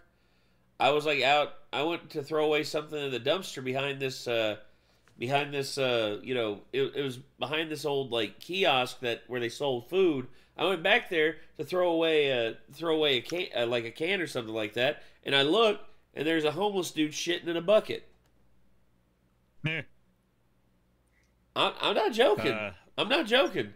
He was there, and he was just like hovering over the thing, just like. And then I look at him, and he looks back at me, and he's just like, "Go on about your business and shit." And this one, I had a miserable time at an amusement park one time. I forget how old I was, but it was a school field trip. Well, not even school. It was something the school offered at the end of the year, and I took it. And me and a bunch of other kids went to the amusement park. But when we got there, it rained, and it rained hard. So it was just about an hour of everybody waiting for the rain to stop. Oh my god! And one of the park workers was making balloon animals and other things. And when he saw me sitting there, he decided to make me something. I forget what it was, but then he handed it to me and he grabbed it. And I held it for like a couple seconds, and then suddenly out of nowhere, it just popped in my hand. Jesus. And so there was an arcade. I did a couple games there. And then it was, okay, I've run out of money. I'll go get some rides now that the weather's cleared up. And I went to several rides, but they wouldn't let me on, saying, hey, you got to pay for the ride. And it was like, nobody said I had to pay for the ride. You got to pay. And so I spent all my money at the arcade game, so I didn't have money, so I spent about 5 hours just walking in circles around the park. And sure enough, when it was time to leave, I went up to the teachers and supervisors. Yeah, how'd you enjoy the rides? I didn't get any rides. They said I had to pay. What? You didn't have to pay? What? It was a wild time. I bet it was. It sounds like a wild time. Damn. My feet were covered in blisters when I got home. That's about right. That's how it was for me at Cedar Point. Now, it's sad that y'all don't got carnivals and stuff down there in New Zealand, Scotty, because, dude, carnivals and, like, fairs and festivals and all that, that's one of the best things about, like, small towns, like, here in the States is that, like, the state fair every year, back in my hometown, that was, like, the place to be, man, because we had like demolition derbies, we had like ATV and motocross competitions, we had like beauty pageants and talent contests, and then you know, we also had like rock bands show up and all that. One year, Josh Groban showed up. That was a fun time. Although I wasn't able to go in because it was way too crowded. It was like 30,000 people went to the festival that year. I gotta leave for Paris now. My band goes on at 10, and my dad can't get out of bed. The earth is spinning like it always did. The New York Times is publishing some real important thing. And each day when the world wakes up, our lawns will still be wet. And my dad can't get out of bed. God is really real when you really, really need him. Karma just appears when you suddenly believe it. Hear it loud and clear, just as long as it's convenient. Life's fucking long till it stops. And God's fucking fake till he's not. There's robots that are way too good at art. And everybody's sad now and trying to get to Mars. Don't wanna hear your problems, cause there's just one in my head. And he can't get out of bed. Really? It's been shut down since COVID? That sucks. Like, why? Because, like, dude, like, I'm sure it's different in each country, but like COVID, like for the most part, we're past the peak of it. I mean, I'm sure it's like different down there in New Zealand. Most things kind of worldwide lifted around mid-2022. Yeah, but it sucks that they never reopened it, man. Because that's like a huge source of entertainment for people. Oh, I just remembered another thing, another school field trip to an amusement park, and they actually forgot me, so I was wandering around the park for a while, wondering where is everybody. Oh my god. Oh, that sucks. It's because we were supposed to do the buddy system, but whoever they had me buddied with didn't like me, so we agreed to go our separate ways, and then I just got lost. Oh god. Oh, dude, Nerd Rage says he got lost at a state fair when he was 3 and he's never been back to one since. Ooh, dude. Fair. That sucks. What if we could break you out tonight? This kind of thing happens to other dads. It don't happen to mine. I'll distract the doctors. We could sneak out with your meds. You could come along and be a roadie for the band. Come on, Dad, get out of bed. God is really real when you really, really need him. Karma just appears when you suddenly believe it. Hear it loud and clear, just as long as it's convenient. Life's fucking long till it stops. And God's fucking fake till he's not. Now it's late, I really gotta go. And we can't face our feelings, so we're making lots of jokes. And we won't cry about it, no, we'll be manly men. I love you sounds all corny, so I wrote this song instead. I'll I snuck away into a building. Oh, damn. That must have been a big mistake. Want to eat the jambalaya right now, but I'm not allowed to have it until tomorrow. Oh, I'm sorry, Scotty. Oh, God. Sounds like me with my fried chicken. Oh. Alright, so Starlight Journey. Here we go.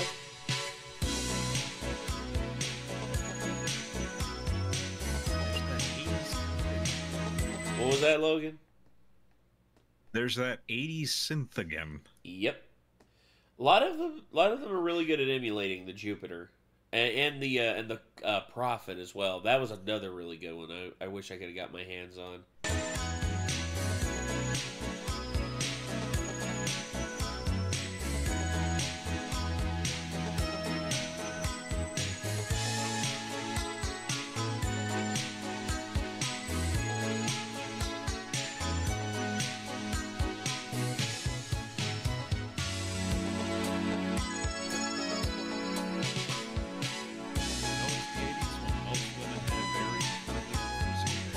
What, Logan? You know it's the 80s when most women had curly or fuzzy hair. That's true. Something. Yeah.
I have season 2, Nerd Rage, and it terrifies me.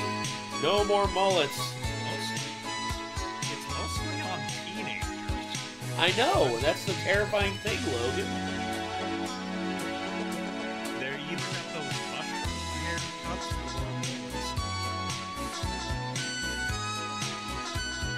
Oh, God. Screw 80s. We need to bring back 90s hair. Yeah.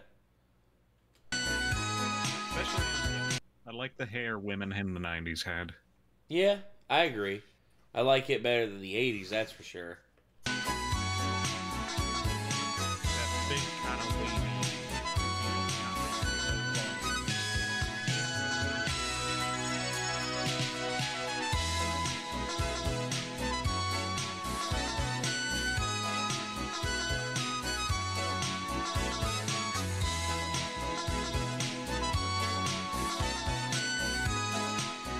Oh, I was waiting for that.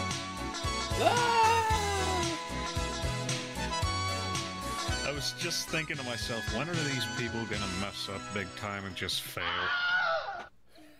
Yep. That's what I heard. That's what I hear when they fall. Oh, God. Okay. So, I'll give that a pretty good. Pretty good on the math chart. It gets a pretty good.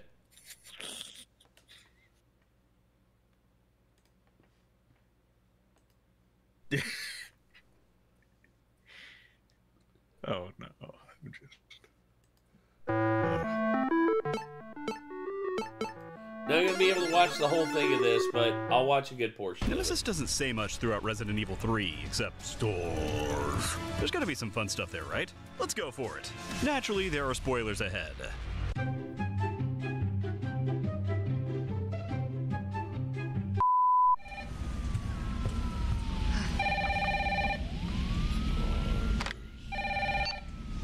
Hello? Jill, are you okay?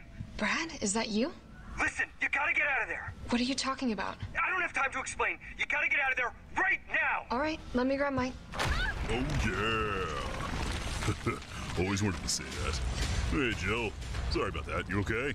I wanted to let you know your car's double parked. You might get a ticket. If you could lend me your keys, I'll, Oh, I'm so sorry. I can't control my legs after the surgery. Let me help, Ow! Ow! Ow!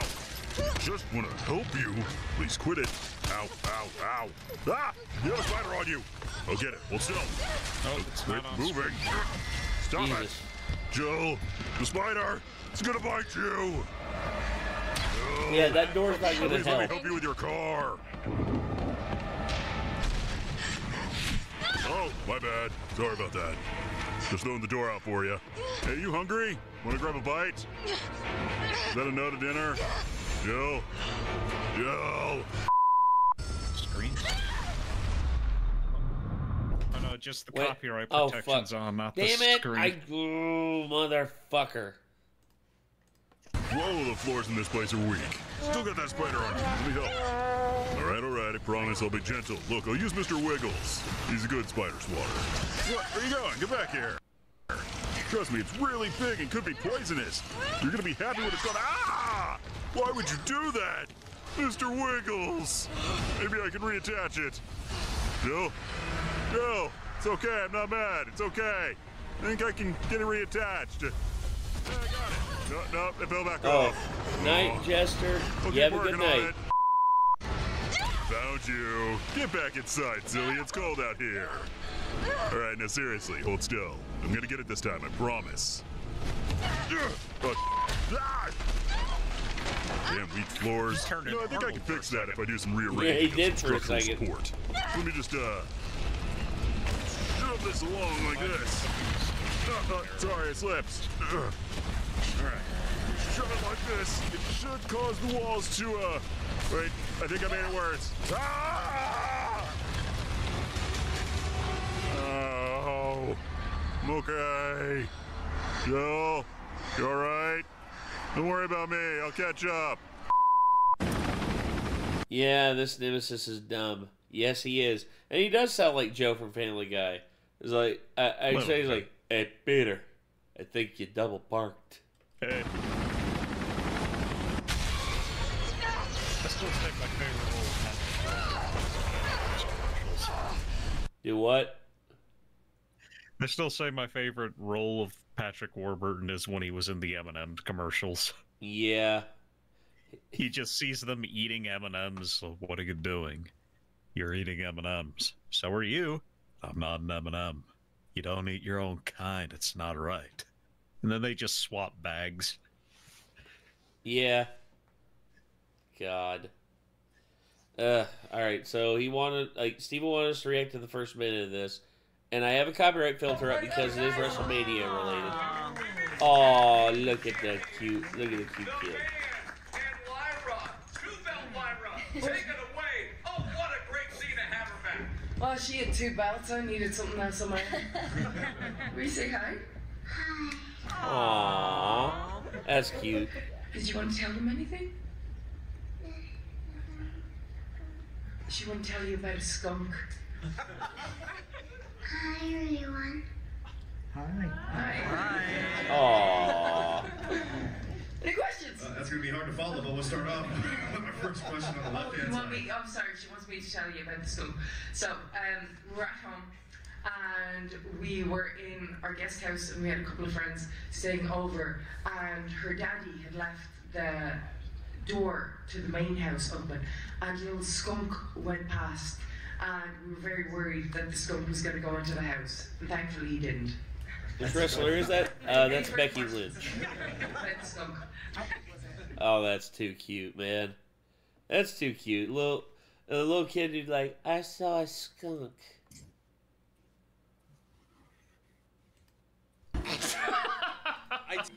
Lamest title reveal ever. I'm strangely always happy when they dig Russell Crowe out of mothballs and throw him on screen. Go, excellent. That's my favorite. I mean, he can act very well, but my favorite is when they're like, just go, excellent. There is great danger in that card. I have something for you, Calypso. I was going to wait until you were older. It sounds like they just told this actress, just make it sound important. You're saying complete gibberish, so just say everything really slow, very massive. I'm always sick of the Thundercats outtake or in the middle of like all of this. What the hell am I saying? Hell am I saying? I like his bag just went right in that guy's face. I'll say that there's a touch Yeah, he more just color conked in this than I thought there would be. It's a little hard for me to Makes tell. me think of when the horse kicked that guy in Samurai. He carries no blame for his father's Or wound. when that the stormtrooper hit his head on the door in New Hope. God, What did they add when that happened in the special edition? He They said, did. stand back or something. What? Hey, what did I miss? You missed some of the AJR ones, Brandon Chapman. We reacted to 2 of them, and then of course we're currently watching Fire Tower V's recommendation of Kraven the Hunter's first viewing, which Jesus Christ, this is horrible. His father. Oh my God. Oh, can't he be Kraven? To be fair, he sounds like a legit Russian after drinking an entire gas tank's worth of vodka. Yes. Oh my God, Don't this tell me. looks worse than the Lion King. Man, wow, awful. Now, Oh my God. Calypso? Calypso? Calypso's already a strange name, but man, they're not making it sound any more normal. It's like naming your kid Zeus and then wondering why he's an abusive sex addict. Jesus. So the lion's blood got into his blood? Is that what the backstory's gonna be? No. Oh, I hope so. No, honey, that's stupid. That's just too much science. Oh, and here's the magic juice I gave him. Thanks. You are one very lucky boy. I'm in Kraven. No, I'm not. Father is the only animal that is dreaded. You're getting too good at that. Dare I say, a chameleon. And how much security must they have around that place? But his brother knew he was leaving? He just stood there knowing he was going to come that direction. I mean, you could go with him. Come on, chameleon. Come on, chameleon.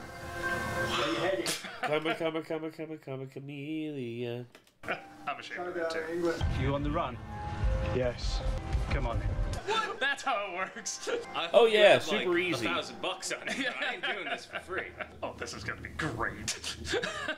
Oh God, Kate, like friggin' like wildebeest. Now we're actually in the video game. These are the scenes that were missing from the video game.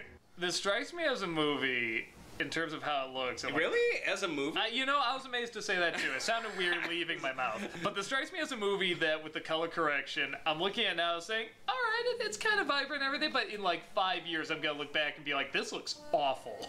Like, I can see so much more like the obvious filters and everything. Modern movies are Of course, filtered my so mother was much. the lion. This is god awful. No, stop. You know, remember in Spider-Man, you know, for the problems it has, when he gets the powers, he's like, wow, can I do this? Wow, and there's a sense of, like, wonder to it and stuff, and this is like, oh, I can climb trees, whatever. He just looks like, yeah, no, it makes sense I have these powers. I just always love waiting for a door to open, going... I'm sorry about your friend. Shit. I didn't mean to scare you. You did. Your editing didn't even show you come here. I mean, what?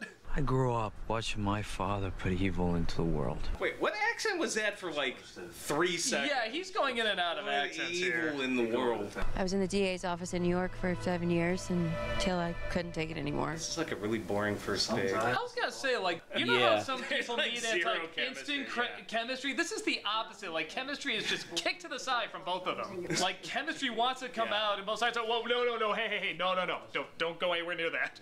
Rubber and glue.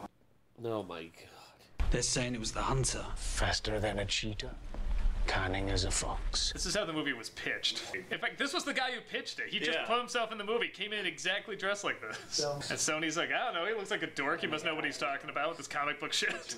Oh, wait, he's the rhino? Is this his condition? When he's not hooked up, he turns into a rhinoceros? Oh, that's I was just kidding. Is that really what this is? Yeah, I didn't even put it together. So I My guess you're not gonna God. see him in... Okay. No, they're building it up. They're building up the stupid for Okay. later. It'll be more disappointing if they build it up. Who is it? The rhino sends his regards. Terrible. Even by Madam Web standards, that was like, whoa. And that was like, what, 2 seconds? Hit me! Fight me! This is just Russell Crowe on any day after having a few. Yeah, Russell Crowe has a few shots of vodka, and all of a sudden he's just looking at the camera operator and be like, come on, hit me. I hate my life.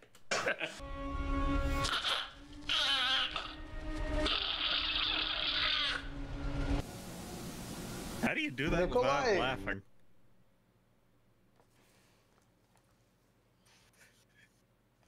Why is everyone so fucking stupid? He's a tough old bear. No, go back to the hairball thing you were doing. I'm sorry.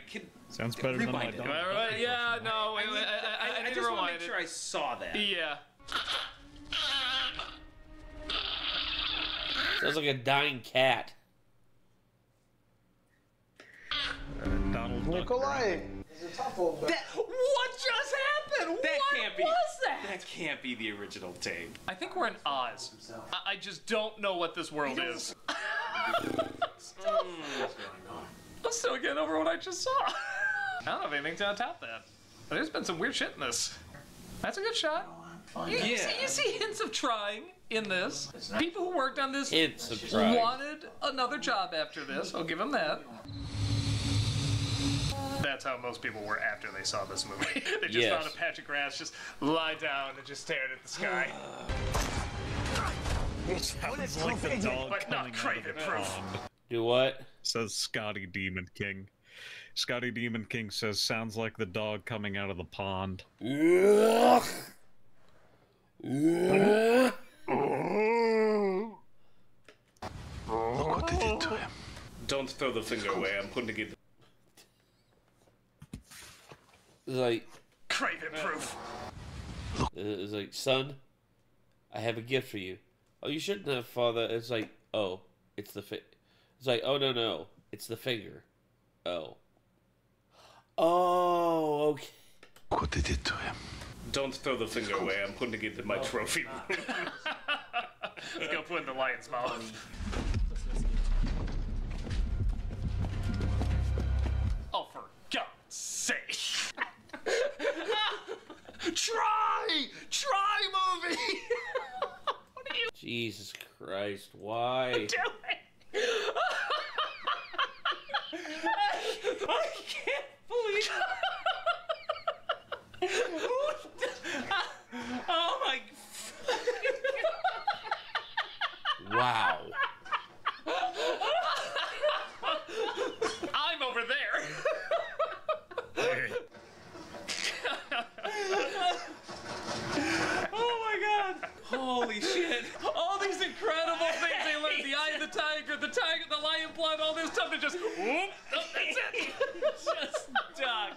some laughing gas shit. That was like nitrous oxide. I was just like, it's like huffing it at the dentist. I could I not. don't think I'll take B-movie disrespect.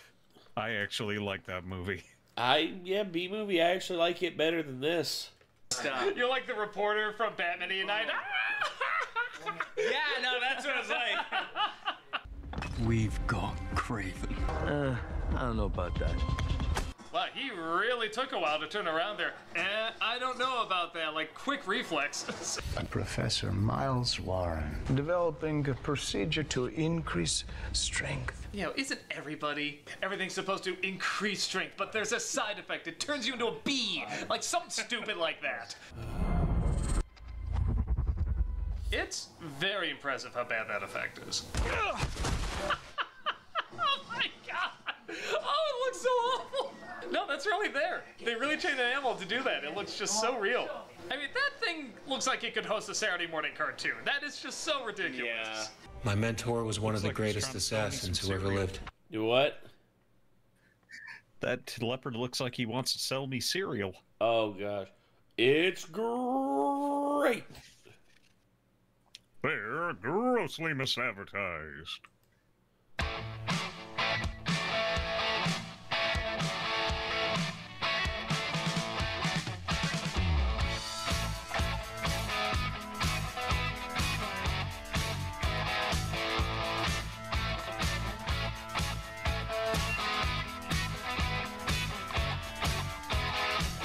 don't know how much longer I can keep going, man. Like, I'm starting to really get tired here.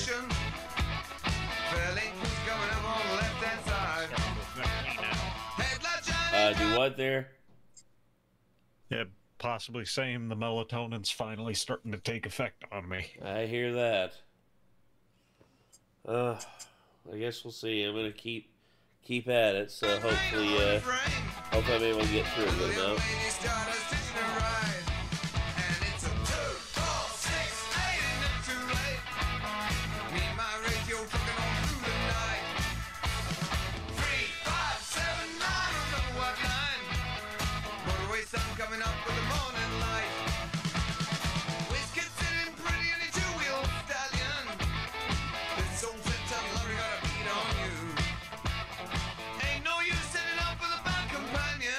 Joke from Saturday Night Live. I don't know.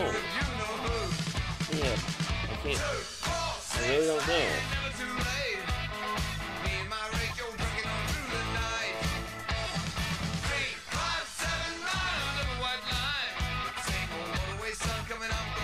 One of my all-time favorites.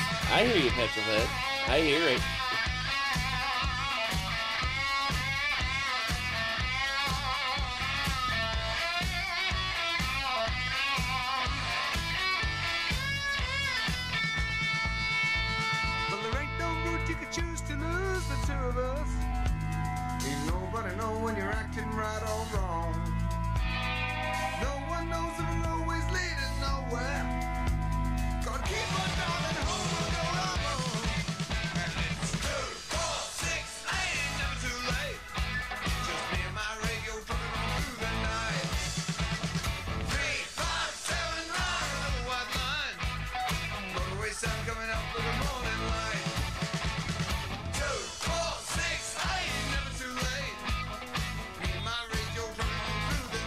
Are you almost about to sleep? I'm trying not to, Star Sailor X. It's just, once again, these last couple days, and plus my sleep schedule was already messed up before then, so. How about you, Logie? What's the sleep schedule? Oh, I know, right? Yeah. I was going to ask if you were still there, and thankfully you still are, so. I'm going to try and make it through as many of these as I can. And if there's some that I can't get to, I'll do a makeup stream and make up for them. Fall asleep. Do what, Logan? It takes a lot for me to be able to fall asleep. I envy most of my family for being able to fall asleep quickly. I do like rain noises and stuff like that. That helps me out to sleep a lot. I play that shit through my iPad, and it works like a charm.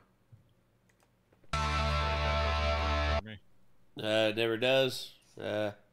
No, even when I had my wisdom teeth, taken out and I was put on anesthesia. Yeah. Or whatever. And most people act all loopy and like, like they act weird. That didn't happen to me. I got up immediately going like, huh? What? Mom, what are you doing with your phone in my face? Get that out of here.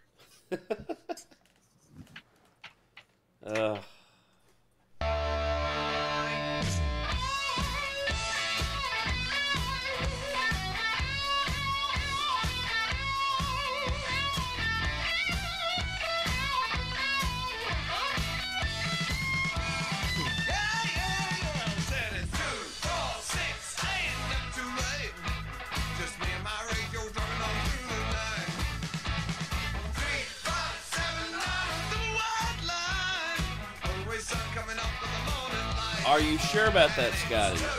Saying I ain't got to do the nuclear option anymore. It's sitting right here. And God, if we hit 500 tonight, I'll do it. I don't care right now. Wonder how much we're at. I'll have to check that here in a minute.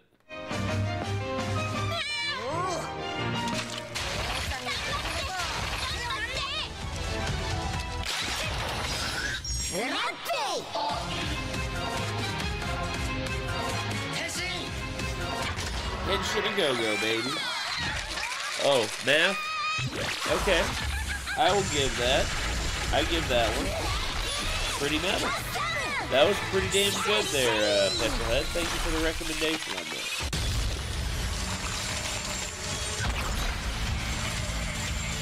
that. Alice in Borderland.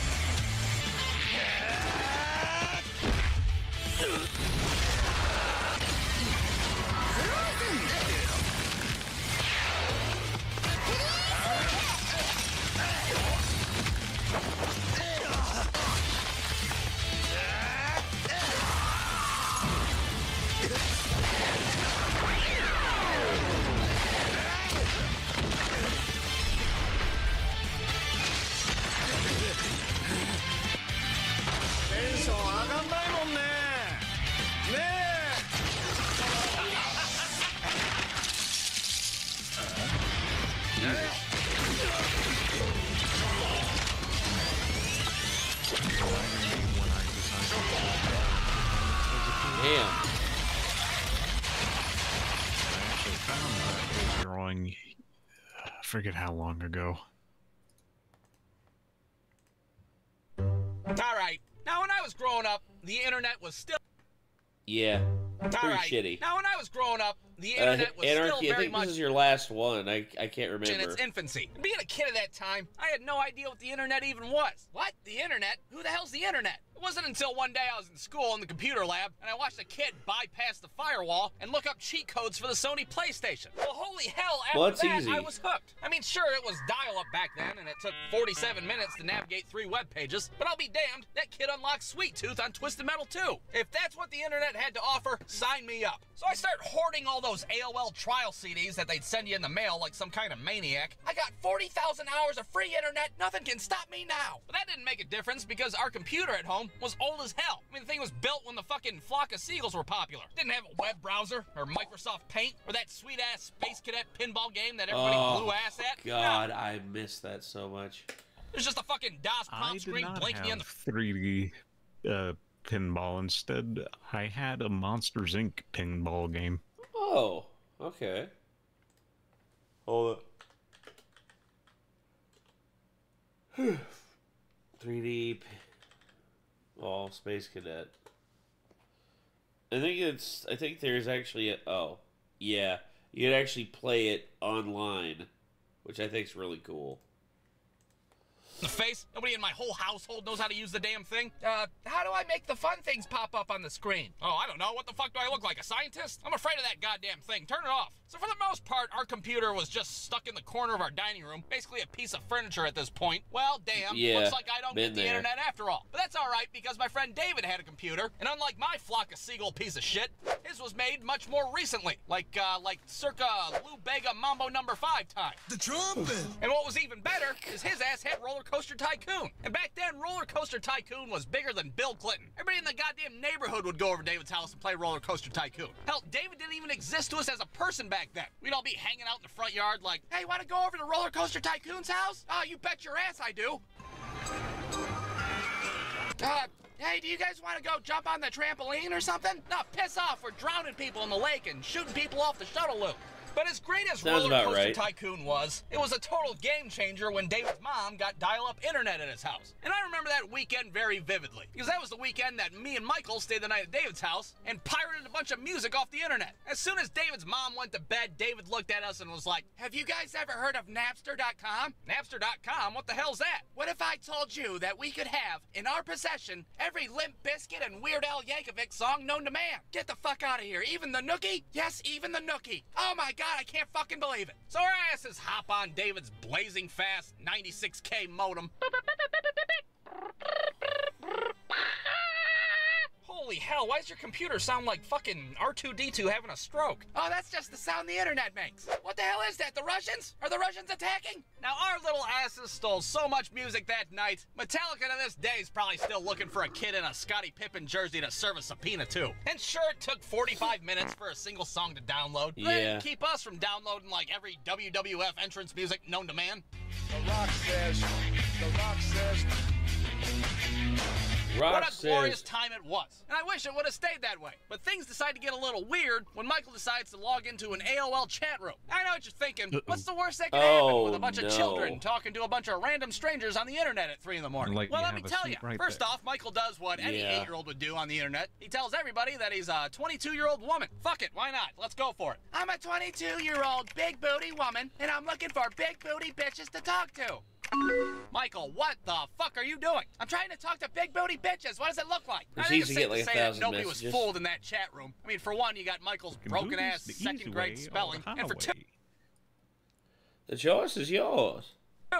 We're under David's mom's screen name, and that math sure as hell doesn't add up. Boy, this Butterfly Kisses 1964 either sucks at math or is a fucking second grader. I guess I'll take my chances. So all of a sudden, we start getting instant messages left and right. David starts freaking out at this point. Dude, just turn it off. My mom's gonna kill us. No way, dude, I'm talking to big booty bitches. Look at this chick's trying to send me a picture right now. We look over, and sure as hell, there's a picture slowly loading. Y'all ready to see some big booty bitches or what? Well, finally, this picture loads, and it's safe to say it's not a big booty bitch. Instead, it's a grown-ass man licking a fucking egg beater. Ah, sick, what the hell is that? Turn it off, turn it off! Now, to this day, I have no idea who that guy was or what kind of fucking weird fetish he had with his kitchen. All I knew is that I was done with the internet for the night. Okay, that's enough of that shit. You want to go play Sony PlayStation? Yeah, let's go play Sony PlayStation. Oh, what's up, dude? Oh, yeah, your hair stuff. Okay. Yeah, Nick came down to grab a couple things. And that was the end of it. Or at least that was the end of it for me and David. Michael, on the other hand, decided to keep on exploring the wondrous wonders of the World Wide Web. Who knows what the hell that 8-year-old was exposed to that night. All I know is the next morning, we're sitting there eating toaster strudels. Michael's over there looking like he just fucking stormed the beaches of Normandy. Do you guys know if it's possible to unsee things that you've already saw? I have so many questions and so few answers. Well, imagine our surprise when David's mom gets up and she sees a bunch of pop-ups littered all over a computer screen. Boys, get your asses in here right now. Why does my computer have AIDS all of a sudden? And who Googled big booty bitches 47 times? Brewstew.com. Jesus.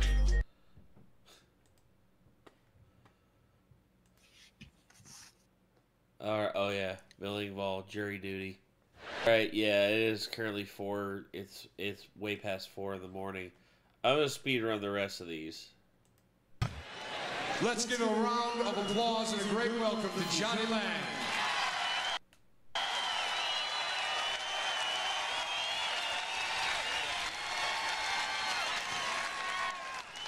It's an honor to be asked to do this today.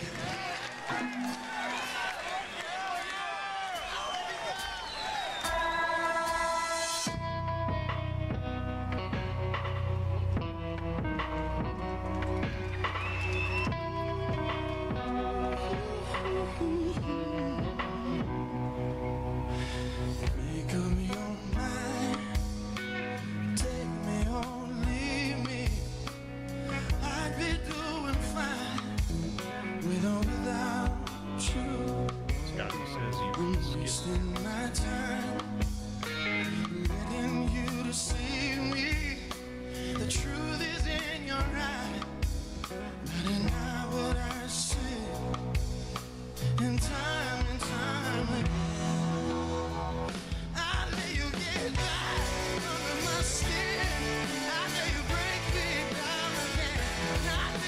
I'm almost like through the.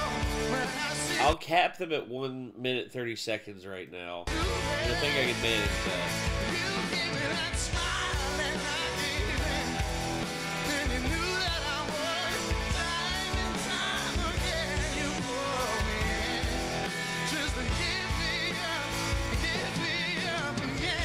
Go to bed, Nate. Not yet, Scotty. Not yet. I'm almost finished with these. Oh boy. Alright, now you guys probably didn't know this, but...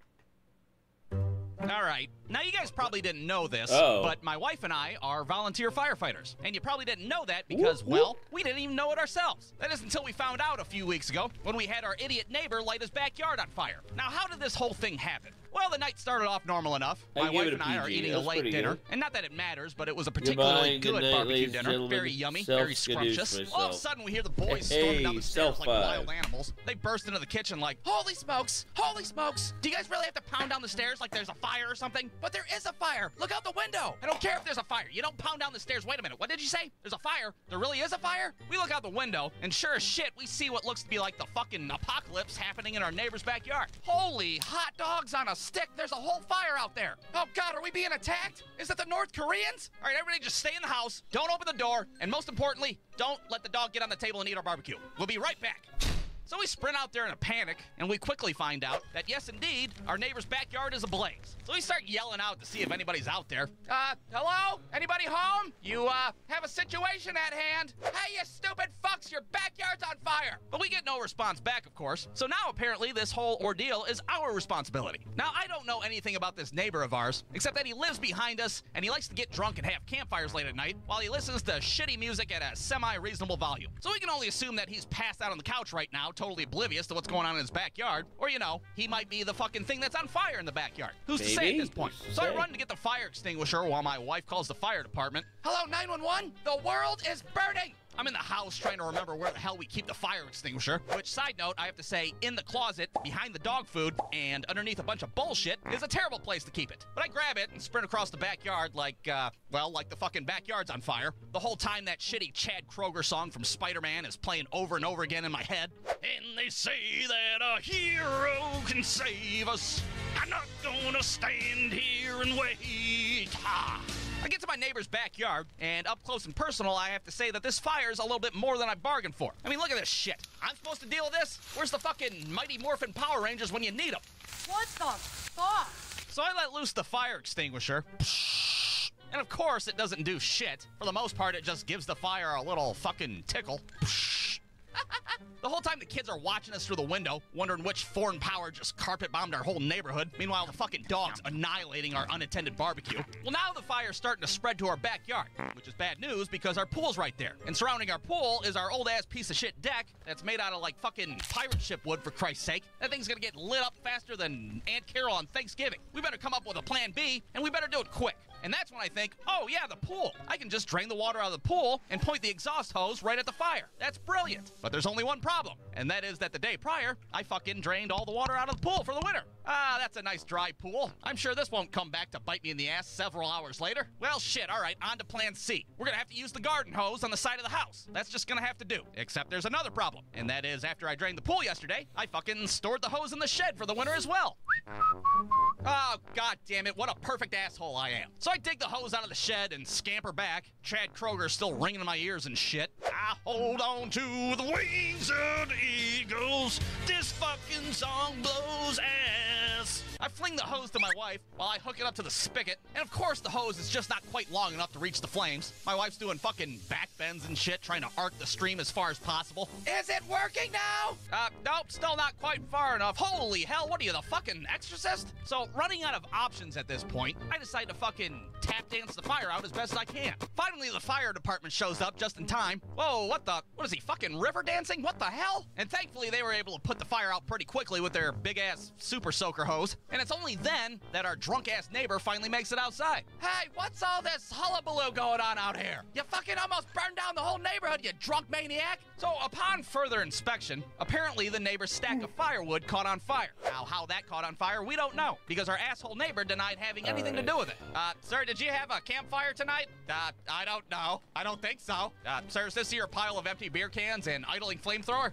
No. Absolutely not. So all in all, it was a pretty shitty night to say the least. We found out we were subpar volunteer firefighters. That fucking Chad Kroger song's still ringing in my head to this day. And the worst part of it all, we fucking lost out on our good-ass barbecue. What are you looking at me for? What, I thought you guys were dead in a fire. Was I supposed to just leave it there? Brosto.com. This is what I call it. Yeah, I'm calling it too, man, because I will make up for the rest of these in another stream. I am really starting to feel it. Like I said, haven't slept that much the last few days. And I'll get back to these and I'll finish the rest of them. But yeah, Logan, thank you for being there with me through this. Thank you. And also, Rick, I know you're not here anymore, but thank you too, dude. And thank you all so much for like all the support and everything that I've gotten. Really, it's my dad, like for my dad and everything. Thank you all again. And all right, well, I guess Logan, everybody, I thank you all again, and I guess I will see y'all in the next one, whenever that may be. Maybe it'll be tomorrow. Maybe it'll be Maybe it'll be Tuesday. But I will be here, and I will be once again just doing my thing. So yeah. Till then, everybody. I'm Nate, and I'm Logan, and we'll see you in the next one, everybody. Peace.